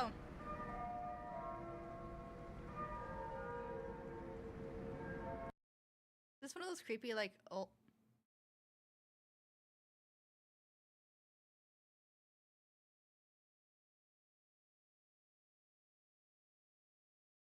Yeah, I was gonna say, this is definitely like a message for relatable as all hell, having trust abandonment issues and thinking everyone you meet secretly hates you or is fake towards you or is just like, using you, etc.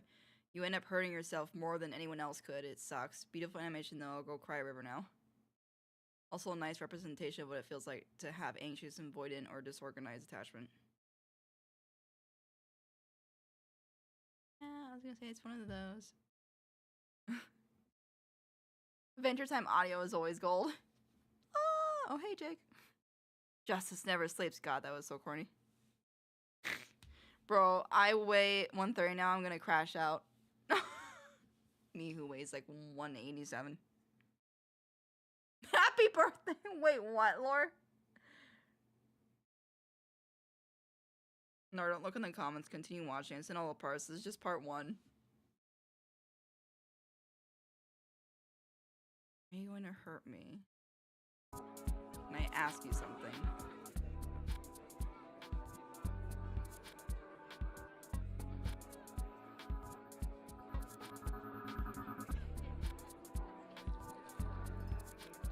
It's radiated drinks.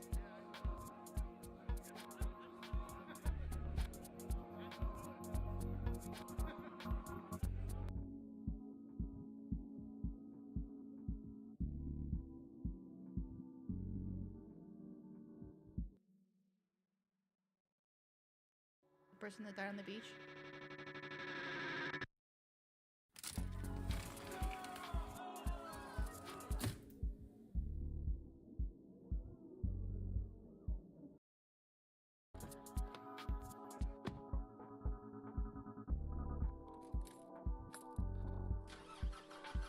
Car crash?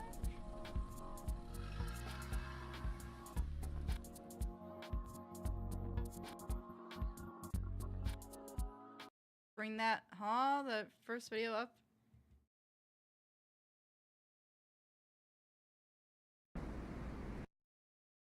Bring that first video tab back up. Place it where it was, trust me. Geez, luckily I can't relate to that concept. Should I make an analog horror animation? And if I should, tell me what I should make. I honestly have no idea. I don't really watch analog horror, so...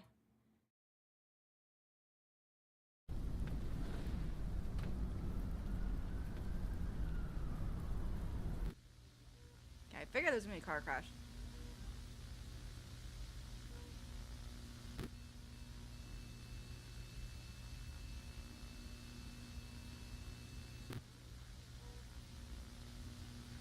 Ghost?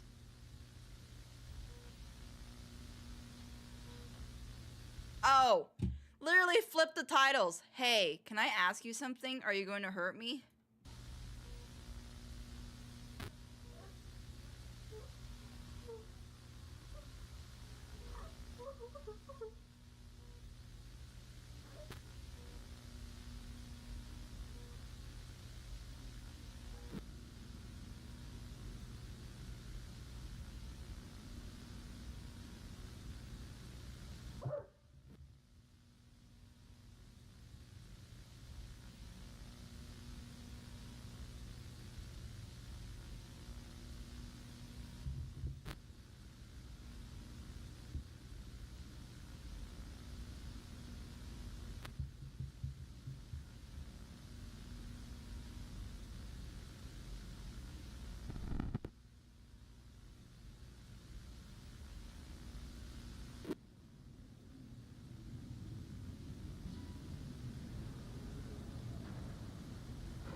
25s.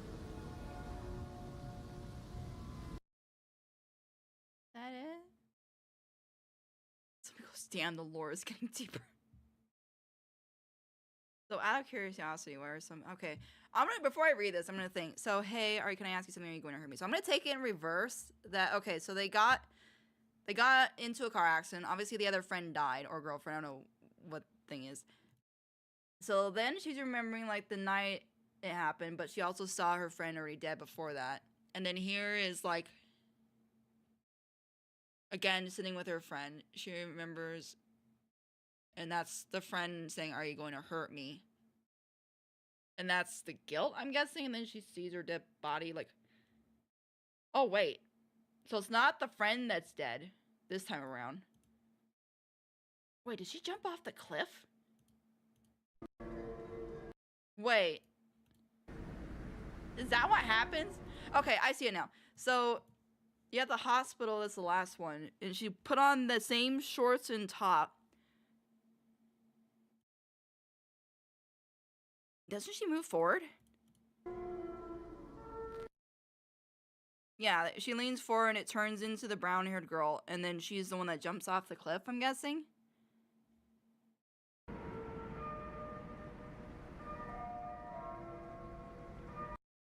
That's what I get from it, right? So out of curiosity, why are some people confused? From the looks of it, out of the 3 videos in the series, the chronological order is first... Can I ask you something in this one? Hey, and finally the first published video arc, are you gonna hurt me?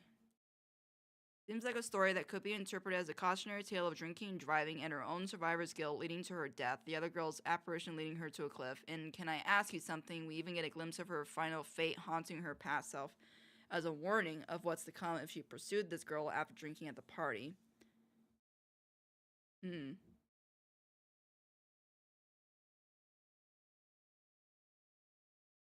Yeah, brown hair girl's the only survivor after drunk driving accident. She's haunted by her guilt. Can I ask you something? She recalls the events up until the accident when she knew the future. Are you going to hurt me? Unable to live with survivor's guilt, she jumps off a cliff. That's well done. That's well done story told. When the stream ends, do you want to do Wilds or Minecraft? I mean, I'm fine with doing Minecraft first and getting to like, whatever next group of levels. And then going to Wilds. Yeah,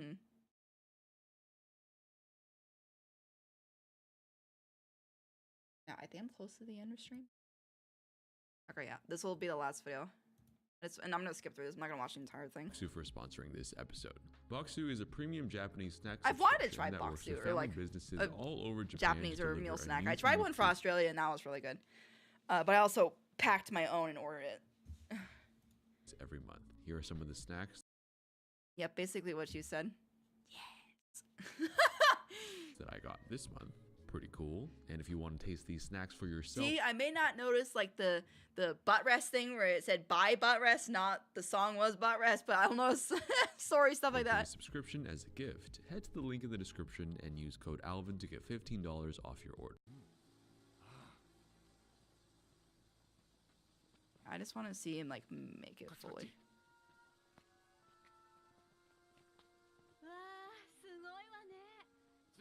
I want to see the full meal. Made Taiwanese sausages from my friend Eric. Then our Alaskan king crab legs. Next we have our soy sauce glazed roasted Cornish hens. Wow, that's a lot. That's a lot of hens. And finally, our pile of grilled mochi sticks, which we broiled in the oven quickly for about 2 to 3 minutes per side until both ends got crispy and everything is nice and I would sticky. take one After Cornish a little bit hen, more rearranging one. and plating, Okay, this would be like what I grabbed. 1 Cornish hen, like 2 legs, 2 mochi sticks, 2 sausages, maybe 1 of those. Present to you our version of the feast from Spirited Away. One of the first Except things Bot literally had written music by next to it. No, that's what I'm saying. See, that stuff I'll miss because I read it too fast and I don't pay attention. But story stuff like that, I'll be like, time to study. the movie once Chihiro and her parents enter the spirit You would just world. take all the crab? For Oh the my sake God, of accuracy, I will take on the heavy task of eating like a glutton, just like her parents do. First, a grilled mochi stick, served with a sweet soy syrup that we made last minute, as this is usually what is served to accompany the mochi. Followed by a Taiwanese sausage, which is usually served with scallions and raw garlic as a complement. A king crab leg, because why not? Then picking up that a whole pile of entire king roasted crab is Cornish so hen for expensive. myself. And finally, a large steamed dumpling.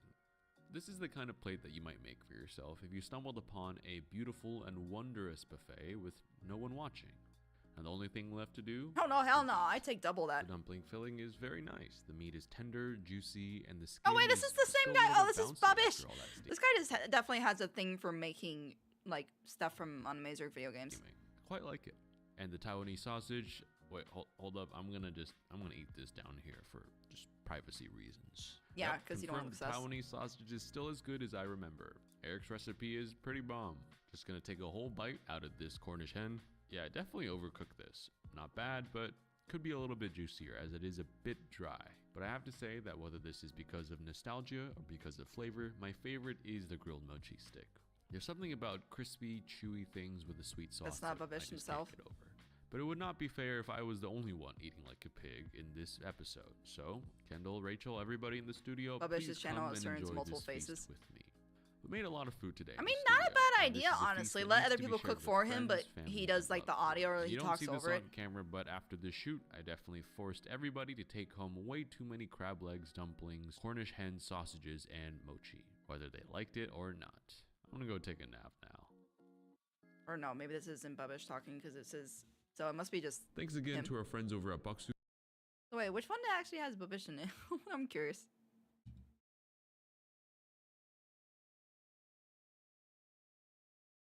I'm gonna stay away from all the food stuff because it's just gonna be hungry. Too early for that.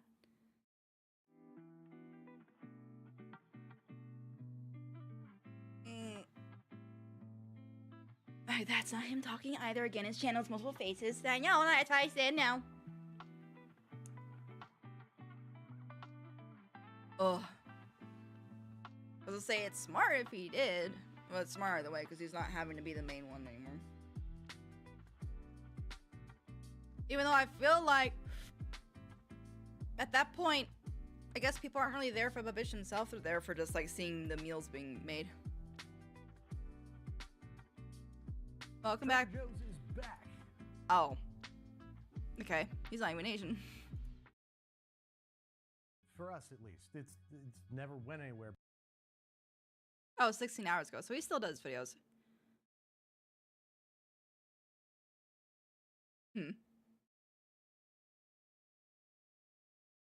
Crap, I haven't said anything simp like for Alice in the entire stream. Sticks! It's fine, we don't need any simp things right now.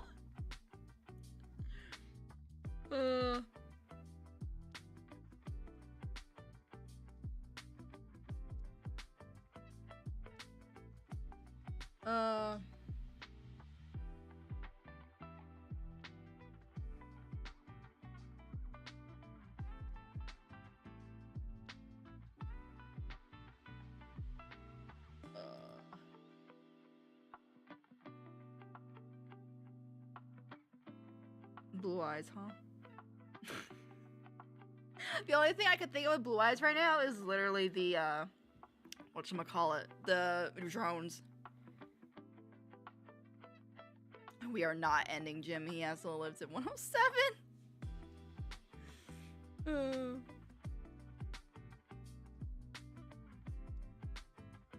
I'll say, if they mention blue eyes, all I'm gonna think is the worker drone thing in Bloody MD General.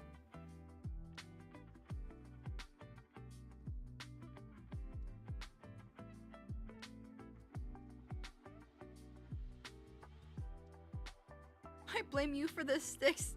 What did I do? Yeah, I'm confused. Why? What are you blaming Sticks for, Jim? What, the stream ending? And yeah, Sticks, I'm reading through your responses right now on the server. And yeah, like, you're right. She could have had that being part of her personality. And not, that's like I'm just saying that we just weren't shown enough, and that's just the main issue. I feel like I feel like that's why I said we just weren't shown enough of the solver itself, like we didn't see Sin prior to being taken over, so we don't know what her personality was truly like, and we don't know what color her eyes were. We don't know what the solver's like truly on its own. It's so vague with all that it's just kind of like, I don't know. I would say they're like, yeah, it's interesting hand cannon.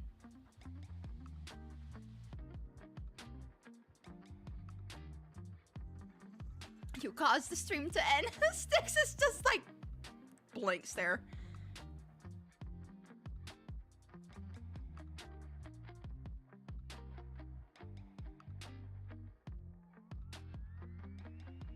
But also, yeah, Sin could have also been acting shy as a ploy.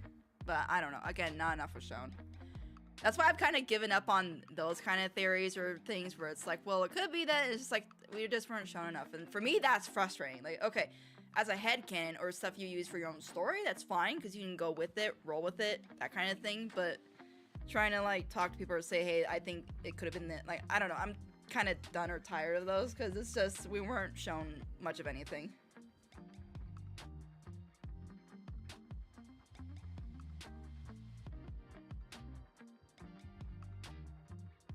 Yeah, that's how I said Flugel.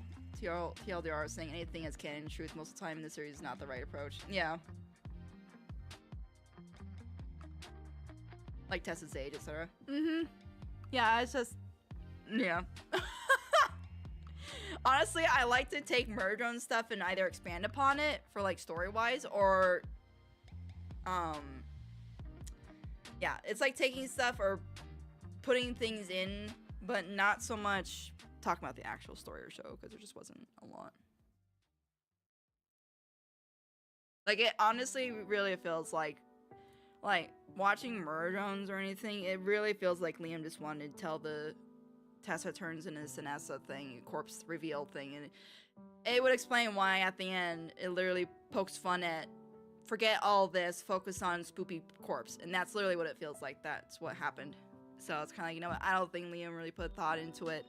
I think he either not gave up, but I think he was kind of like, well, this would be a cool little plot twist, creepy things. Let's just do that as a short, series. And it's just whatever. Yeah, it was over a reveal, and it's just kind of like, it is what it is. Yeah, I wish that weren't the case, but we're what? Gonna not too far from now, it's gonna be a year since episode Murder Jones ended, so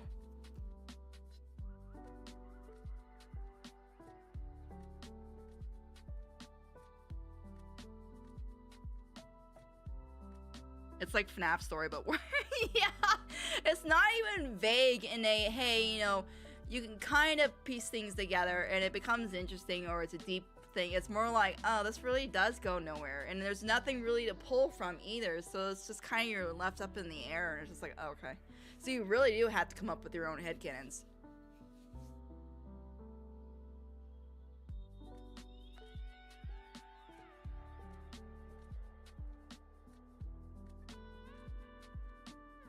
Oh.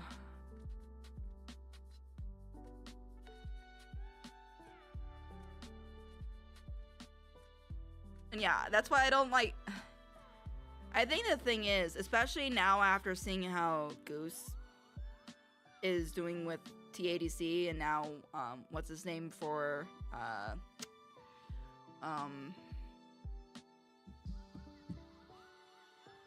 Gaslight District, I really don't think it was Glitch. I think Glitch let Liam have too much control, and I think Liam made decisions that just weren't... Again, just from reading his previous comments and answers to questions, he seems like the type of guy that doesn't like to be not put under pressure, but he likes to be able to write and create stuff or animate things, even though I don't think he was the animator or anything for that. I think he mainly just did the writing and stuff. I think he's even said he prefers to have the time to work on stuff at his own pace. So I really feel that him kind of having probably a timeline working under Glitch, either he put pressure on himself or whatever, and felt I have to rush this out, get this down to, you know, a 8 episode thing. And I think in the end that bit him in the booty. So I think I kind of, what I feel is that he realized partway through, let me just focus on this corpse reveal and just that, like, because he wasn't planning on taking it any further. And it was becoming more than what he expected, and that's probably what happened. That's what it feels like, at least.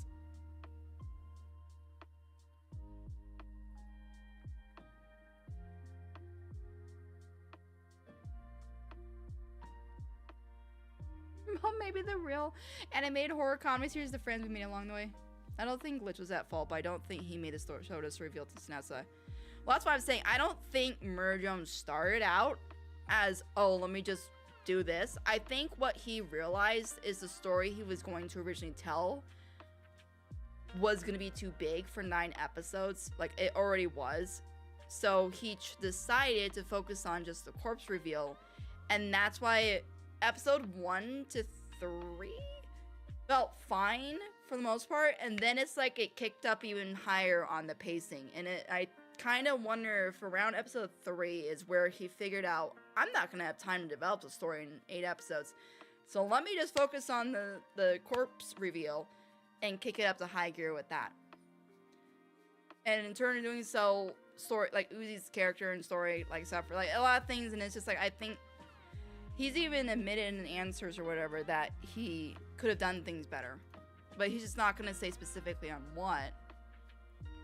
But that's why I said I wish I was Liam's friend, because I would love to just sit down and just find out specifically what happened. You know, I can't see it being NDA stuff unless it has to do with Glitch. Because if it's just like, oh, you know, I put pressure on myself because it's my first show, and, you know, I prefer to do things in my own pace, but because I was a showrunner with Glitch, I felt obligated to come out with something. Like, I feel like I like that.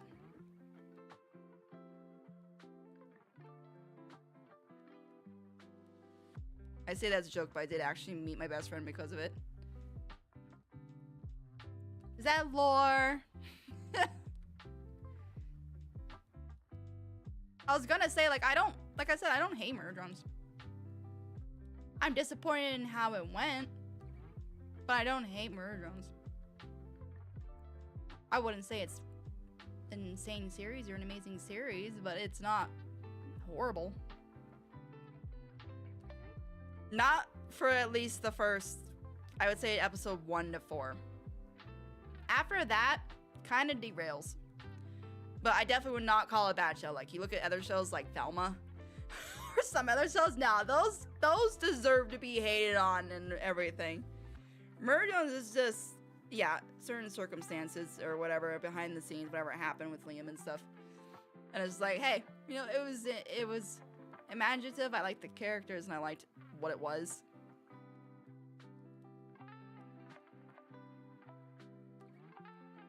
Also, welcome back, Cement. Use Bill's power to get into his mind, Naru. I wish I could just read his mind. At least it makes you feel something. I could not. I don't want to watch a show to even make me angry.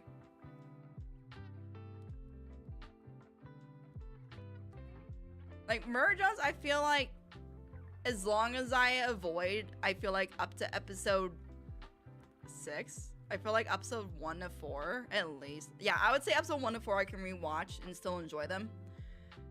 But if I go to 5, 6, and 7, and 8, I just go, 5 was a disappointment. Could have been way more for a flashback episode.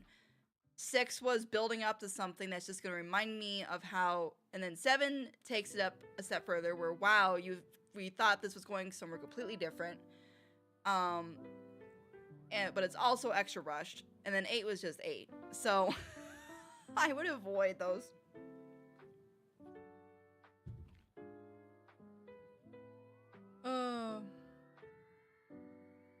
Murder Drone still makes me quite happy. The deepest pits beyond 1985. Star vs. The Force of Evil is far worse show than MD. Oh no, that's what I mean. Like, there's way worse stuff than MD. That's why I don't say I hate it. I'm disappointed. Which, I don't know, that might actually make me feel worse. Because like I said, MD's the first series where... No, because I guess Star vs. Evil is the same... Star vs. the Forces of Evil is the same thing, where people said they were really disappointed in how it went and it went down the tube. So...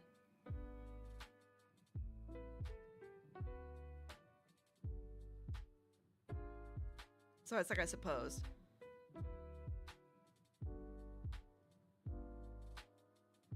Oh. I would say probably the only episode I don't have any good memories is episode 8. Because it was just... I mean, those of you who were there for my live reaction of episode 8 know I was just absolutely distressed. Like, I was distressed from the beginning to the end. So, I was not enjoying my time. Episode 8 was not good memories for me.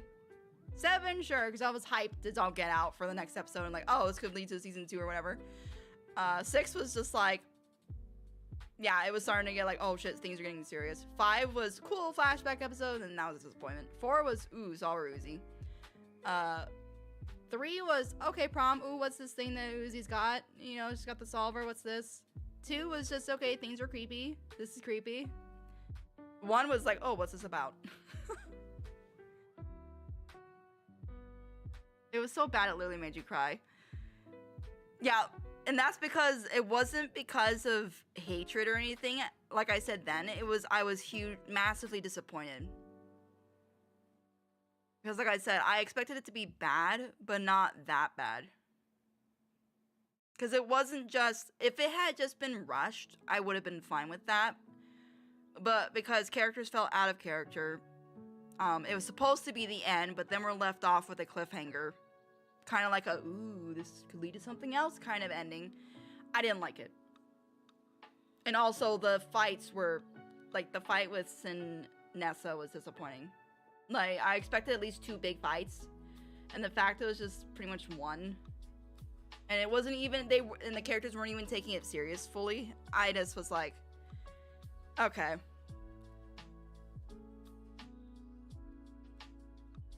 What do you mean, Nara? You were practically jumping when news became canon. I literally have proof. You saw yourself. I'm gonna pinch you. I know you took like a scene or whatever of me jumping. It was whatever, just like you did for the whole Rebecca thing. Like, oh, look at Nara was sad when Rebecca died or whatever. And you had me like this. It's just like,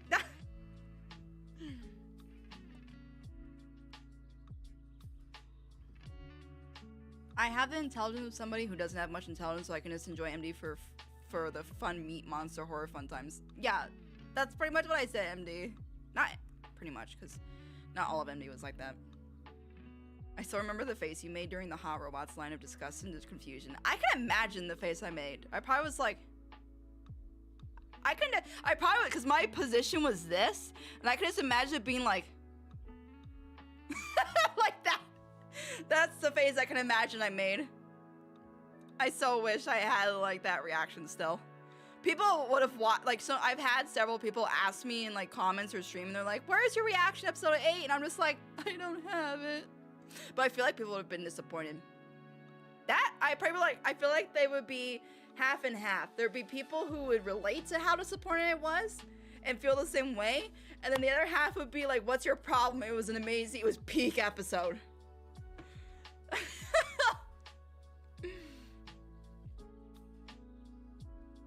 But you know, my reaction to MD will always be unfinished, just like how MD feels. Screen. Yes, all of you feel disappointed that I never finished it, just like I am disappointed. The Rebecca thing was gray. I'm the one who posted the picture of you being sad over Rebecca. I have 2 of you against me. I didn't send that pic, miss. People were asking that under my video too. Personally, now I'm fine with episode 8. It's not peak, of course, but now it's alright for me. Yeah. It's just alright. Like I said, I don't name it as the worst episode. I think, honestly, when did I say which one was that? I think it was 7, didn't it? No. So I remember rating it last stream. I think it was either episode 5 or 7 I said was the worst. No. No, because I said 7 I liked because at least you had the really cool fight. Like, we had the actual badass fight for the first time. Like a full-on fight. So, I can't see it being 7. It had to have been like 5.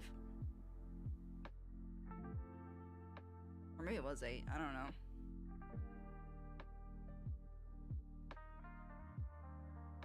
There's a small dog begging me for a chicken leg. Ignore it. Don't give in to temptation. Naru, how much money would you agree to for an analysis of every single One Piece episode? For the time it would take me to analyze each One Piece episode? Couple $100. I'm sorry, I don't even want to watch One Piece with how many episodes there are. Let alone analyze it. That bow reaction you did gave me so many good reaction images. I bet. That one absolutely floored me with that. No Alice though, so it can't be peak. Oh my god. Sticks, why do I feel like if Alice... You know what? I feel like if Alice had made a comeback, that would have made more sense than most things in that episode. Like, have Alice come back as like a solver drone or something. Or like, you know, a centipede, the solver centipede thing. Spooky snake crab. And I feel like that would have been like, oh, peak episode, best episode of the series. That would have been what you would have been like.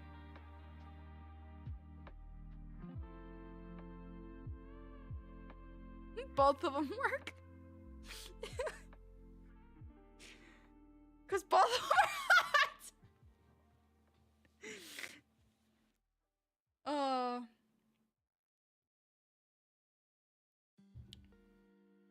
But where's the meat part?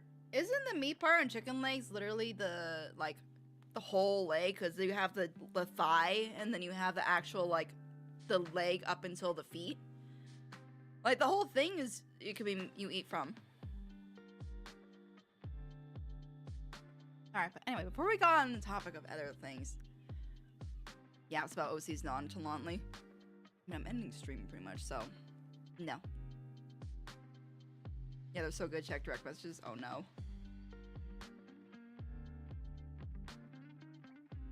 Wait. My shocked face. The one where I go like this.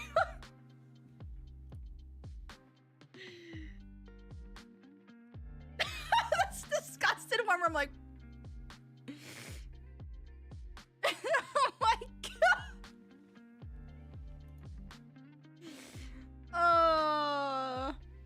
Yeah. I'm not surprised. Those are great. I actually didn't look back on that. Oh, that's funny. Oh. Spooky, scary snake crab Alice is hot as F. We need it in actual show. 6. Keep your thirsty thoughts to yourself. Your Alice thirsty thoughts. I'm so tired. Go to sleep then.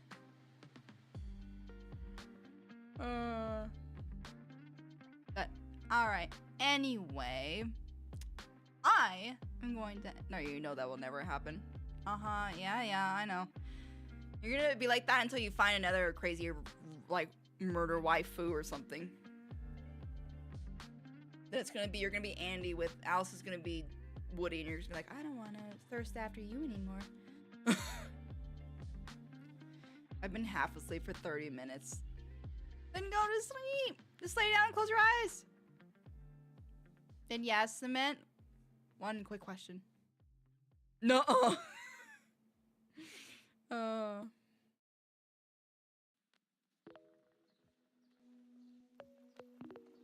Don't compare me with those people who do that. What are your thoughts on August 16, 1940? I don't even know what that is specifically. I know Rin knows. Because I know Rin responded to you, but I don't know.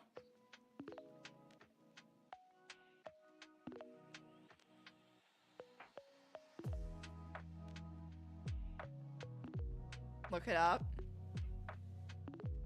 Oh god. This is not going to be a simple thing, is it? It's going to be like... Why do I feel like this is going to be World War II related or like Pearl Harbor? Yeah. You couldn't have just said Hiroshima.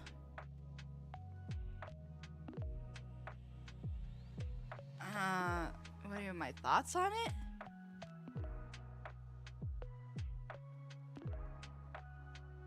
I mean, what are my thoughts on it?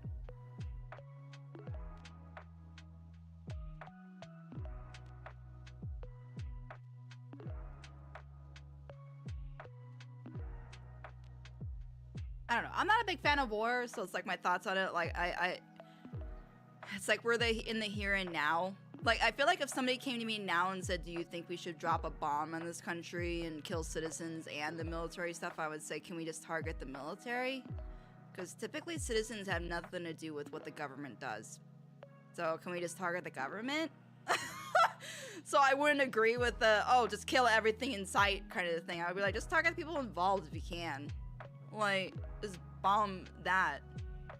So, but it happened, can't change it, kind of thing. Oh. When he finds a new insane hick, he'll become the next Bow. I don't know if Styx is that bad. Right, Styx, you're not that bad, right? I keep waking up to Naru laughing. I like waking up to that. Meet his all son. Ha!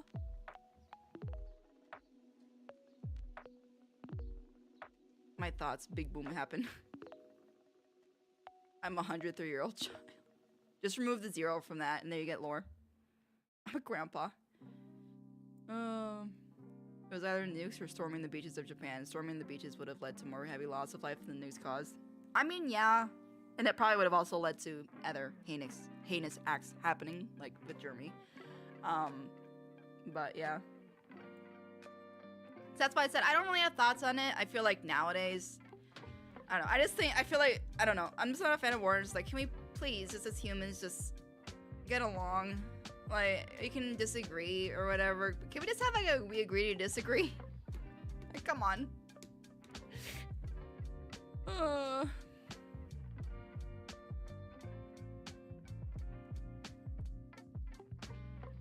There's not enough content, sadly, for me to go that bad.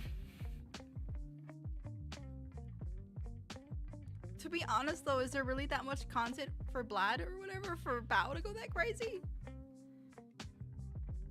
Me, who just came in, and the first thing I heard is we should target the government. I mean, do you disagree, Fel?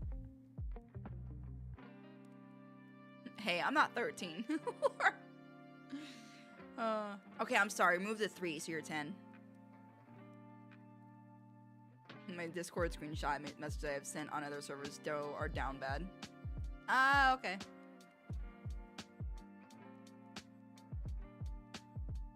I'm older than dirt. I am very tall. At least you can play as him. Oh, my lord. There's not even Gmod where I could play her. Vlad, or however the F you spell his name, has some side quest, I think, which is more than Alice.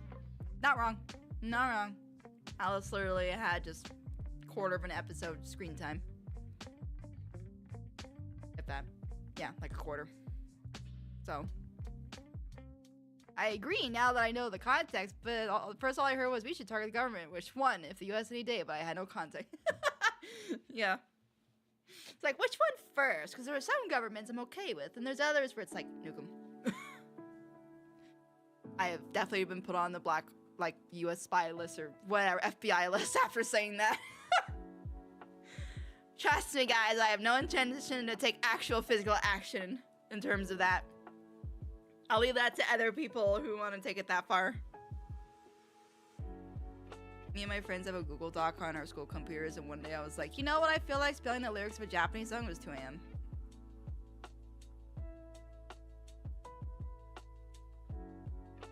You're almost as tall as 6. 13 feet tall. Ma'am, if you were 13 feet tall, you'd be the tallest human in existence. There would be articles written about you. There would be YouTube videos of you. You'd be everywhere.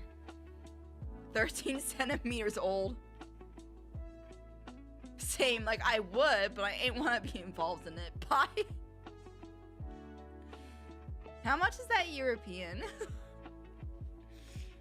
Alright, I'm not getting caught up anymore. Yeah, sure, Andre the Giant. At least tall. I don't know. Has there been anyone taller than 13 feet? But maybe the most tallest person.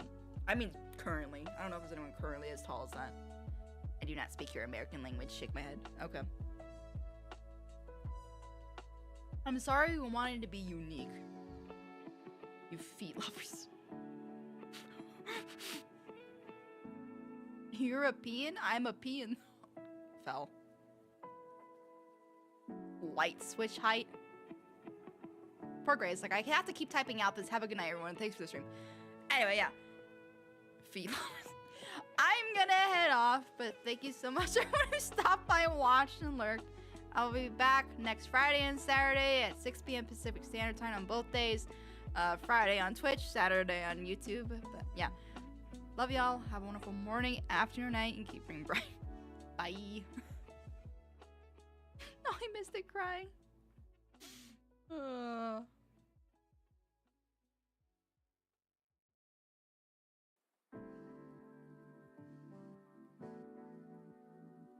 Love you too, X, and see you later, Phil.